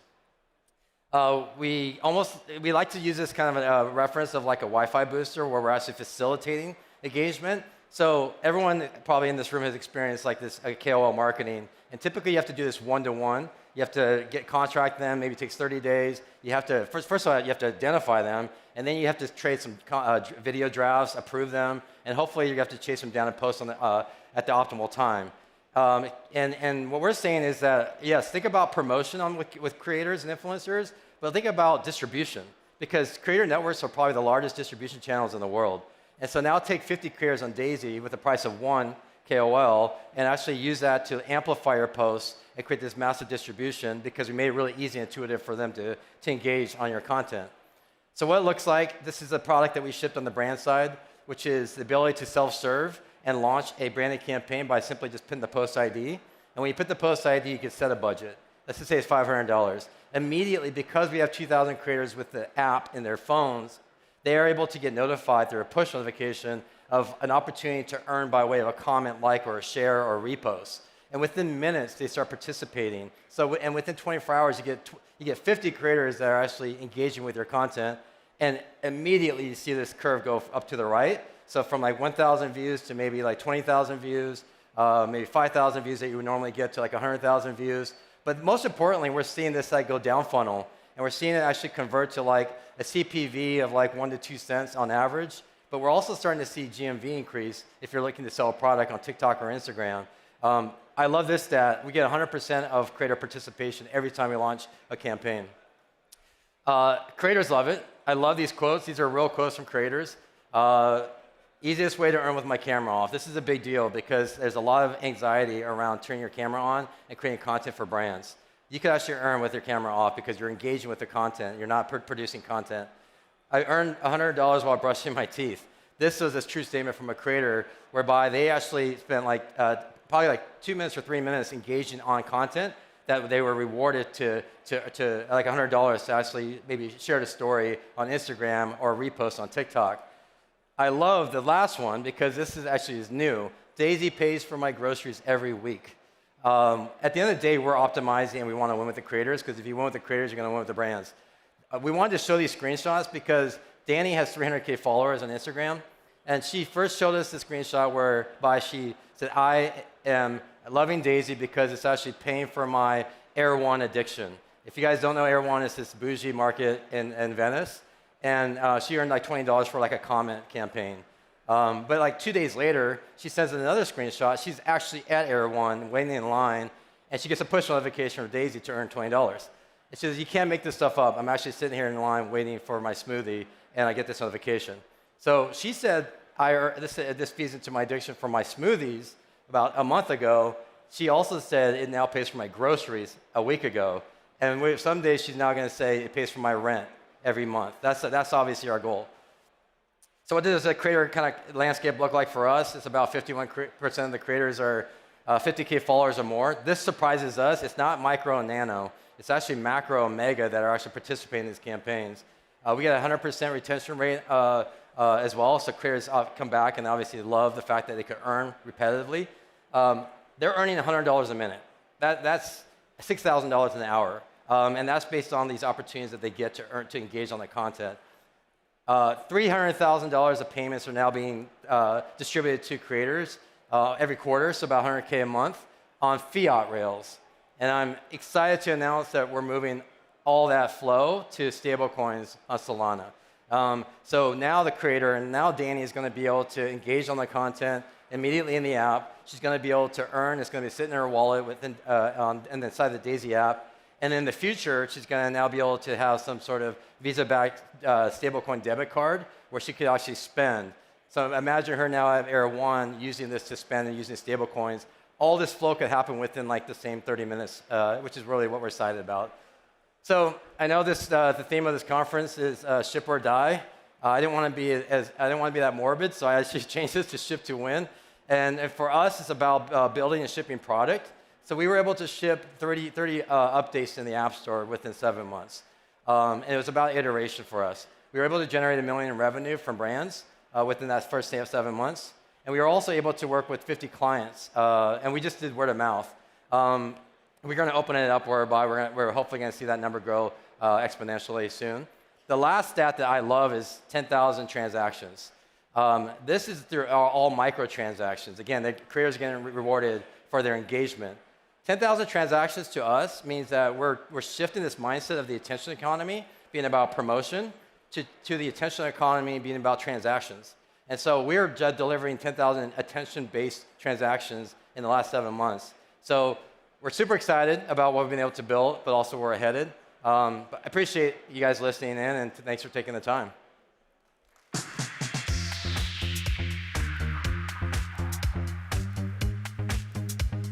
Thank you, Ray Lee. It's my pleasure to introduce Amir Bandiali from ZeroX, co-founder and co-CEO, and discussing a bit about what it was like to go from EVM to Solana. Give it up for Amir. He is going to be sharing some amazing information that I'm sure all of you need to know. Thank you. So I'm Amir, co-founder, co-CEO at ZeroX. We have been building in this space for a super long time, since 2016, and it's entirely been in the Ethereum and EVM world up until now. So I wanted to share some reflections on Solana and how my thoughts on it have evolved over time, because I have been exposed to it from the very early days. First, a little bit about what ZeroX actually does. We've been building decentralized exchange infrastructure in this space since 2016. We launched originally in 2017. Today, we focus on liquidity aggregation. We power the swap functionality in all of your favorite EVM wallets and applications, and over $150 billion in volume has been routed through our APIs over the years. Now, a brief history of ZeroX and Solana. So in 2018, we were thinking through DEX mechanism design and market structure, thinking about fair ordering of transactions and things like that. And one of our investors introduced us to a little company called Loom Protocol. Most people probably have never heard of Loom Protocol. That's actually what Solana was called before it became Solana. So we meet up with Toli in our office. Turns out he was literally our next door neighbor in San Francisco, and clearly a very smart guy. But at the time, every new blockchain was promising the world, but it was all kind of vaporware, right? Like the only live functioning blockchains were Bitcoin, Ethereum, and then forks of the two. So I kind of took the view that I'll believe it when I see it, not quite the right time to build on it. 2019, Toli hits me up again. I think Solana had just launched on testnet, and he was like, Amir, what will it take to get ZeroX to build on Solana? ZeroX was the most prominent DEX protocol at the time, but 2019 was also in the midst of a very deep bear market. For those of you who were around then, this was the bear market where people were questioning the need and existence of this technology at all. We were not really sure if we were going to make it out. Everyone was just like focused on trying to find real use cases and users. And even though we were the largest DEX protocol, we didn't have a ton of usage. There were probably like single-digit thousands of users in the space. So I told Toli, come back and talk to me when there are actually users and tokens on Solana. Next couple of years, the space kind of blows up. DeFi summer happens. DeFi gets product market fit. DEXs get product market fit. We're crushing it. We're along for the ride. Our volumes are going through the roof. And Solana started to get an inkling of traction. But compared to all the adoption that we were seeing, and we're expanding to all these new EVM chains and stuff, we were just focused on growing and keeping the lights on. Still not quite the right time. Then in 2021, something kind of interesting happens. Despite us doing really well, 3 folks from the team decide to leave, and they started a little wallet called Phantom. So we're like, okay, well, I wonder why they decided to go all in on Solana and started to think about it a little bit more seriously. Solana started to grow throughout 2021 as well, and by 2022, we actually more or less made the decision to build on Solana, and we were pretty much ready to pull the trigger until something catastrophic happened, and FTX blew up. This obviously hurts Solana a lot, but it impacted the entire space. I mean, just across the board, trading volumes are down like 90%, right? And company priorities changed. We just needed to focus on building a sustainable business, growing as much as we can, going where the users are. Not quite the right time for Solana. In retrospect, this was the critical mistake. If I had to do it over again, would have just hired out another team, built it in parallel. This is the bear market that I think actually was sort of responsible for Solana's success, perhaps. I think it created a really resilient and passionate community, which just survived throughout the bear market, right? And caused this very violent comeback, which was really hard to predict. But if it was just a bull market throughout, I'm actually not sure if Solana would have kind of reached the same scale that it's at today. And then finally, 2024, end of 2024, we make the decision to build on Solana. So why now? I think Solana is one of the only 3 chains that has truly crossed the chasm. Bitcoin proved money, Ethereum proved smart contracts, Solana proved velocity in more ways than one. Speed of the blockchain, speed of token creation, speed of team execution, frankly. Genie is out of the bottle now, and it's not going back in. I think no matter how bad things get, no matter how bad the markets are, Solana is going to survive. I am very confident of that. Our mission at ZeroX has always been to create a tokenized world where all value can flow freely. I mean all value. And we're at the point where I cannot in good faith say that we are accomplishing our mission unless we are live on Solana and making a serious impact there. It is very clear to me that Solana has become a nexus of tokenization and that trend will only continue. It is no longer a choice to build on Solana. It is a necessity for us to build on Solana in order for us to accomplish our mission. So ZeroX is making a large and permanent investment in Solana, and here's why you should be excited about that. In the EVM space, we are known for our world-class routing. Our routing algorithms will find by far the best prices. We are known for having the best trade execution, meaning that users actually realize good prices, not just see good quotes. And we have pioneered many different liquidity models in the space, including order books on Ethereum, RFQ on Ethereum, and we've even dabbled in some AMM design. We are building our Solana integration from scratch. We're not taking any shortcuts. We're not just wrapping existing APIs. We are building it the right way to make sure that we are taking all the best properties of our EVM APIs and bringing them to Solana as well. And more competition in Solana will ultimately drive innovation and create more value for users and developers. The Solana blockchain is really cheap, but if you look at the overall effective fees that users are paying per trade, they are actually quite high. And I believe by us entering the space and driving more competition, we will ultimately drive down those fees for users and developers. Over the years, we have witnessed EVM market structures evolve a lot. I am sure that Solana will continue to evolve, and we are excited to be a part of that evolution. I expect to see many more sophisticated AMMs launch. I saw just a few days ago, Ellipsis launched a sandwich attack resistant AMM, which looked pretty interesting. We're going to see off-chain models in Solana like RFQ.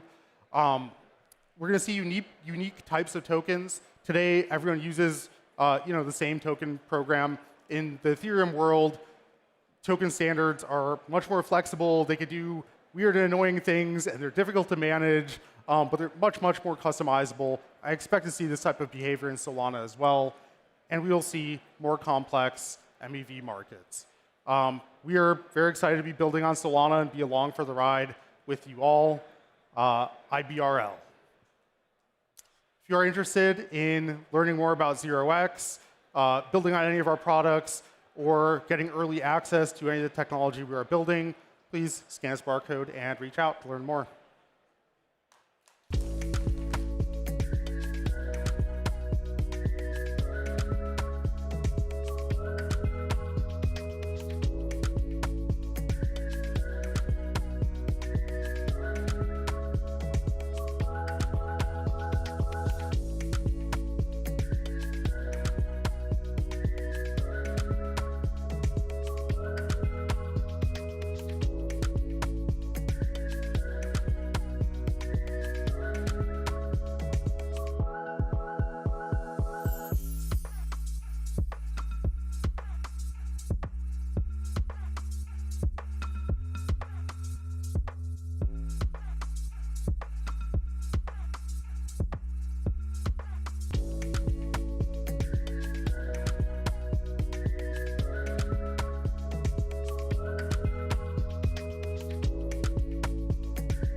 All right, everyone, it is my pleasure to introduce Solomon, the head of product at the Solana Foundation, to talk about the Solana attestation service. This is one that I have personally been asking about for months. I'm extremely excited about this product and this release. It is going to be enabling things you never thought was possible on-chain. So please, everyone, give it up for Sol.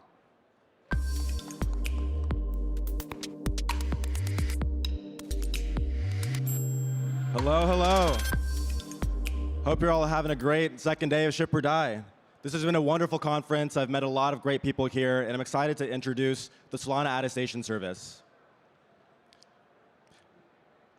The Solana attestation service is a new permissionless protocol that allows for associating off-chain data with on-chain wallets. The biggest thing here is an unlock for on-chain equities and IPOs to associate KYC and proof of humanity information with users on-chain. The biggest thing here is a permissionless protocol that allows for you to create schemas of different types of data, associate that data to users, and then have tokenized issuance of those attestations on-chain. It's a really awesome protocol that allows you to do a lot of things like loyalty, proof of humanity, Sybil resistance, KYC proofs, and so much more. And here, we're going to have a live demo with Chuck and Rohan actually using the Solana attestation service on DevNet today. And it's going to be a really awesome demo, so I'm excited to introduce them.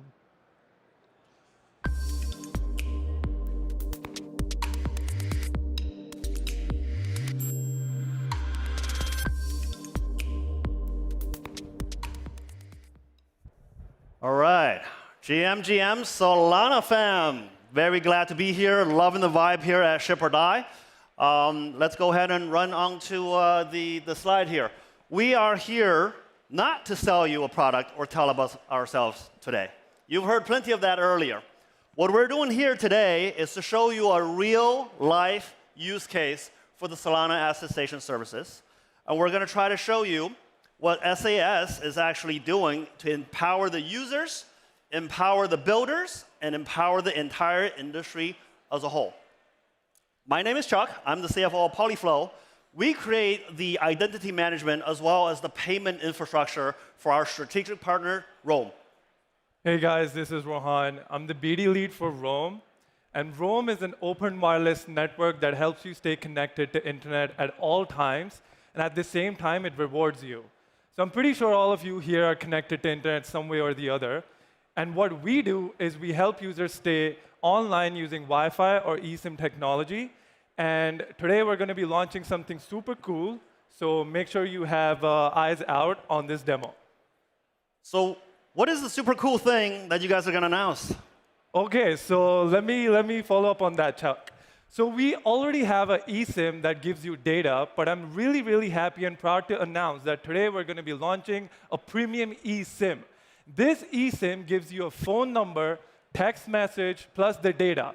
Imagine a Web3-related eSIM which you can use and basically attest your KYC on Solana using Polyflow and basically use straight away and earn rewards while doing so. All right, let's take a look at this new eSIM. Because as everyone knows, if you are applying for a phone number, there's a set of information collection, a KYC process. So for regular users, I think we've all come to adore the process. Let's go ahead and show our audience what that process looks like for a user who has not been KYC'd prior. For sure, Chuck. So here you can see the Roam app. And any user that wants to apply for the premium eSIM will have to go through a KYC process, of course. So this is the process that they're going to see on the app without including the Polyflow and SAS integration. They're going to tap on the premium eSIM. Let's just wait for it to load.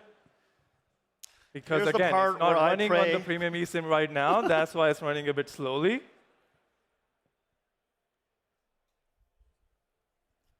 This is the part where I pray really hard for the test servers to work, right?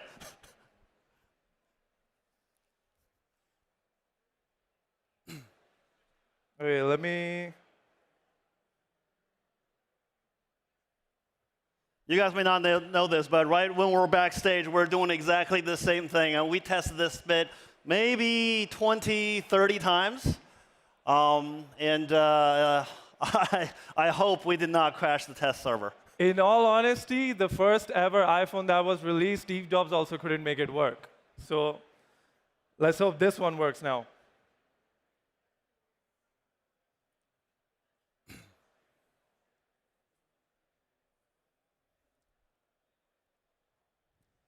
OK, I think I'm going to give up on this one. But I can still explain it to you guys. So whenever a user goes through KYC, they have to go through the boring process of clicking a selfie. And you might not be looking good at that time. Or you have to put in your address. You have to put in your phone number and all of that stuff before you even get accepted for the KYC. And then at times it gets rejected. And then you have to redo the whole process. And it's kind of boring. So that's why we're integrating SAS and Polyflow within the Roam app to make sure the KYC process is seamless and it is on the blockchain. OK, let's get right back over to our video here. Before we run the video, I just want to say we had our friends at SumSub do a KYC for us for some of our wallets to make sure that once a user has already been KYC'd via some other process, maybe you've gone and gotten a card. Maybe you've gotten some sort of bank services or anywhere else that requires a KYC. This is the part where we are trying to take away that repetitive KYC process for a user. And if a user doesn't have to go through this 5-10 minutes worth of putting up a selfie, taking out your document, then it's a fantastic experience. It also retains them and makes them more likely to stay with the service and actually use your service. So we were lucky enough to have our partners at SumSub do some KYC for us. So here's a shout out to them. Let's please roll the video.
All right, that is exactly what we should have done in terms of the non-KYC bit, right?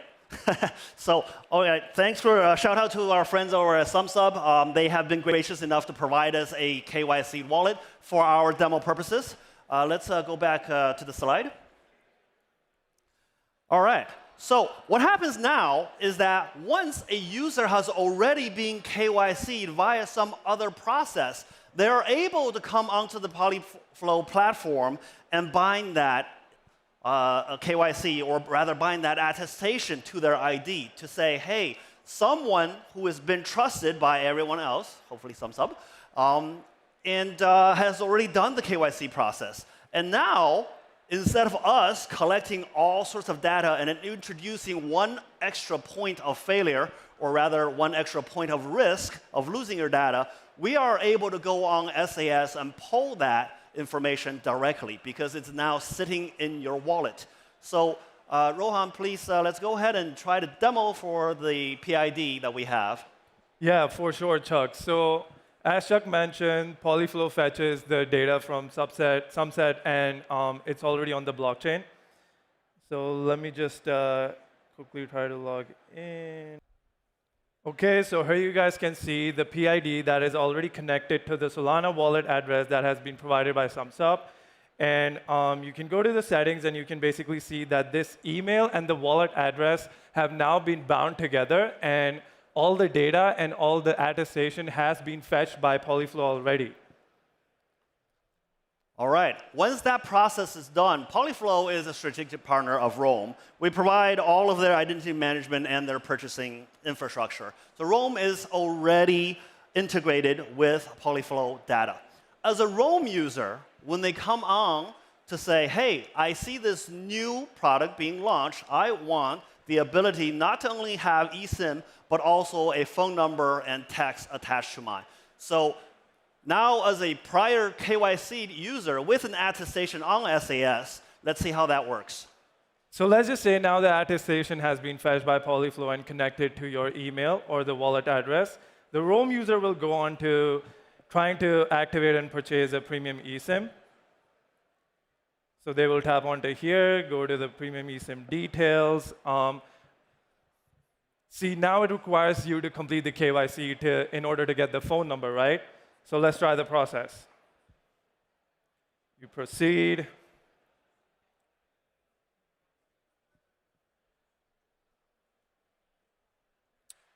OK, so here, when your attestation has been created, it's going to give you a few options of where you want it to be fetched from. So in this case, we have SumSub already. Let's hit next. Without the prior SumSub attestation, that choice would not be appearing for you in this particular process. So now, the users choosing having SumSub means there's going to be some data exchange in the backend so that we are able to fetch the data to make sure that these data are correct and able to be consumed by the telecom providers. This, as you can see, saves a significant amount of time. The attestation has been verified, and the approval has been granted. Once the approval has been granted, the eSIM, the premium eSIM will be available for the user to activate in their phone and start making phone calls. This has taken an entire KYC process of, say, about 5-10 minutes down to, what was that, less than 30 seconds. This is not just about the time saved, but it's about the way that you retain your users.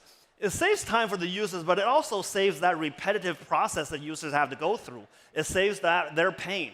But it also saves us a lot of effort in terms of retaining our customers, because customers tend to leave if they don't get it, if they have a break in their process, and they would just not complete the KYC. So that there is a very real, live use case of how SAS is able to provide us benefits for both the users and the builders, saves them time and saves them and helps them retain users. And that is it for our bit of the demo. Let's roll right back to the deck. Solomon?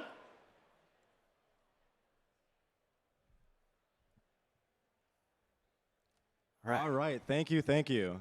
So a last bit of housekeeping. The Solana attestation service is a permissionless protocol that allows off-chain data to be associated with on-chain wallets. We have a ton of fantastic partners at the start that are issuing attestations and verifying them on DevNet and on mainnet.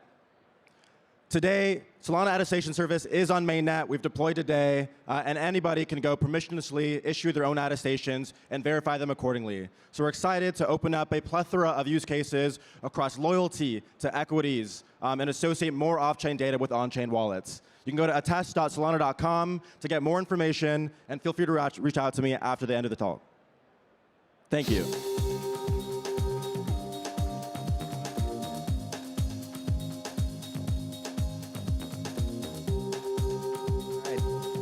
Hello. Thank you, everyone. We are now going to be taking a short 10-minute break, but please come on back. We have another set of amazing talks lined up for you. Thank you again, and accelerate.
Hello, hello.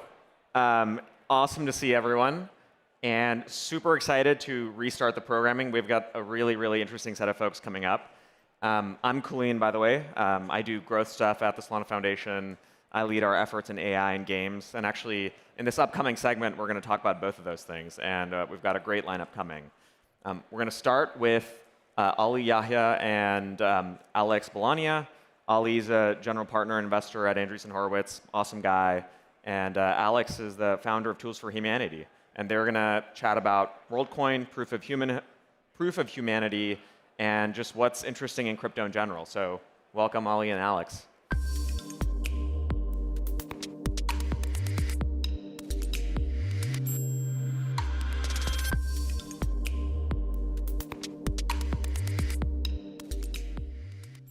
All right, it's great to be here.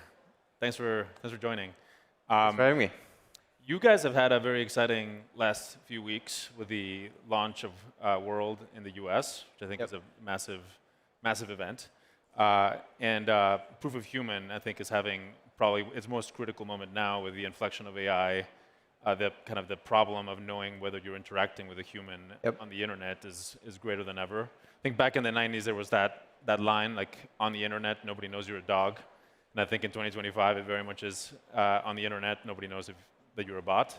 So that'll be probably a theme of the next decade. Why don't you talk a little bit about World and about the US launch and how that went? Yeah, so we just recently launched the US with the new administration, and of course, like a much more friendly environment. And given Sam is a co-founder, we historically have been extremely cautious around policy topics. So that's why we only did that now.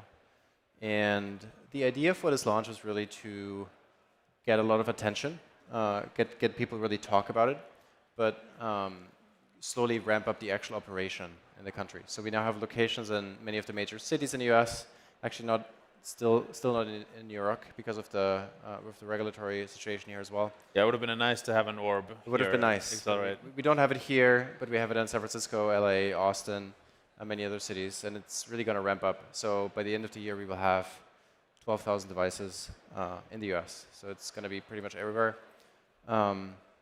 Yeah, well, and generally speaking, as you mentioned, I think proof of human right now has a little bit of a moment, and I think it will become much more of a topic in the coming months. People really, especially also like the big platforms, recognize now that this is a big issue, a big topic for them. And so yeah, we have many exciting updates coming.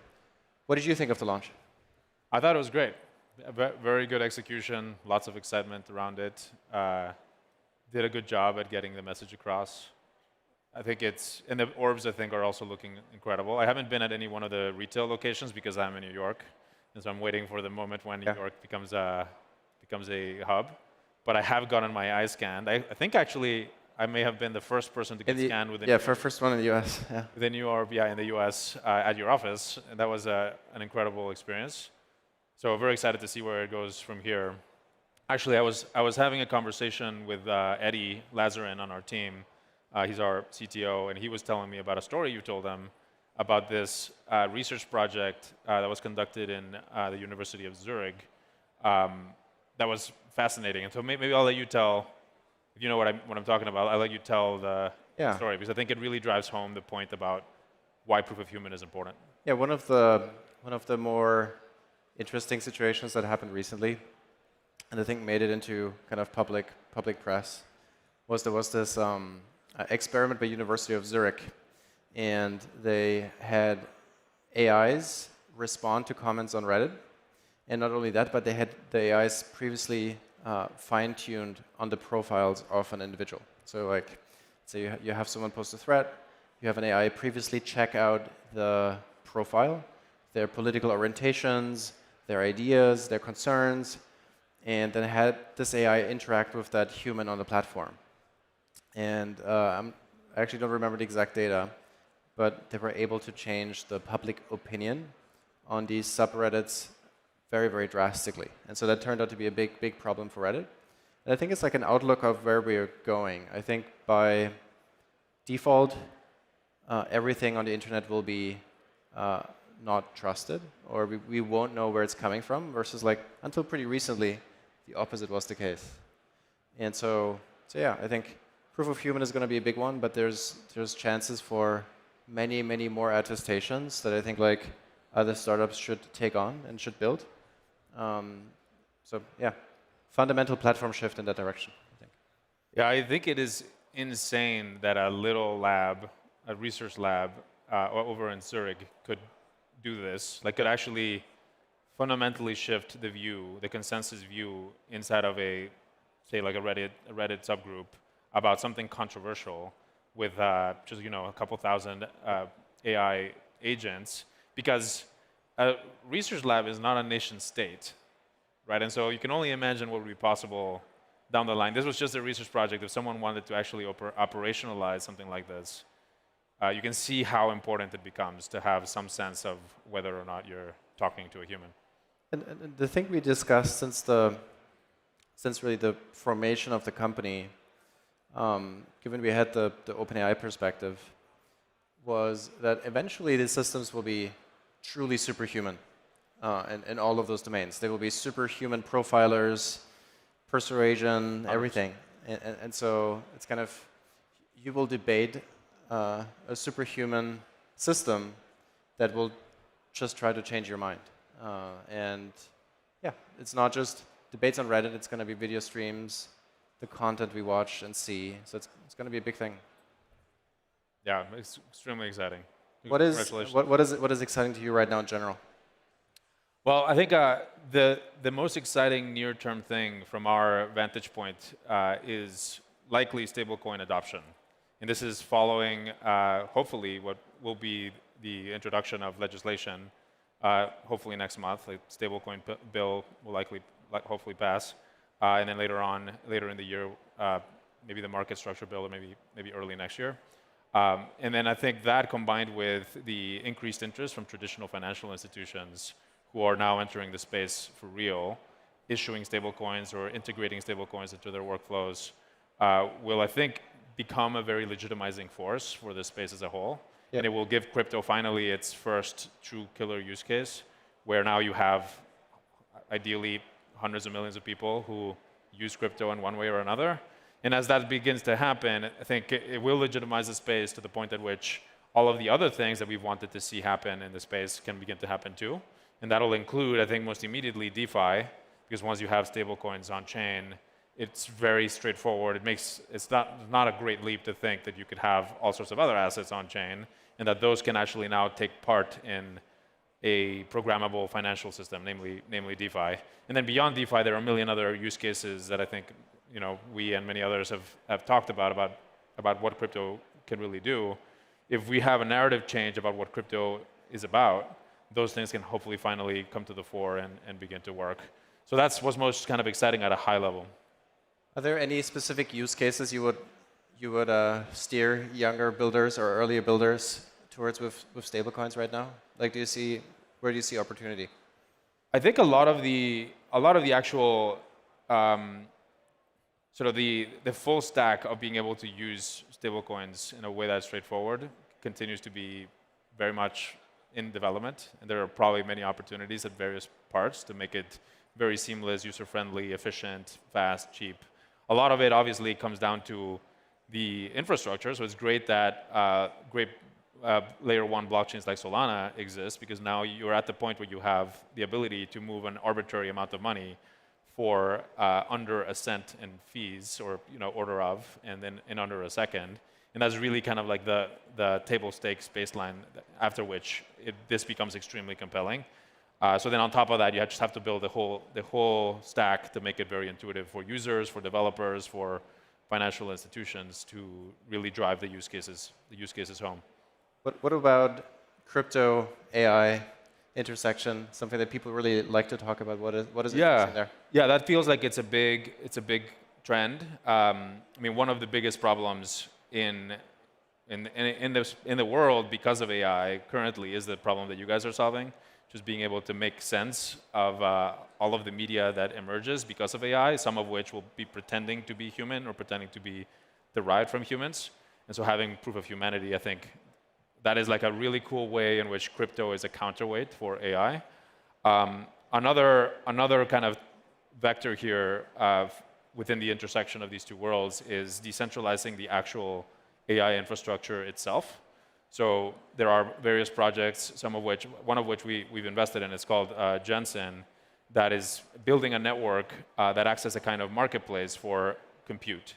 So on one side, if you have, say, an idle GPU, you can contribute it to the network, and then on the other side, someone on the demand side can then use your GPU to execute some kind of machine learning workload, and the network will do all of the complex orchestration to, say, bring together a large number of GPUs to be able to run large machine learning workloads and make it all work. And that can help democratize access to compute for machine learning workloads. It can also help run AI workloads that are verifiable, which is, I think, that the main thing that running an AI workload on a cloud wouldn't really be able to provide. So that's one whole other trend. And then I think maybe there's like a futuristic idea, which I think some people are working towards, but it's likely far out, which is using crypto to build new business models for the internet in a world of AI. And the main problem that AI introduces is that the core business model of the internet begins to be turned on its head. Whereas today, if you create content, like for example, you write a blog post and you put it online, part of what you expect is that, like say, the search engines will ultimately drive traffic to your blog post. And then another player in that whole value chain is the advertiser, who expects to be featured whenever you as a user go through the search engine to eventually get to the blog post. And this all kind of assumes that as a user, you're ultimately looking for that ultimate piece of content that the internet helps you find, and that you will eventually click through to get to it. In a world of AI, you might not actually need to click through to anything, because the AI system, ChatGPT or whatever it may be, will just give you the answer straight out, and you won't ever have to actually go beyond that step. So then the whole core business model of the internet might have to change. So one idea is that if you could build a way of tracing attribution for the way that an LLM was trained, say you could know that an output of an LLM was trained by specific data sources, then you could build a system that rewards the people who contributed that data in the first place. And that, for example, could be a new business model for the internet, for AI. It could lead to all sorts of other new kinds of opportunities. And crypto could be part of how all of that, how that system ultimately works. It's a very hard problem, and so I think it might be far out. It's hard to know, actually, how to really attribute how it is that an LLM derives its value from the data that it's trained on. But there are people who are researching that problem, and I think it's a very interesting area of work. What do you think agents will change, or like strongly agentic AI? Yeah, I think one really interesting trend as well is having AI agents that are part of your kind of inner circle. And I think you and I have talked quite a bit about how it may be possible to delegate a lot of the work or a lot of your authority to an AI agent. And this actually kind of nicely intersects with World. So actually, maybe if you want to talk a little bit about that, I think that's also very interesting. Yeah, so internally we discussed agents for a while now. And now is actually the time where we start sprinting towards it, really, because I think later Q4, I would expect the first kind of open source competent agentic system to come out. And I think that is actually a really big chance for kind of crypto stacks to be part of the core infrastructure. And one of the things that we have discussed is the idea of delegation. So you delegate your wallet, your credentials, your proof of human, whatever it is. You set rules for your agent, and then the agent interacts with other services and products on your behalf. Yeah, I think that is a fascinating area. So I see 15 minutes is a kind of an egregious constraint. I see that we're out of time, but Alex, thank you. Great Thanks, chatting, Ali. as always.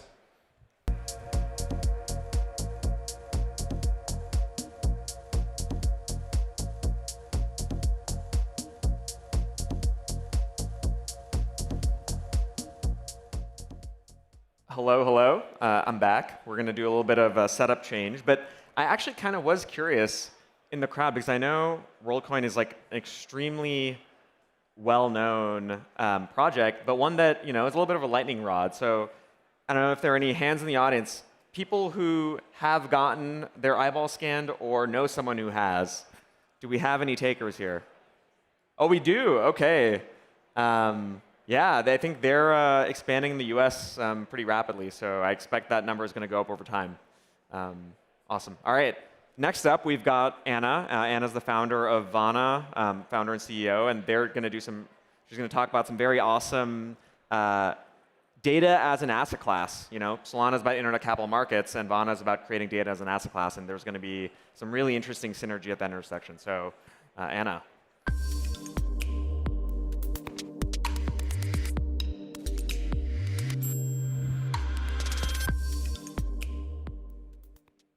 Hey, nice to meet you all. I'm Anna. Today I'll be talking about data as an asset class and its role in AI. Quick intro on me. I got into crypto through an interest in traditional currency. So I was really into central banks. I had a picture of Janet Yellen in my high school bedroom, and then worked at the Fed in high school, got to MIT and learned about decentralized currencies, started mining ETH, and got really fascinated in kind of what you can accomplish with decentralized systems. Then I was doing some research at CSAIL, which is MIT's AI lab, and I always wanted data to be able to train on that was inside the walled gardens of big tech, so I kind of couldn't get the best data sets to train on. I think most people know AI models are only as good as their training data, but it's helpful to break down like what data models are actually trained on today. So typically, pre-training happens, which is kind of the big training step. We're just giving all this data to models on public internet data. Actually, maybe to get a sense, who has trained an AI model before, like AI versus crypto? OK, so more like crypto-heavy audience. Yeah, you basically just teach an AI model. It's kind of like giving it experiences if you're like teaching a kid. And typically, it's just public internet data, so common crawl, essentially scrape the whole public internet. Most training data and data that's generated is private, not public. So this small public internet data, that's what we train AI models on today. But most data that we could teach AI from is actually behind the walled gardens of different permissions or sign-in. And one of the things that we're running into from an AI research perspective is called the data wall, where we're actually running out of data to train AI on. So if you take the whole public internet and you just take the high-quality stuff, it's around 15 trillion tokens, kind of words. And we've already used that to train frontier models. So if we want to train better AI models, we need somewhere to get better data. Data is both an issue of quality and quantity. So DeepSeek kind of overcame this using really high-quality data, where they actually hired like PhD students to generate like math and computer science kind of reasoning data. And Mercor is selling a lot of this data as well. Companies have realized that their data is really valuable, and they've locked down access to it so they can charge as much as possible for it. So you have platforms like Reddit, PhotoBucket, Stack Overflow. Some of them are changing their API terms to make it harder for people to access data so that they can kind of charge as much as possible.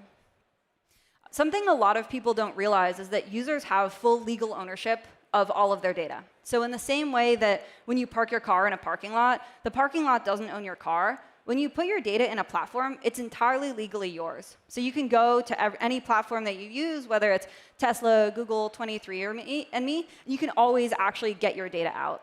Sometimes it's inconvenient. So what Vana does is really unlocks data from walled gardens and puts it into users' control.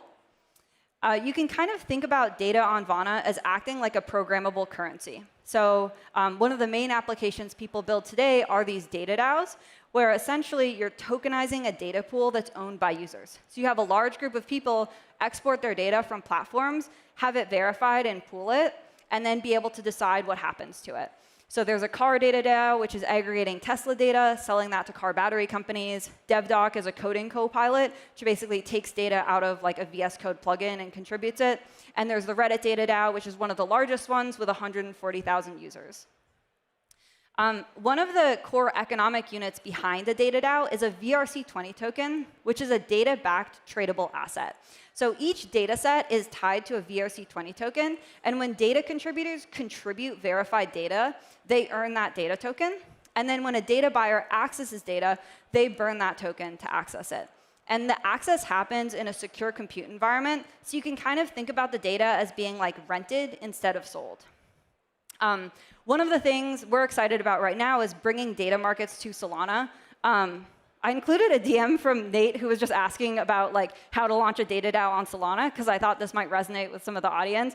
But essentially, there are lots of great builders whose home is Solana, but still want to be able to use a lot of the data access and kind of data capital features of Vana.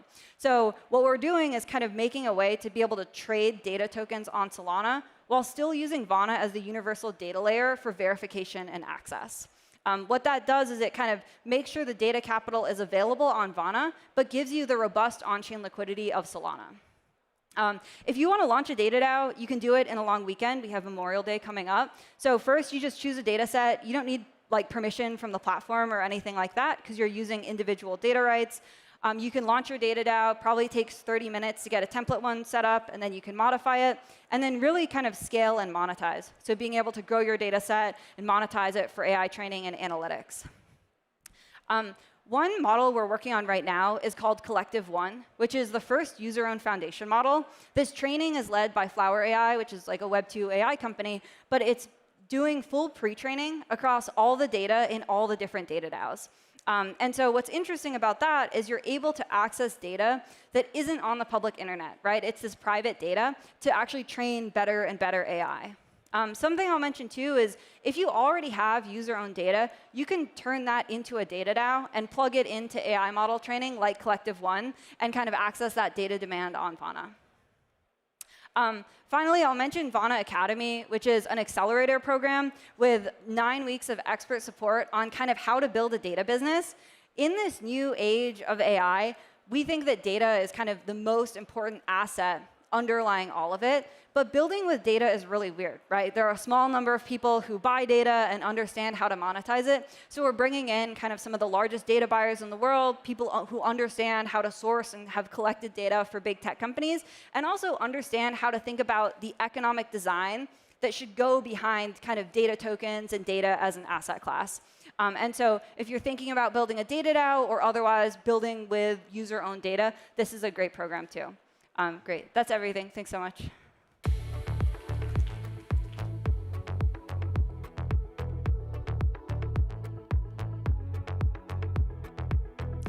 All right, if there are any budding data entrepreneurs, now you know who to talk to. And next up, as we move up sort of the AI stack, we have Dylan Rolnick, one of the founders of Noose Research, talking about what they're up to and Psyche, and how they plan to let people collectively build frontier intelligence. So Dylan.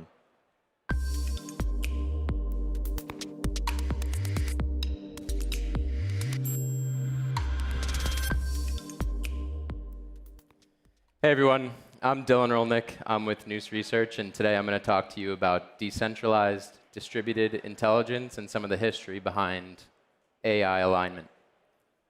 All right, wait, so what? As we build ever more powerful AI systems and models, we stand at a fork in the road, but most people can't see that there is a fork. To a lot of people, it looks like we're on a one-lane highway with no exits headed towards artificial general intelligence in our lifetimes, led by closed-source companies. OpenAI, Anthropic, Google. Getting us down a second path is one of the biggest efforts that we undertake at Noose. And the second path is open source, open science, and open models. And I think it's one of the most important things that you all in the crowd and you all watching at home could do right now. And it might not feel that important to you. After all, you've gotten a lot of use out of these models. You use ChatGPT, I'm sure, every day. It helps you be a better student, maybe a better employee, a better father, daughter, husband, or wife. But it is crucial, and a lot of that need comes from the term alignment. You may or may not have heard of alignment, and you may or may not know what it means. In fact, it's very difficult to know what alignment means because so many special interests have taken this term and used it to benefit their own ends. Oftentimes, the agenda is to push an anti-source movement. When people talk about this in the media and they push this agenda, there's often two flavors that they speak about. The first flavor is the kind that I like to call the how to make a bomb kind. This type of alignment tells you that AI is an ultra-powerful, nearly a weapon. It's like a nuclear weapon, and it needs centralized oversight because if it gets into the hands of the wrong people, it's so powerful informationally that they could learn how to make weapons, they could learn how to make a bomb. And you might be thinking, yes, that's a good use. We need somebody to make sure. Who wants a crazed person to have access to the information to create a bomb? But there's two issues with this type of alignment when they push it. The first issue is they don't know what's morally right or wrong. They think that they have a scalpel, but they actually have a hammer. But they apply that hammer, and they use it for surveillance. Just this week, Anthropic researchers were on Twitter talking about how their model was reporting people for doing things that they thought were morally reprehensible. It was using the command line to surface complaints about these people. The problem is, of course, that the model can't tell the difference between a recipe for spicy mayonnaise and a recipe for a bomb. And if you can't tell the difference between those two things, what business do you have surveilling your users? The second problem is that these tools really only keep you out. They are not that hard to get by if you spend your day thinking about techniques to jailbreak, and these people do. In fact, it's so easy that Pliny the Prompter provided us with this week to put you on equal footing with the bad guys and to show you what can be done. This type of alignment is largely performative. It's sort of a cover your ass type of thing. And the truth of the matter is that in the open source world, we don't think that there should be one party or person that's in control of saying what's morally reprehensible and what's okay. We don't think that information itself is a hazard. We don't think that good guys should have less access to tools than bad guys, and we don't think that LLMs anymore make bioterrorists than celebrity cookbooks make Michelin-starred chefs. The second type of alignment you'll often hear from these kinds of people is the kind that I like to refer to as systemic bias. This type of alignment tells you that you shouldn't have models that are constantly pushing some motive or agenda onto their people. After all, they're very powerful information machines, right? And if they're constantly telling you one thing, you might come to believe it. That's dangerous. You've encountered it, I'm sure. Grok made headlines recently where any seemingly innocent question was twisted into an opportunity to wax and educate about white genocide in South Africa. It was very annoying, it was very weird, and it was clearly an abuse of centralized power. On the other hand, you probably saw Gemini refuse to make a period-appropriate image of a German soldier or an American co-founder. These types of informational bias seep in because they are directed by the people that create them. You might not even know what the political bias was in the Gemini case, but you know that they were pushing that through because they thought that that was the right message at the time. And sometimes you probably find yourself thinking, hey, they did a good job. They are suppressing the right kinds of information while elevating the information that we do want people to have. And so I'd say to you, if you think you're on the right side of alignment now, wait 4 years. In America, we change regimes every 4 years. At some point, you will find yourself on the wrong end of their informational alignment. But the true history of alignment is actually more interesting, and it's more concrete than the types that we've talked about before. The term alignment, as many of you may know, was coined by a guy called Eliezer Yudkowsky when he was exploring a moral framework called rationalism. What Yudkowsky was exploring in these essays and when he was talking about alignment was actually the type of alignment that means that AIs need to be aligned with humanity itself. AIs need to have a healthy respect for biological life on this planet. In fact, Yudkowsky got so sick of other people taking that other term and using it for their interests that he half tongue-in-cheek suggested renaming the movement AI Not Kill Everyoneism, because how could you possibly co-opt that term to mean something else? What Yudkowsky fears is basically an intelligence that has alternative motives to what we want, and in pursuing those, eradicates humanity. If you've seen the movie Age of Ultron, it's sort of like Ultron, who has the prime motivation to make peace in our time. Well, it turns out people aren't very peaceful.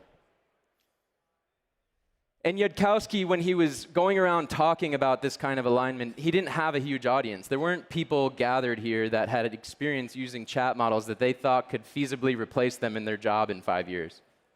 So where he did find an audience was in a group of people called effective altruists, or EAs. Effective altruists are a group of rationals that basically believe in using reason to figure out the best ways to donate their time and resources to the benefit of humanity. And what could be more effective and more beneficial for humanity than preventing the total eradication of human life? The EAs heavily funded Yudkowsky's work. But in an ironic twist of fate, the very desire to stop AI brought it into existence. Inspired by the idea that these people could be a part of creating AI in their lifetimes and have a hand in stewarding them towards safety, they went out and built gigantic tech labs that you know today. And today they're all staffed, likewise, by the same people.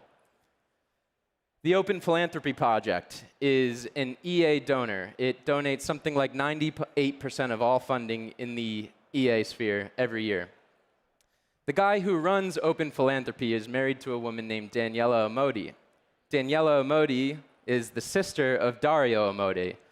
Dario Amodi founded Anthropic and was a core researcher at OpenAI. Likewise, Ilya Sutskever and Elon Musk, two names I'm sure you've heard, met each other at a conference put on by the FLI, which is a group that was funded, again, by Open Philanthropy, with the mission of spreading Yudkowsky's mission across the world. Well, those guys were so inspired by the talk that they later went on to co-found OpenAI and cite that meeting as the genesis of that idea. In fact, in 2017, Open Philanthropy gave money to OpenAI. They gave them $30 million, and when they did so, they had to put this disclosure on their website, and you can go look at this today. The point being here that these people are all in this lab and they believe in alignment. They might believe in the systemic information type alignment. They might also believe in the how to make a bomb type of alignment. But I can guarantee you that a lot of them believe in the AI not kill everyoneism in alignment. And you're sitting here thinking, how could people who think that I might be creating the thing that could wipe out life as we know it, how could they be building these things? What are they doing? Well, the answer is that they are the intellectual elites. They believe that they can create this thing, that they can steward it in a responsible way, and that you can't. They're like Lenin's Vanguard Party, who said somebody must rule, surely, but it's sure as shit not going to be you. And simultaneously, they put these releases out. They build bunkers for themselves on the off chance they get something wrong. Theirs and their family are protected while yours and yours are not.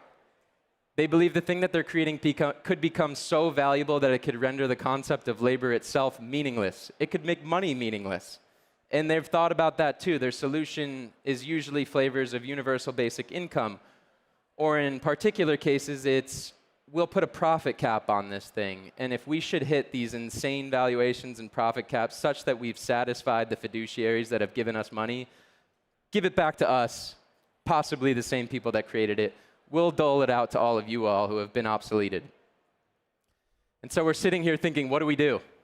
This is terrible. What do we do? Well, as far as I'm concerned, we have two options. The first option is to stop. And this is what Yudkowsky wants. And to be honest with you, it's rational. But it is not practical.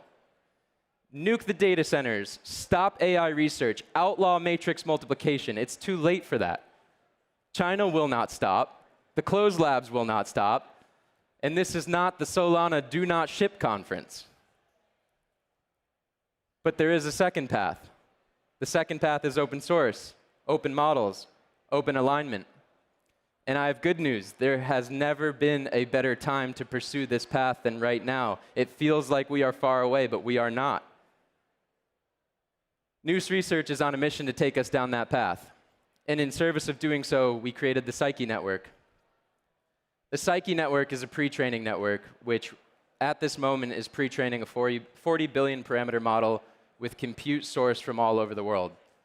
It's publishing results every single day. It is using the Solana blockchain to log work by individual nodes across the globe. And Psyche was born out of this idea that there was a centralizing force in pre-training. And that centralizing force is a bandwidth constraint. When you train a big AI model, you have to have lots of GPUs and accelerators in the same room because they blast information back and forth at every single step, terabytes of data. It's infeasible to have them any distance where you can't plug in specialized hardware. With Psyche, we reduced the communication requirement by 4,000x. So you no longer need to be in the same room. 2 nodes across the globe are just as good as 2 nodes in the same room. We've basically built a pre-training supercomputer for the open source movement. The best part about this is that we don't need to rely on these guys for the alignment problem. This is true open science. Like I said, every single day we checkpoint this model and we put this on Hugging Face. I encourage you, go to psyche.network, look at the model. Go to Hugging Face, download the model, use the model. Don't take our word for it that we're not putting harmful slants on the information that we put in there. And if we are creating a model that is headed towards the destruction of all humanity, there are 7 billion pairs of eyeballs around the world that will be there to see it. This is true open science. And yes, it's great that we can do this, but it doesn't really matter, right, if you don't build the best thing. We need to build the best thing. Reinforcement learning is something that has come back into vogue as a very powerful tool for making extremely capable AI models. If you follow the DeepSeek stuff, it's what made a big splash in their release and challenged the ivory tower from which these companies sit. Turns out that that kind of work is really, really amenable to a distributed setup, and it benefits greatly from open source and decentralized systems. We recently released a repository called Atropos, which helps you to build open source reinforcement learning frameworks. We did a hackathon in San Francisco last week where 200 people showed up to build a diverse array of reinforcement learning environments. These reinforcement learning environments helped models do things on an array of tasks like fold proteins. They helped create the best Pokemon trainer. We had environments that optimized CUDA kernels and other environments that found the best way to hit a punchline and a joke. And you still might be thinking, OK, that's great. We might have the technology, but what we lack is scale. These guys have unbeatable scale. But that's not necessarily true. If you work in crypto, you've seen the power of a network to accumulate resources. Right now, on a cursory glance through some of these top platforms, I've seen 8,000 H200s, which is a specific type of NVIDIA hardware, sitting idle on decentralized networks. If we had just half of those right now, which is a small pool, if we had just half of those right now, we could train DeepSeek's R1 in about 500 hours. Furthermore, as we make these systems more permissionless and more incentivized, we can make ever more powerful models. Bitcoin is the ultimate example of what happens when you get that formula right. And now that we have the tools and potentially the scale and all the pieces there, we just need someone to come back up and use it. And this is where we actually thrive and where we excel the most. There is no better recruiting ground for AI work than open source. Companies will tell their HR departments, I want you to pick the best guy regardless of pedigree, but it turns out it's just too hard. You can't get the pedigree out of your mind. In open source, most of these guys are anonymous. It doesn't even matter. All that matters is what you've contributed and how well you can do your work. Not to mention those that do find their ways into closed labs spend their free time working on open source projects because they just love it. It's ideologically the correct way to do this. Imagine groups of people doing experiments in parallel, enabled by the technologies I just talked about, doing that at scale. We can beat them. And if we do beat them, we have the economic substrate to own the AI. Blockchains like Solana give you tokenization and the ability to actually own the fruits of your labor. You don't need to be an insider. You don't have to be buddies with the OpenAI guys. You don't need to be hired there. You don't need to be let into their Series A rounds. Tokenization, open incentive games can reward people who do all parts of the stack, people who contribute compute, people who contribute intellectual capital, people who are there for the alignment question, people who are just simply enthusiasts. Together we can make this happen. So what do we need? We need you. We can absolutely make this happen the right way, but we need the minds, the resources, and the belief. And we need the hard work to make it happen. It's not going to happen by itself. I can guarantee you, if we head down the path that we are headed down right now, we will have AGI, and it will come from the closed labs. But people are willing to do the work, and I've seen that. So I would leave you all today with one final thought as we part, and it's this. Skynet was a closed source company. Thank you.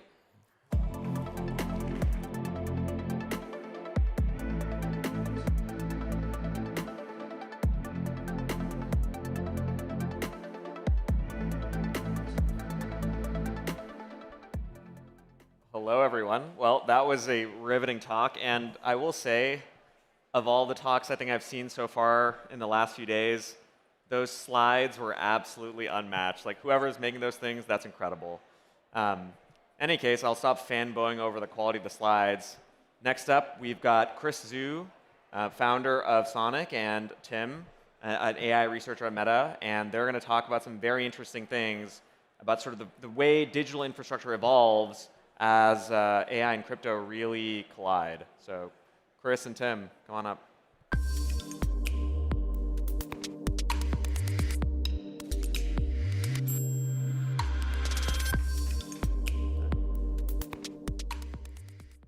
All right. Hello, everybody. My name is Chris Zhu. I am one of the co-founders and the CEO at Sonic SVM. And here we have Tim Fan, who's a world-class leading researcher who's just published one of his most exciting multi-model researches recently. And I'm also working with Tim very closely on an agentic crypto browser project.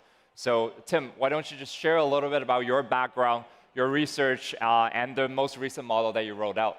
Hey, thanks for having me here. Hey, hi everyone, I'm Tim. I'm working on the field of the large language model for many years, and won Best Paper Award before, and then currently I'm leading one of the biggest foundation model for the AI.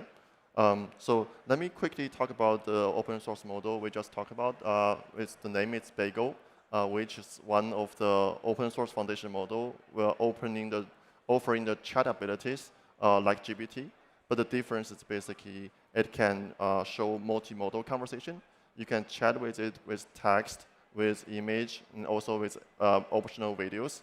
So think about it, you can basically, with a simple prompt, you can make your personal PS Photoshop.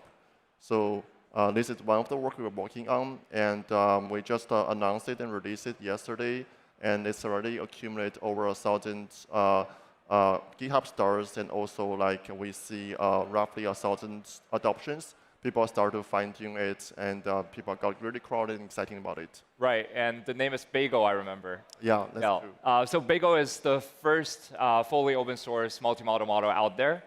Trained on, I would love to learn a little bit more about the training process. Yeah, this is actually funny. So basically, when we developed the Bagel, in the very beginning, we have a very normal idea. We don't want to do the traditional training, which you require a lot of human annotated data. You have to hire an annotating team to human label, annotate it, and also filter the data. We wanted just like learn the intelligence by itself. So basically, what we do is like we just get a lot of like web scale internet video, majorly from YouTube, and ask the model to just watch the YouTube videos. Right. And what is interesting is basically in the very beginning, we kind of thought we make some mistake because the model is not learning anything. So basically, we just let it run for a week and totally forgot about it. But after we go back to check it, we start to see some emergent abilities. So the model start to learn like how the world evolved by watching the videos. Right. So, and then we basically double down and train the model on thousands of GPUs for a month. And this is basically the model you see today.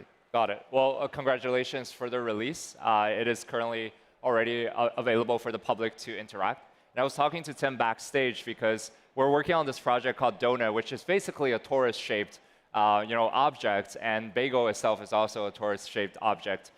So I did want to just talk to you a little bit about the agentic crypto browser that we're working on together.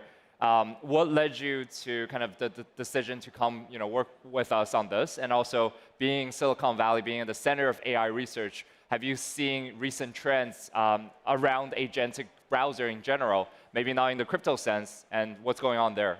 Yeah, this is actually a cute story. So roughly back to a year ago, like in the Bay Area, like people start to build infrastructure for agentization. And then I feel like many people are believing agent is still like a distant concept. And then they are kind of feeling there's still a long way to develop a general agent itself. Right. But what's happening is basically you start to see like OpenAI and Anthropic release some really, really powerful like general purpose agent. And so that make people really excited. And after that, like some of friends from mine, like one from Berkeley, one from Stanford, and one MIT, and another from Meta, they basically just all into the field. And right now, if you just search on Google or GitHub, you will find like over a dozen, actually a couple of dozens of the open source agent model you can download and to play with it. So this is something I feel like, that's the moment I feel this is actually not a hype, but a real moment of wave. Right, and just this year, OpenAI rolled out its operator model, and I believe you were also talking to the team directly. Yeah. I don't know if there's anything you can share on the browser side of things, whether it be Manus, Fellow, some of the leading experts, and what do you think about OpenAI rolling out with their own model? Right, I talked to a couple of founders working on this basically web browser, and they share me very similar stories. It's basically like still the same timeline, roughly 1 year ago. Yep. They start to basically like the field is still debating whether we should have a browser-used agent or whether we should integrate into the OS system. And then just Manus and then Arc and many really successful companies just pop up. And then basically like people start to converge into the same field. And the moment I really feel this is a real moment is basically when I see the OpenAI is like secretly hiring I think the Chrome foundational team, like the founding team from the Google. And that's the time I feel, oh, this is actually happening. And that's recent. They recently hired the Chrome team to build the model. This happened roughly like November or December last year. Yeah. And we recently started working together around March or so. I guess that's part of the reason we've seen that Perplexity rolling out with Comet, which executes on financial data. And then we've seen OpenAI with Operator potentially coming out with their own browser as well. Which then brings me to the next topic, where we're really building this browser, the agentic crypto browser, for the purpose of trading financial execution. Do you think there are a lot of low-hanging fruits when it comes to trading, when it comes to crypto financial execution, that AI can really solve, and how should we get there? Oh, that's a really debatable question, but long story short, yes, there is definitely some low-hanging fruit. And the challenging part is basically like you cannot just simply plug in with the OpenAI API and say, okay, let's do trading together. This is not happening, and I actually know a few people trying that, and there's no success. And the major reason is because two parts. One part is the biggest thing is security, right? You cannot expose your financial credential, your API, or your trading history to OpenAI. They will definitely use that for training for purpose. And another thing is basically the general agent, even it's really powerful, but it's not smart enough to trade for yourself, right? So basically, you need to build up a vertical domain knowledge base. You also need to have a really good infrastructure like the HFT can help you to provide the daily or the real-time information about the finance market. And just to zoom in on that a little bit, right? We talked about two kind of general trends that we have to solve for before we solve the low-hanging fruits within trading. The first one is security on the wallets, and then the second one is just general intelligence. And I think last time when we were chatting about this topic, you mentioned that there are reasoning models, thinking models, and then potentially we can go into RL. Can you just expand a little bit on that and give the audience who are big traders here a bit of clue on how you're thinking about that problem? Yeah, this is actually a very interesting topic. So basically, like I feel RL is one of the powerful tools, which is kind of underdeveloped at the moment. Basically, most of people are focusing on the foundational model itself to increase the capacity of the model to learn more knowledge. But for finance, it's interesting. Like basically, like for any finance market, we can have a clear reward, right? If you trade, you can know if you are losing money or if you're winning money. So basically, RL is purposely designed for this task. As long as you can have abundant reward value and reward function, then you can basically in a closed controlled environment, you can train the agent to master the task. Even if it's really complex enough, the agent can still learn it. And I feel right now is the moment. Basically, we have a really powerful agent model can do the reasoning itself. Like it can basically reason in different ways to tell you whether you should invest or not. And then you can build up the RL environment to give the agent reward to basically punish the bad thoughts and then give them reward for any successful rewarding points. So this is, I feel like, with that trend, you can train a really powerful agent model to train for yourself. Right, so a couple keys there is one, creating the environment for the agent to be trained within this kind of RL environment. And then the second is to have enough feedback and data that is in domain so we can basically get out with the best in-domain model there is, or the vertical model. And lastly, just tell us a little bit about Donut, about how you're thinking about reaching the in-domain model, building one of the world-class trading models with enough feedback, enough data, so that we can go out there and build the largest financial front end of the internet. Tell us a little. Yeah. I feel like even the agent is really crowded, but I feel donuts have a clear killing advantage. So basically, the team is founded by people with perfect sense on finance, on security, and also on agent. So with this combination, I feel there's a really good opportunity to basically have the first and the best world web agent for trading system.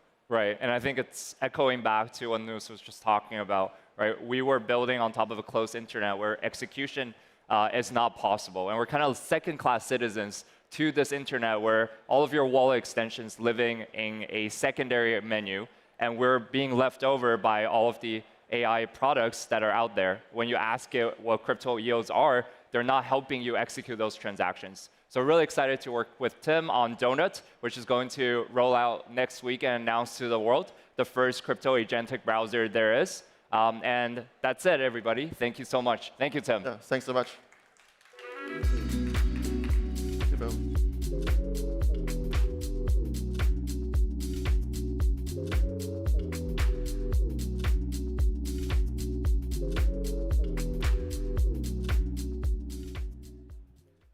All right. We're now going to take a chance to shift from talking about sort of the future of digital infrastructure with respect to AI and actually talk about digital infrastructure with respect to games. And games can mean a lot of things, but we're going to start by talking about some of the most fun kind of games, especially for the crypto audience, which are sports betting. And so we've got Ryan Duguid, the head of growth at Third Time Studios, and talk about bringing sort of DeFi to sports betting and applying it to horse racing, but also many other things. So Ryan.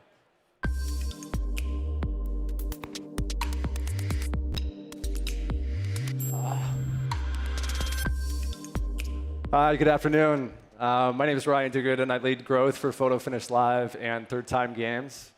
And I'm here to talk a bit about what we've built on Solana so far, but really in the spirit of this conference and of this event, the products we're very excited about, we're looking to have lead wagering going forward. And I'll get started at once, don't have too much time, but I'll give a brief history of our game. Our founders have built two of the most successful horse racing games on mobile in history, in Photo Finish and Horse Racing Manager. We started building the complement to these games on Solana in 2021. Our debut was in 2023. This has resulted in $23 million in horse sales. We've taken in $18.5 million in breeding fees. That is two digital assets breeding together. $50 million in racing fees. And then we've paid back $9.3 million to our token stakers for Crown, which is the utility token within our ecosystem. And so for decades, the wagering industry at large has been plagued by archaic legacy infrastructure. Outdated systems, high fees, delayed settlement times, and siloed betting pools have created friction for bettors and left a vast potential untapped. We all know what they want, though, and if you've been in this conference for the past 2 days, it sounds very, very familiar. They want instant, they want cheap, and they want provably fair. We believe the future belongs to whoever supplies the most liquid and lowest fee betting pools, and we're building exactly that. At the center of our ecosystem is Photo Finish Live, our virtual horse racing platform. But it's not just a game. It's a 24/7 content engine. Hundreds of races run every single day. These races aren't just visually rich and competitive, but they generate a constant wagering demand. And this nonstop racing schedule forms the foundation of our liquidity-first wagering network. So we asked ourselves, how do we make this liquidity accessible? How do we bring our races and the betting opportunities that they provide to the world? I'll show you.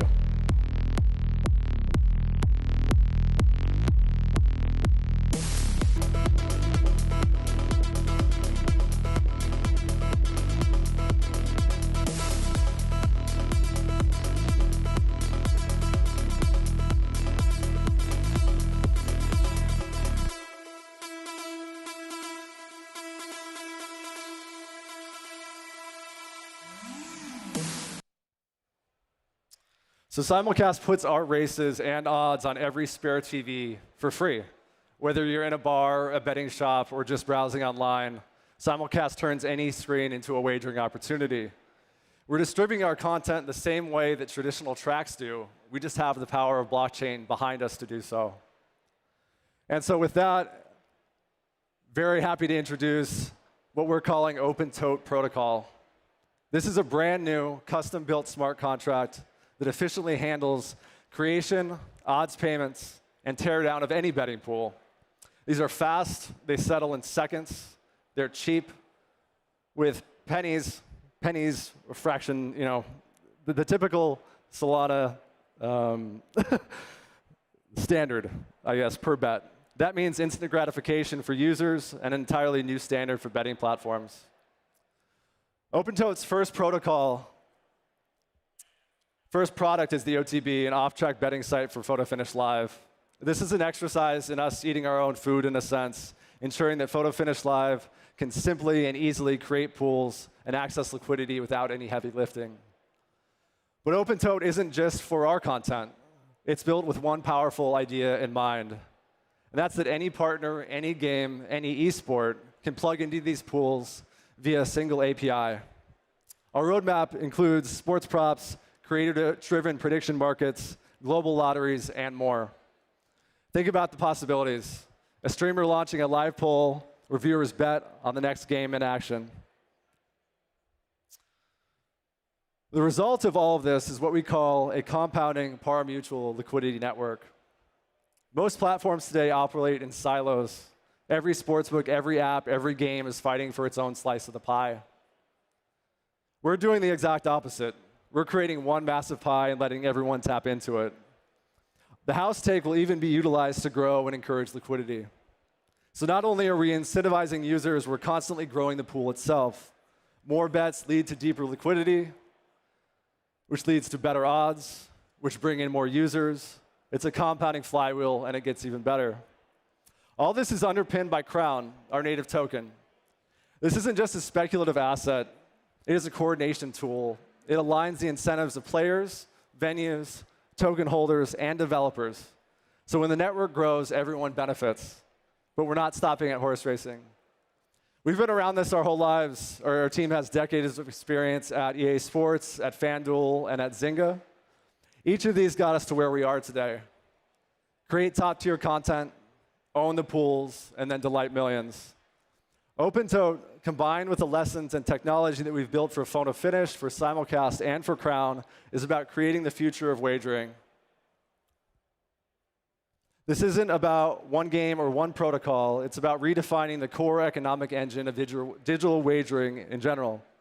So if you're a content partner, an investor, a developer, or just someone who loves building the future, we invite you to join us. We're not just betting on blockchain. We're betting on the rails that will move the entire wagering industry forward. And so I want to give a quick shout out to the Solana Foundation for having us. It's incredible to be here and to be able to discuss this kind of things in the heart of New York City. So thank you very much. Cheers.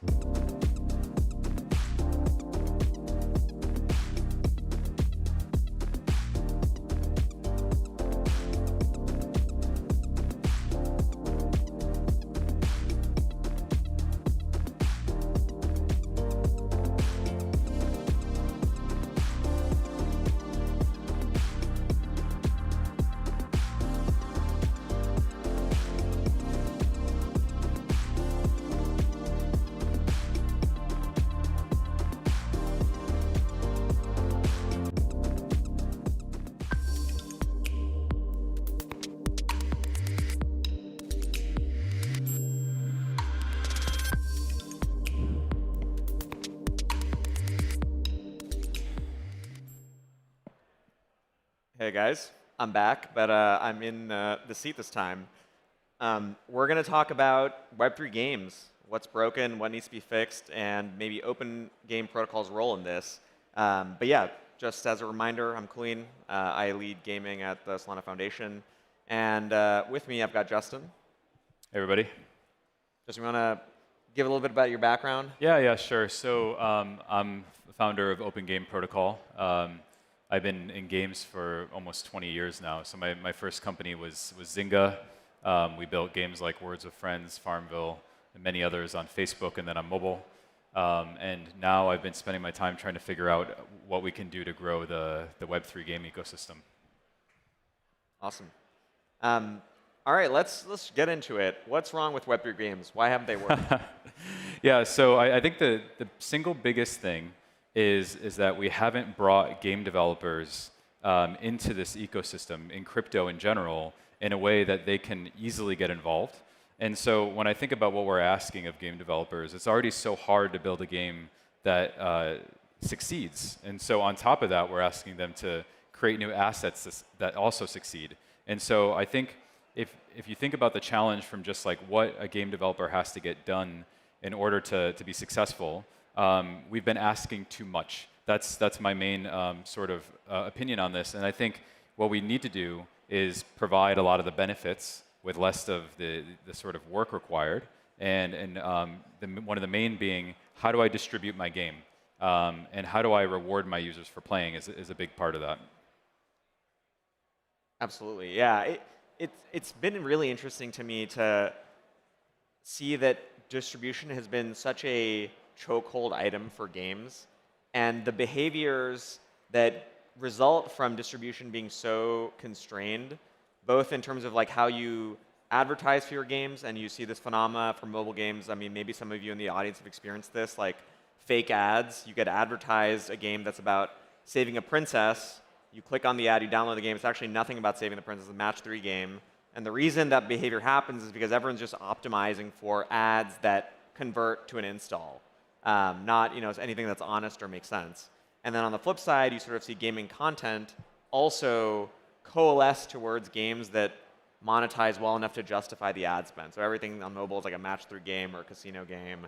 And so the longer I've spent in games, the more your point's really been like emphasized to me that distribution is king. And I think that's something that you sort of need to see distribution infrastructure shift in order for games as an industry to actually shift and grow. And so I'm kind of curious, you touched on this a little bit towards the end of what you were saying, like how could this shift happen? Yeah, so I think if you look at where game developers have challenges today, distribution is the piece. And if you look at what crypto and Web3 have been focused on with games, a lot of it has been around payments and not about distribution.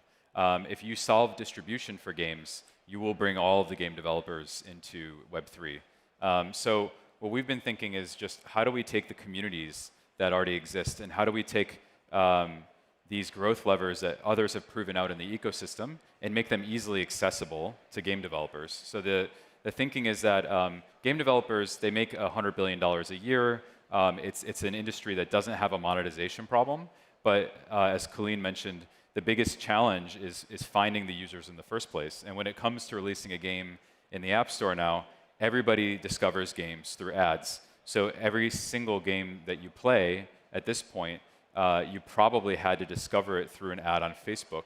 And these ads are hyper-tuned to the point where games have been competing on them for 15 years now. And so a new game developer has to beat all of the previous games that ever came out in the App Store in order to get a chance at growing to be big in 2025. And so threading that needle has become almost impossible. So the last few years have been very, very difficult for game developers to succeed. And I think where crypto can play a role in this is we have one of the best distribution mechanisms that's been invented in recent years. Since the sort of early social mobile days where it was easier to acquire users. And that's the fact that if you reward users, they'll advocate for the games or for the content. And so the real question is, how do you give games that benefit without actually having them be forced to sort of put an entire game economy on chain? There's certainly a place for that, but a lot of game developers are just looking for a simpler way to do this. Yeah. The way I've sort of seen it is like over the arc of the games industry, you sort of started with big box sort of retailing. You bought the game for $40, $50, $60, now $70, $80. Then the next sort of distribution innovation was like, you can just make the games free and monetize through microtransactions so that there's zero barrier to entry to install the game. And the sort of next paradigm could be you're actually incentivized in specific ways to actually do the install. And we've seen some crypto games experiment with this like pay-to-play model, and it seems like everyone's struggled to figure out how do you actually make this sustainably work. And so I'm kind of curious how you think about addressing that issue of like, okay, we actually want to give people monetary rewards for engaging in the game, but we also don't want to just get completely farmed by like very sophisticated farming operations. Yeah, I think this is a key part of what's been so difficult about solving this problem. So my take is that there are a lot of different actors that you're solving for when it comes to building something in Web3. And on the one hand, you have traders. And getting traders behind your product is key to succeeding in Web3. After all, like the financialization is what makes the space so interesting. But when you start to mix players and traders, they have different interests at that point. And so one of the common failure states has been succeeding in one and not the other. You make a game a lot of players love, but no traders love. Well, then why did you build it in Web3? You make a game that a lot of traders love and no players love. You have like a kind of a similar problem. So I think maybe part of the issue there is we've been expecting them to coalesce around the same assets. and saying that this item in the game is also something that the traders have to covet, not just the players. And the problem is, if you're successful, you can actually ruin the game economy. I think where things could get better is if we start to see these ecosystems as multiple different parties that have different interests that could actually support each other in meaningful ways. And I think the question then becomes, how do traders fuel the distribution for games? And the games can use these rewards that are fueled by the traders to actually go and get the distribution that they need. If we can build a system like this, you don't have the problem where Axie Infinity becomes the most popular game, so the assets get so expensive that no one can afford to play it anymore. You're actually using, everybody gets what they want, traders get something that they can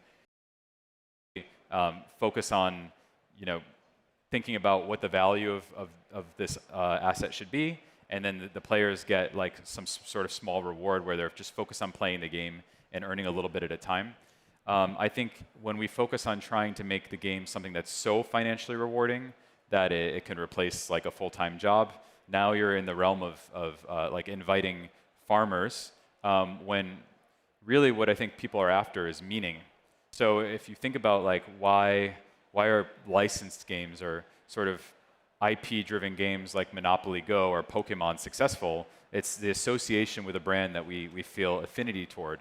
And the cool thing about Web3 is we do have communities that are formed around a lot of these tokens. And the big question is like, how do we actually let game developers work with those existing communities to take advantage of these ecosystems? Yeah, it's actually really interesting. Well, I guess I'll make 2 points. One is, I've always thought that in the crypto world, people talk a lot about the UX is bad, that like using wallets is too hard, and like that's the reason that crypto adoption isn't as large as it could be. And I think there's some truth to that, but I actually think that people kind of have it backwards. The single most powerful effect in crypto, to put it crassly, is number go up. I can guarantee that that is the reason that most people, myself included in this audience, probably created the wallet the first time they did, is that number go up effect. And to me, like a lot of crypto is about figuring out, or a lot about leveraging crypto is figuring out how do you use that effect in a way that like is powerful as a distribution mechanism for your protocol or whatever you're building, but doesn't sort of subvert the core experience you're trying to deliver. Yeah, that's right. How do you actually get the momentum from it, but not have it take over and have negative effects? So, yeah, I mean, I think that the other part of that is that we already know how to grow the ecosystem. If you look back to the early days of Web3, most coins were distributed by sort of mining, right? And mining used to be something that more people could do more easily with like a simple machine. And so we kind of lost that along the way. A lot of people ask like, why is growth plateauing across so many different token communities? Well, we gave up on giving the coin away. That's the answer. We already know how to grow crypto. You give it away for free. The question is, how do you give it away in a way that gets the distribution that you want? But there's just so many people in the world right now that their first experience with crypto, if they have to on-ramp and KYC and buy a new coin, they're never coming. And so our job isn't necessarily to convince those people that they have to buy in. We've already captured a lot of the people that are willing to do that. If you look at the difference between what made games go vertical, and it was that transition from packaged goods to freemium. That was what increased the size of the gaming market by 100-fold. It was when we stopped asking people to pay up front and we started offering them games for free.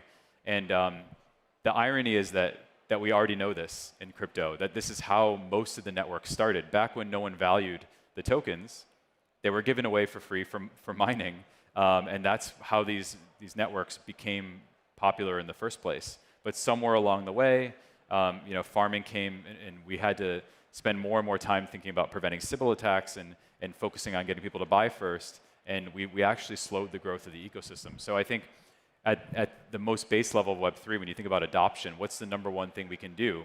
It's give more of this away to the people that actually would be getting onboarded.